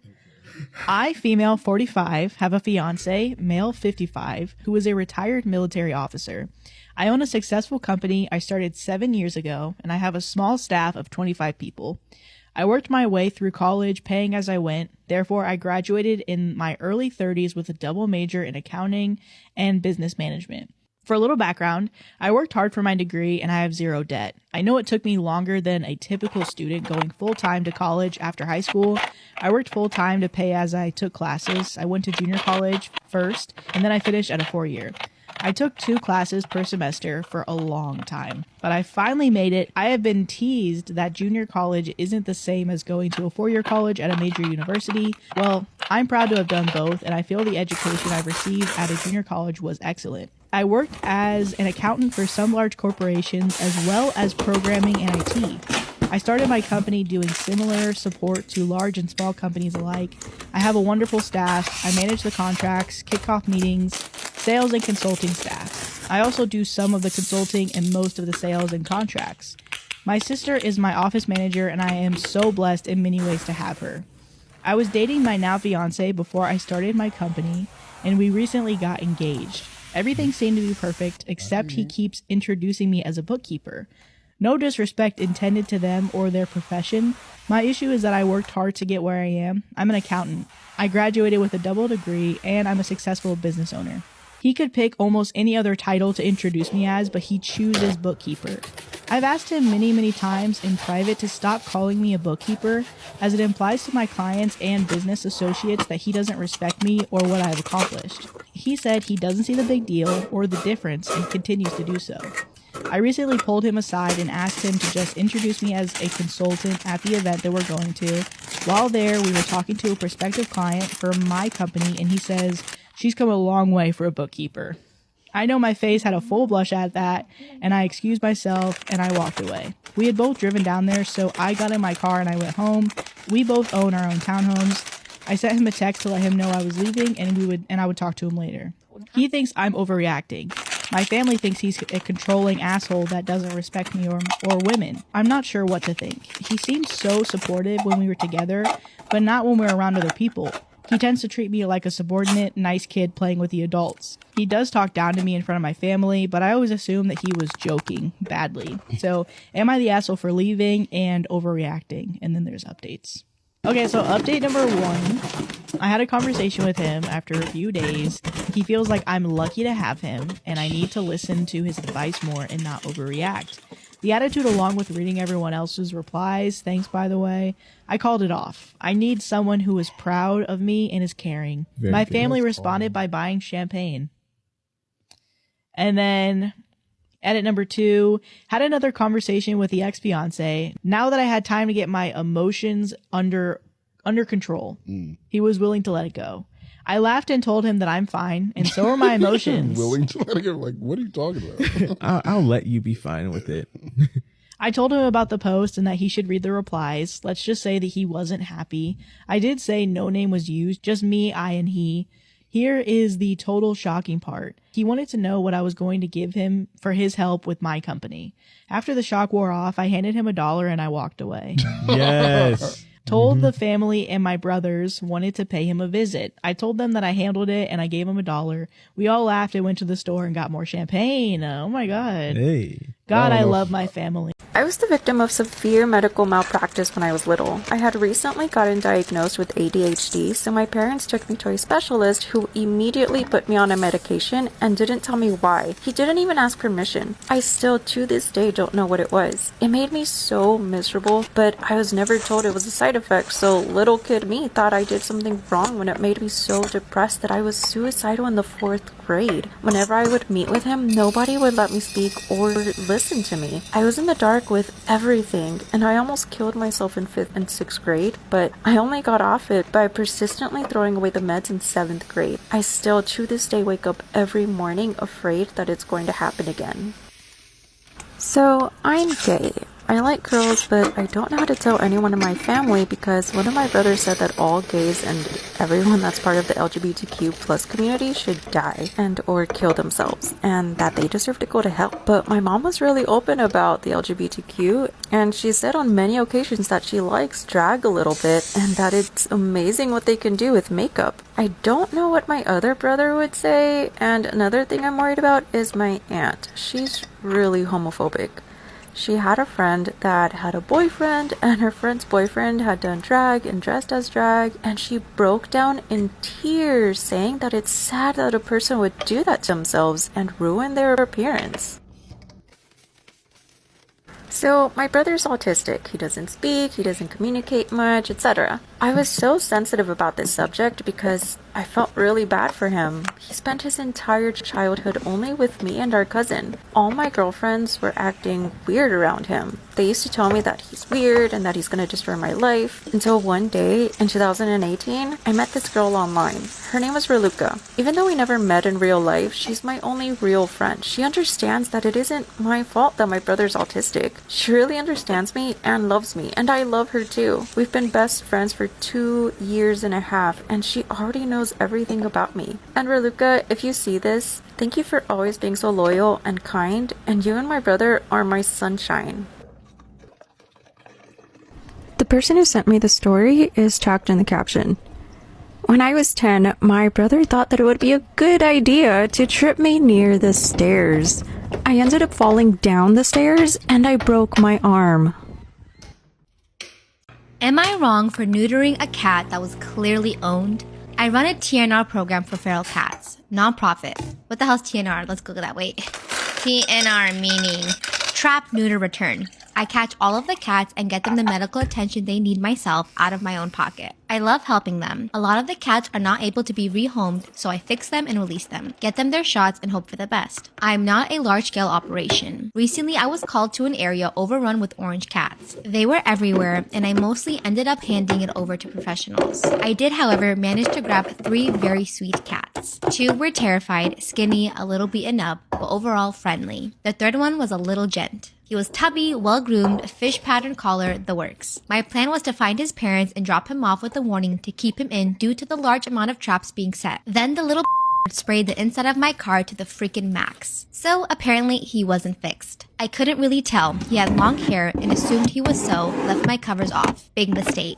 So apparently he wasn't fixed. I debated taking him home or taking him to get neutered with the rest. He was an indoor-outdoor cat, indicated by his collar tie, and with so many strays, I'm certain some were carrying his genetics. Ultimately, I took him with me and got him neutered. No chips, so I called the number on his tag and informed them where their cat was and gave them their time slots to pick him up or have him dropped off. The owners went ballistic. They were cursing me out and came to collect their cat not 20 minutes later, called me a kidnapper, blamed me for their child having nightmares, scared over their cat going missing. I tried to explain that he needed to be fixed if he was going to be outside, but they didn't want to know. They said I should have called immediately regardless. I spoke to my rescue friend who said I was in the wrong. Even though we know we are technically in the right, we didn't have the legal ground to do that, and it wasn't my decision to make. I did apologize, but I have blocked their numbers. The mom is flaming me on Facebook and DMing people I know. I have a duty to care for stray cats. Me knowing an unneutered male was roaming free and not doing anything about it was a concern for the said stray cats. Things are still tense between my rescue buddy and I don't completely disagree. I know I crossed the line even if it was for the greater good. People are finding out and taking sides, so I'm not sure who to really believe was right here. So, am I the asshole?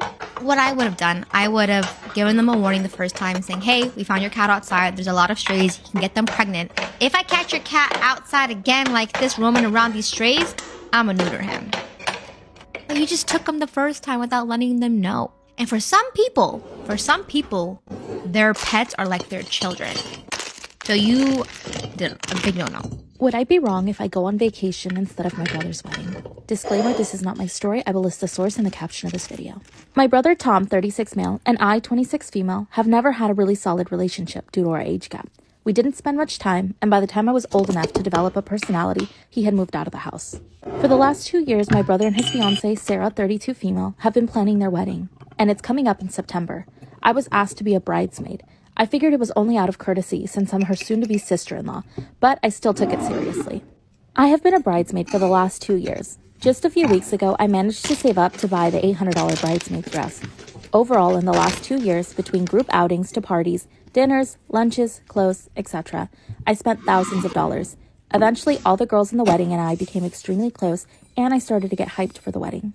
Sarah recently got close with her brother's wife, Becky, 30 female, last week, and she dropped the ball on me that she no longer wants me to be a bridesmaid and would prefer if Becky could take my place.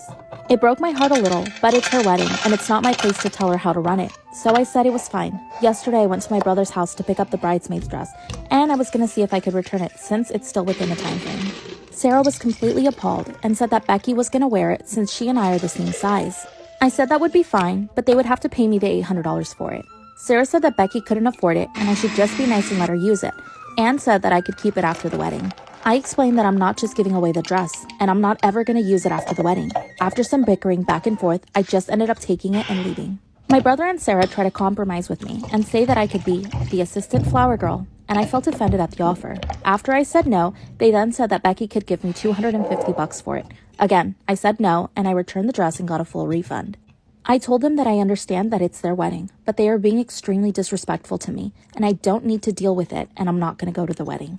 Today, my coworker told me that she has an extra round-trip plane ticket to go to Miami, that she'll sell it to me for half price, plus I would have to pay for half of the hotel, and I could go hang out with her in Florida. The only downside is that I'll be in Florida the week of my brother's wedding. So, would I be wrong if I just go to the party in Miami instead of going to my brother's wedding? My husband has been cheating on me since November. I talked to the other woman yesterday. My husband, 28 male, and I, 24 female, have been married for about a year. We've been together for 6 years in total, and he moved states about a year into our relationship to be with me in my hometown. Before Christmas time, I noticed a missing sum of money from our joint account and asked him about it. He said he bought something from a friend and I let it go. On Christmas, we went to his family's house, and he insisted he wanted to go out for guys' night and leave me there. When we got back that night, he was very serious and talked to me about how he almost did something that would have disappointed everyone and rescinded his personal growth, but framed it as potential substance use. I asked him for marriage counseling because I felt insane for thinking this amazing man could be carrying on behind my back. On our way home, I found the text messages between him and his AP, but thought it was purely emotional and they hadn't met in person. He agreed to end things and move forward to repair our relationship. I found out he'd still been in contact with her on my birthday about 3 months later, and again, he said he'd end things. After this, I blocked her on his phone, and when she reached out again, he sat me down and we discussed it. I was so proud of him for being open with me. I was disappointed in myself for even having blocked her behind his back, but he said he'd keep her blocked and what's done is done. It turns out that he told her I'd blocked her because I was jealous, but since we were allegedly in an open marriage, it shouldn't have mattered. When I found out on my birthday, I told him that if it happens again, that was it. He'd need to leave.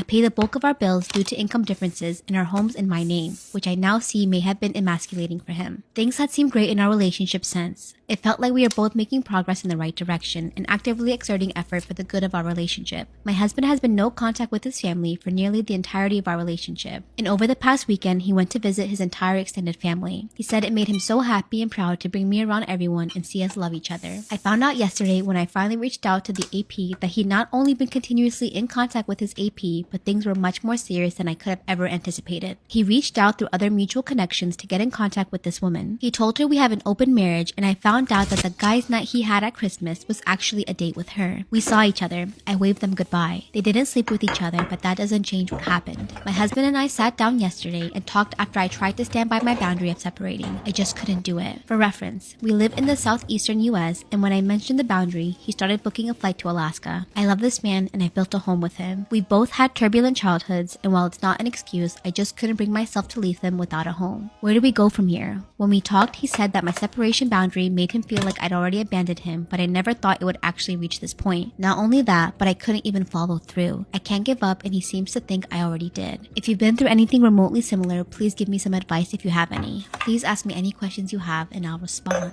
Oh, AP is a fair partner. Am I wrong for telling my son's boyfriend that he can't just keep showing up to the house? My youngest son, Tyler, 15 male, has a boyfriend, Marius, 16 male. Now, I like Marius fine, other than the motorcycle he's always driving Tyler on, and the fact that he can be a little rough around the edges. But in the last few weeks, he's literally always around. He comes for dinner or for breakfast and stays long after he should have already went home. He'll also just sometimes be there at the house waiting for Tyler if he's out, like for example at a family outing. I could tell it was starting to bother Tyler and he looked like he might want a little distance. So yesterday, I caught Marius after he dropped Tyler home from football and asked him what was up. I told him I was wondering why he'd been around so much lately, and he kind of just shrugged and wouldn't say much. So I tried to explain the best I could that we love having him around, but maybe we should go back to regular business hours. Or maybe, at least sometimes, maybe my son could go over to his place.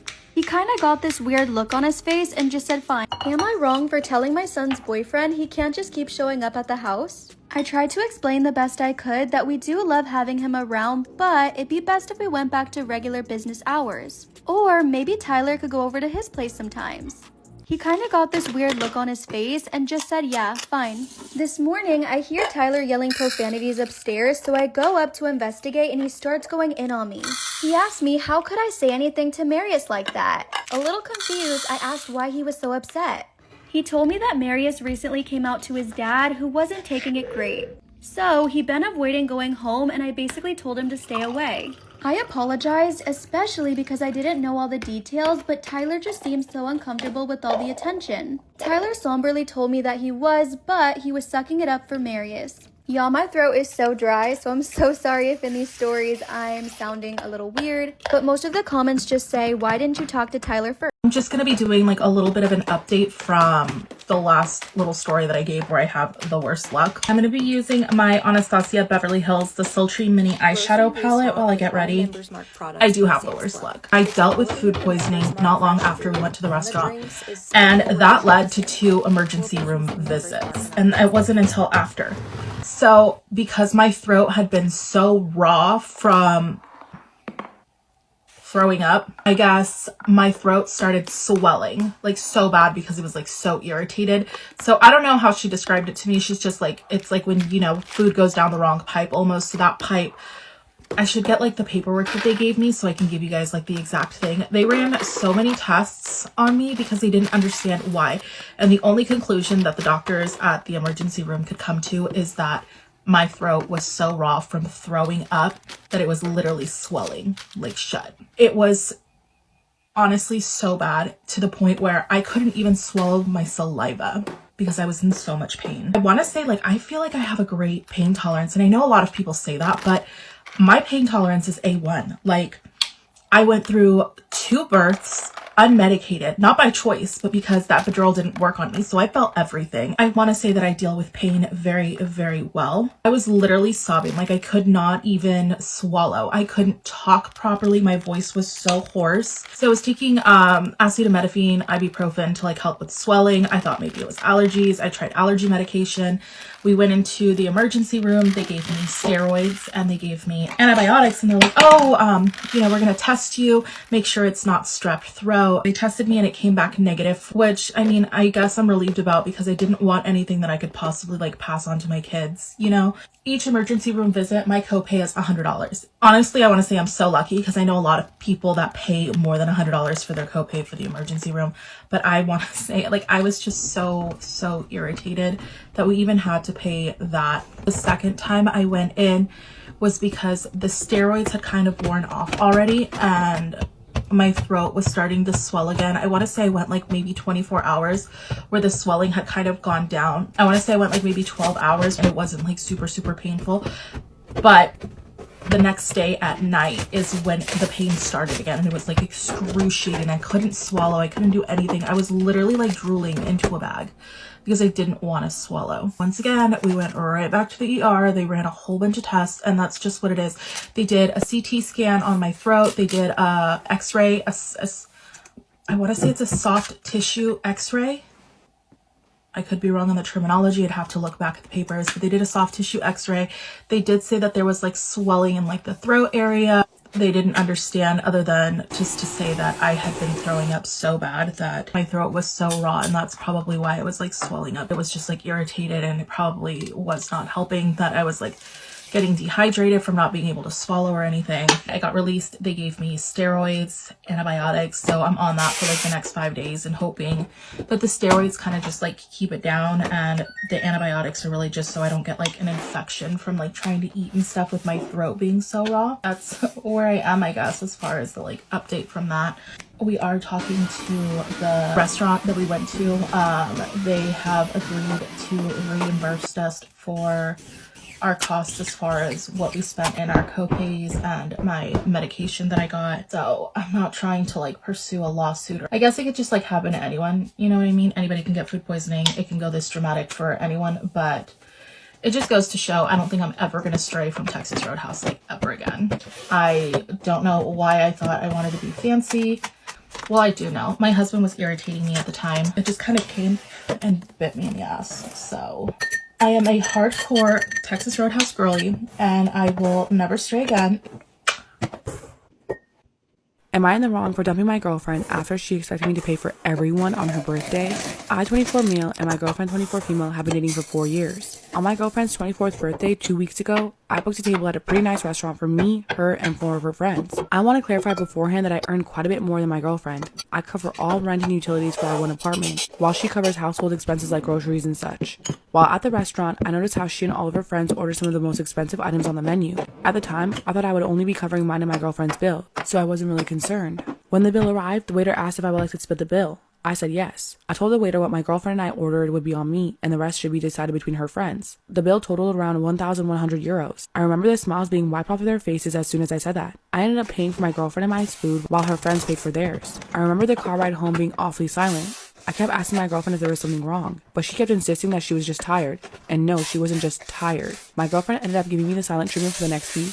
I would keep asking her if something was wrong, but she would always refuse to say what the issue was. The thought of me not paying, being the culprit, kept creeping into my mind, but I would always reassure myself by telling myself my girlfriend wouldn't be dumb enough to expect me to pay for everyone's food. I just lost it last Monday and demanded an answer from her. She ended up telling me that I embarrassed her in front of her friends by not paying for everyone. I asked her why it was my responsibility to pay. She told me that since I organized everything and I was the man, I was obliged to pay for everyone. We ended up getting into a heated argument, and I ended up staying at my parents' house for the next couple of days to gather my thoughts.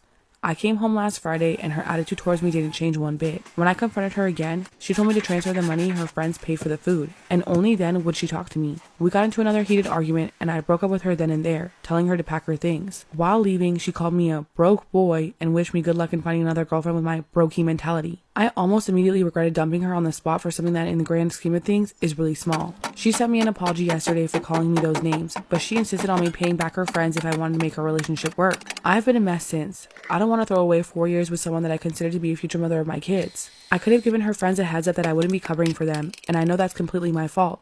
But her behavior over the past 2 weeks has also been quite concerning to me. But again, I love her too much for this situation to be the end of our relationship. I just want to swallow my pride and send her friends the money and forget about everything. Did I overreact? Am I in the wrong here? Am I the asshole for cheating to get out of my relationship?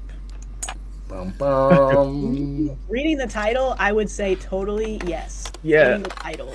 It's like the most backwards thing to me. Yes. That's like the most roundabout way of solving an unhappy relationship. And bro, just break up. That's what I'm like. I just like. It's so easy to break it. It's not easy, but it's easy to break up with someone. And cheating is like so much more effort and work to do. Yeah. And I just feel like it has so much more effect too. Like, it's gonna live with that person for a really long time. You cheating on them to end the relationship instead of something else. But this is based off the title, so. Alright, prepare yourselves. It's a long one.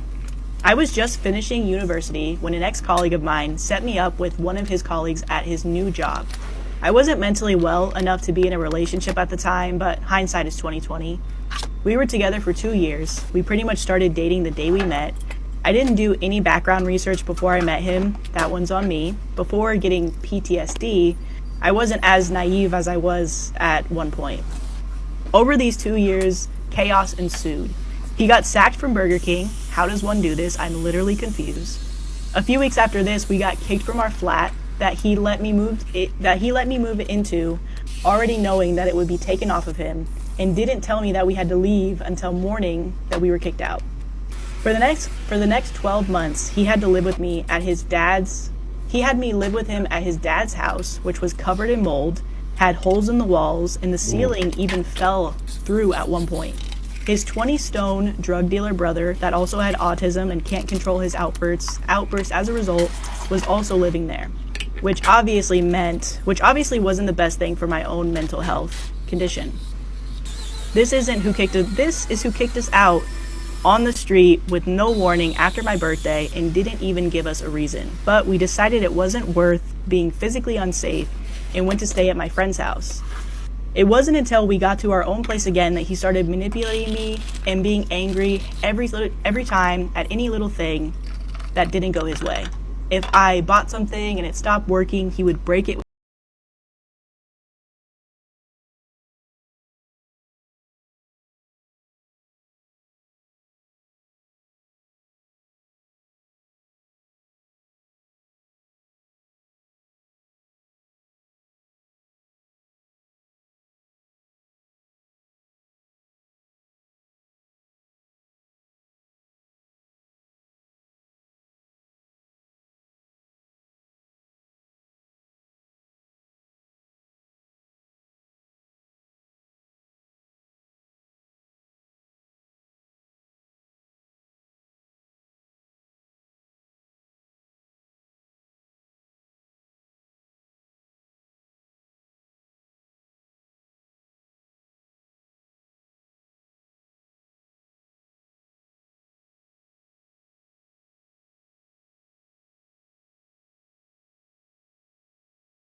Storytime. I became a stepmom at 22 and my stepkids hate me. So a little background information. I was 22 and working at Hooters, and I had this one regular who literally came in every single day that I worked. I mean, it wasn't really creepy because I did give him my schedule because he tipped really well, but that's besides the point. The one night he asked me out, and obviously I knew that he was going to pay for our dinner, so I said yes because I was hungry and I did not want to pay for food. So anyways, I go on this date and I actually end up really liking him, just to find out that he is 40 years old. Fast forward a few months, we start dating, and he realizes that I still live at home with my mom and dad. So he's like, oh, like, you can move in with me, but first you need to meet my kids. And I, thought that his kids were gonna be, 2 and 3 years old. No, when I went over to dinner the one night at their house, there were 4 kids who were literally all above the age 13. And every single one of the girls gave me a death stare as I sat down in my chair. For part 2. Part 2 about how I became a stepmom at 22 and my stepkids hate me. So like I said, we're all sitting down in the dining room and there's 4 kids. There's 1 boy, 3 girls. The 1 boy is 14 and all the other girls are 15, 16, and 19. And we're gonna call my boyfriend James. James is like, okay, well, I'm gonna go back to the kitchen and finish cooking. You guys should bond a little bit. So he leaves me alone with these little fucking roaches and they just start firing shots at me. They're like, you're a gold digger, aren't you? Don't worry, my dad will never marry you, so you're not gonna get any of his money. So after that, I told James that they need to warm up to me a little bit more before I move in. So for the next month, we would try to plan things with the kids. But anytime that I was going to be there, every single one of them would be like, we're not going, we hate her. Eventually, James just kind of said, fuck it, and he asked me to marry him. So I moved in, and then a week later, we got married. His kids didn't show up to the wedding, and James had to go on a work trip. So I was moving some of my stuff into the house from the car, and the kids fucking locked me out of the house. This has all been within the span of 5 months. What should I do?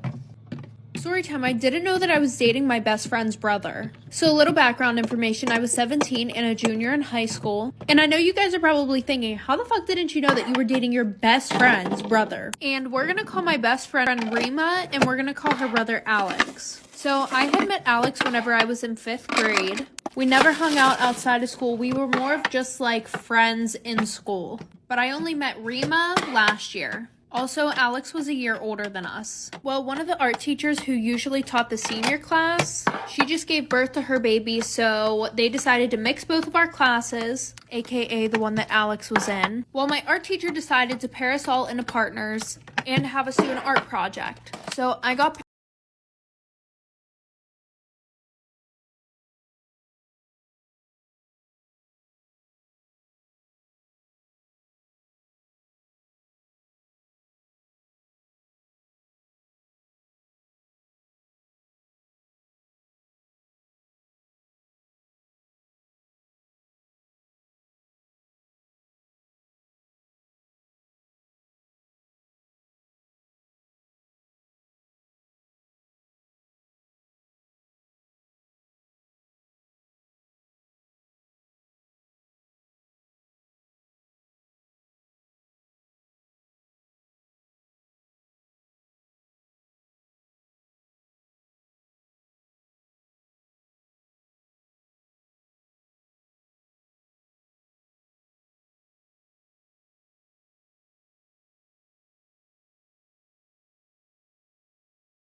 Am I the asshole for not wanting to put down my sexist dog?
Everyone's always like, be the bigger person, be the bigger person. I'm sorry, are we all on fucking drugs? Why would I be the bigger person to somebody who like went out of their way to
My husband has a girlfriend that caught feelings, and I just want to know what you would do if you were in my place. Me and my husband have been together for 8 years.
Am I the asshole for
My guidance counselor told me I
I, 28 female, am being held hostage at my parents' place, 57 male and 53 female, and I don't know what to do. Trigger warning: abuse, emotional manipulation.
My husband called my sister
My 32 female fiance, 37 male, is a homicide detective, and I'm starting to feel like he treats me more like a suspect than a partner. My fiance and I have been together for almost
Am I the asshole for running away from home because I'm deathly terrified of my husband and son? I, 35 female, have a son, 18 male, and a husband, 45 male, who I'm attempting.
Am I the asshole for running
Am I the asshole for running away from home because I'm deathly terrified of my husband and son? OP commented on the harassing text. They haven't threatened me blatantly, just criticisms about me as a person. On her son breaking her arm. My husband took me to the hospital and I lied about what my son had done. I know it's stupid, but back then he could set me on fire and I'd still protect him. I feel like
Am I the asshole for expecting my girlfriend to take care of me? I, 32 male, was in a serious car accident, but I'll be able to leave the hospital soon. The doctor said I won't have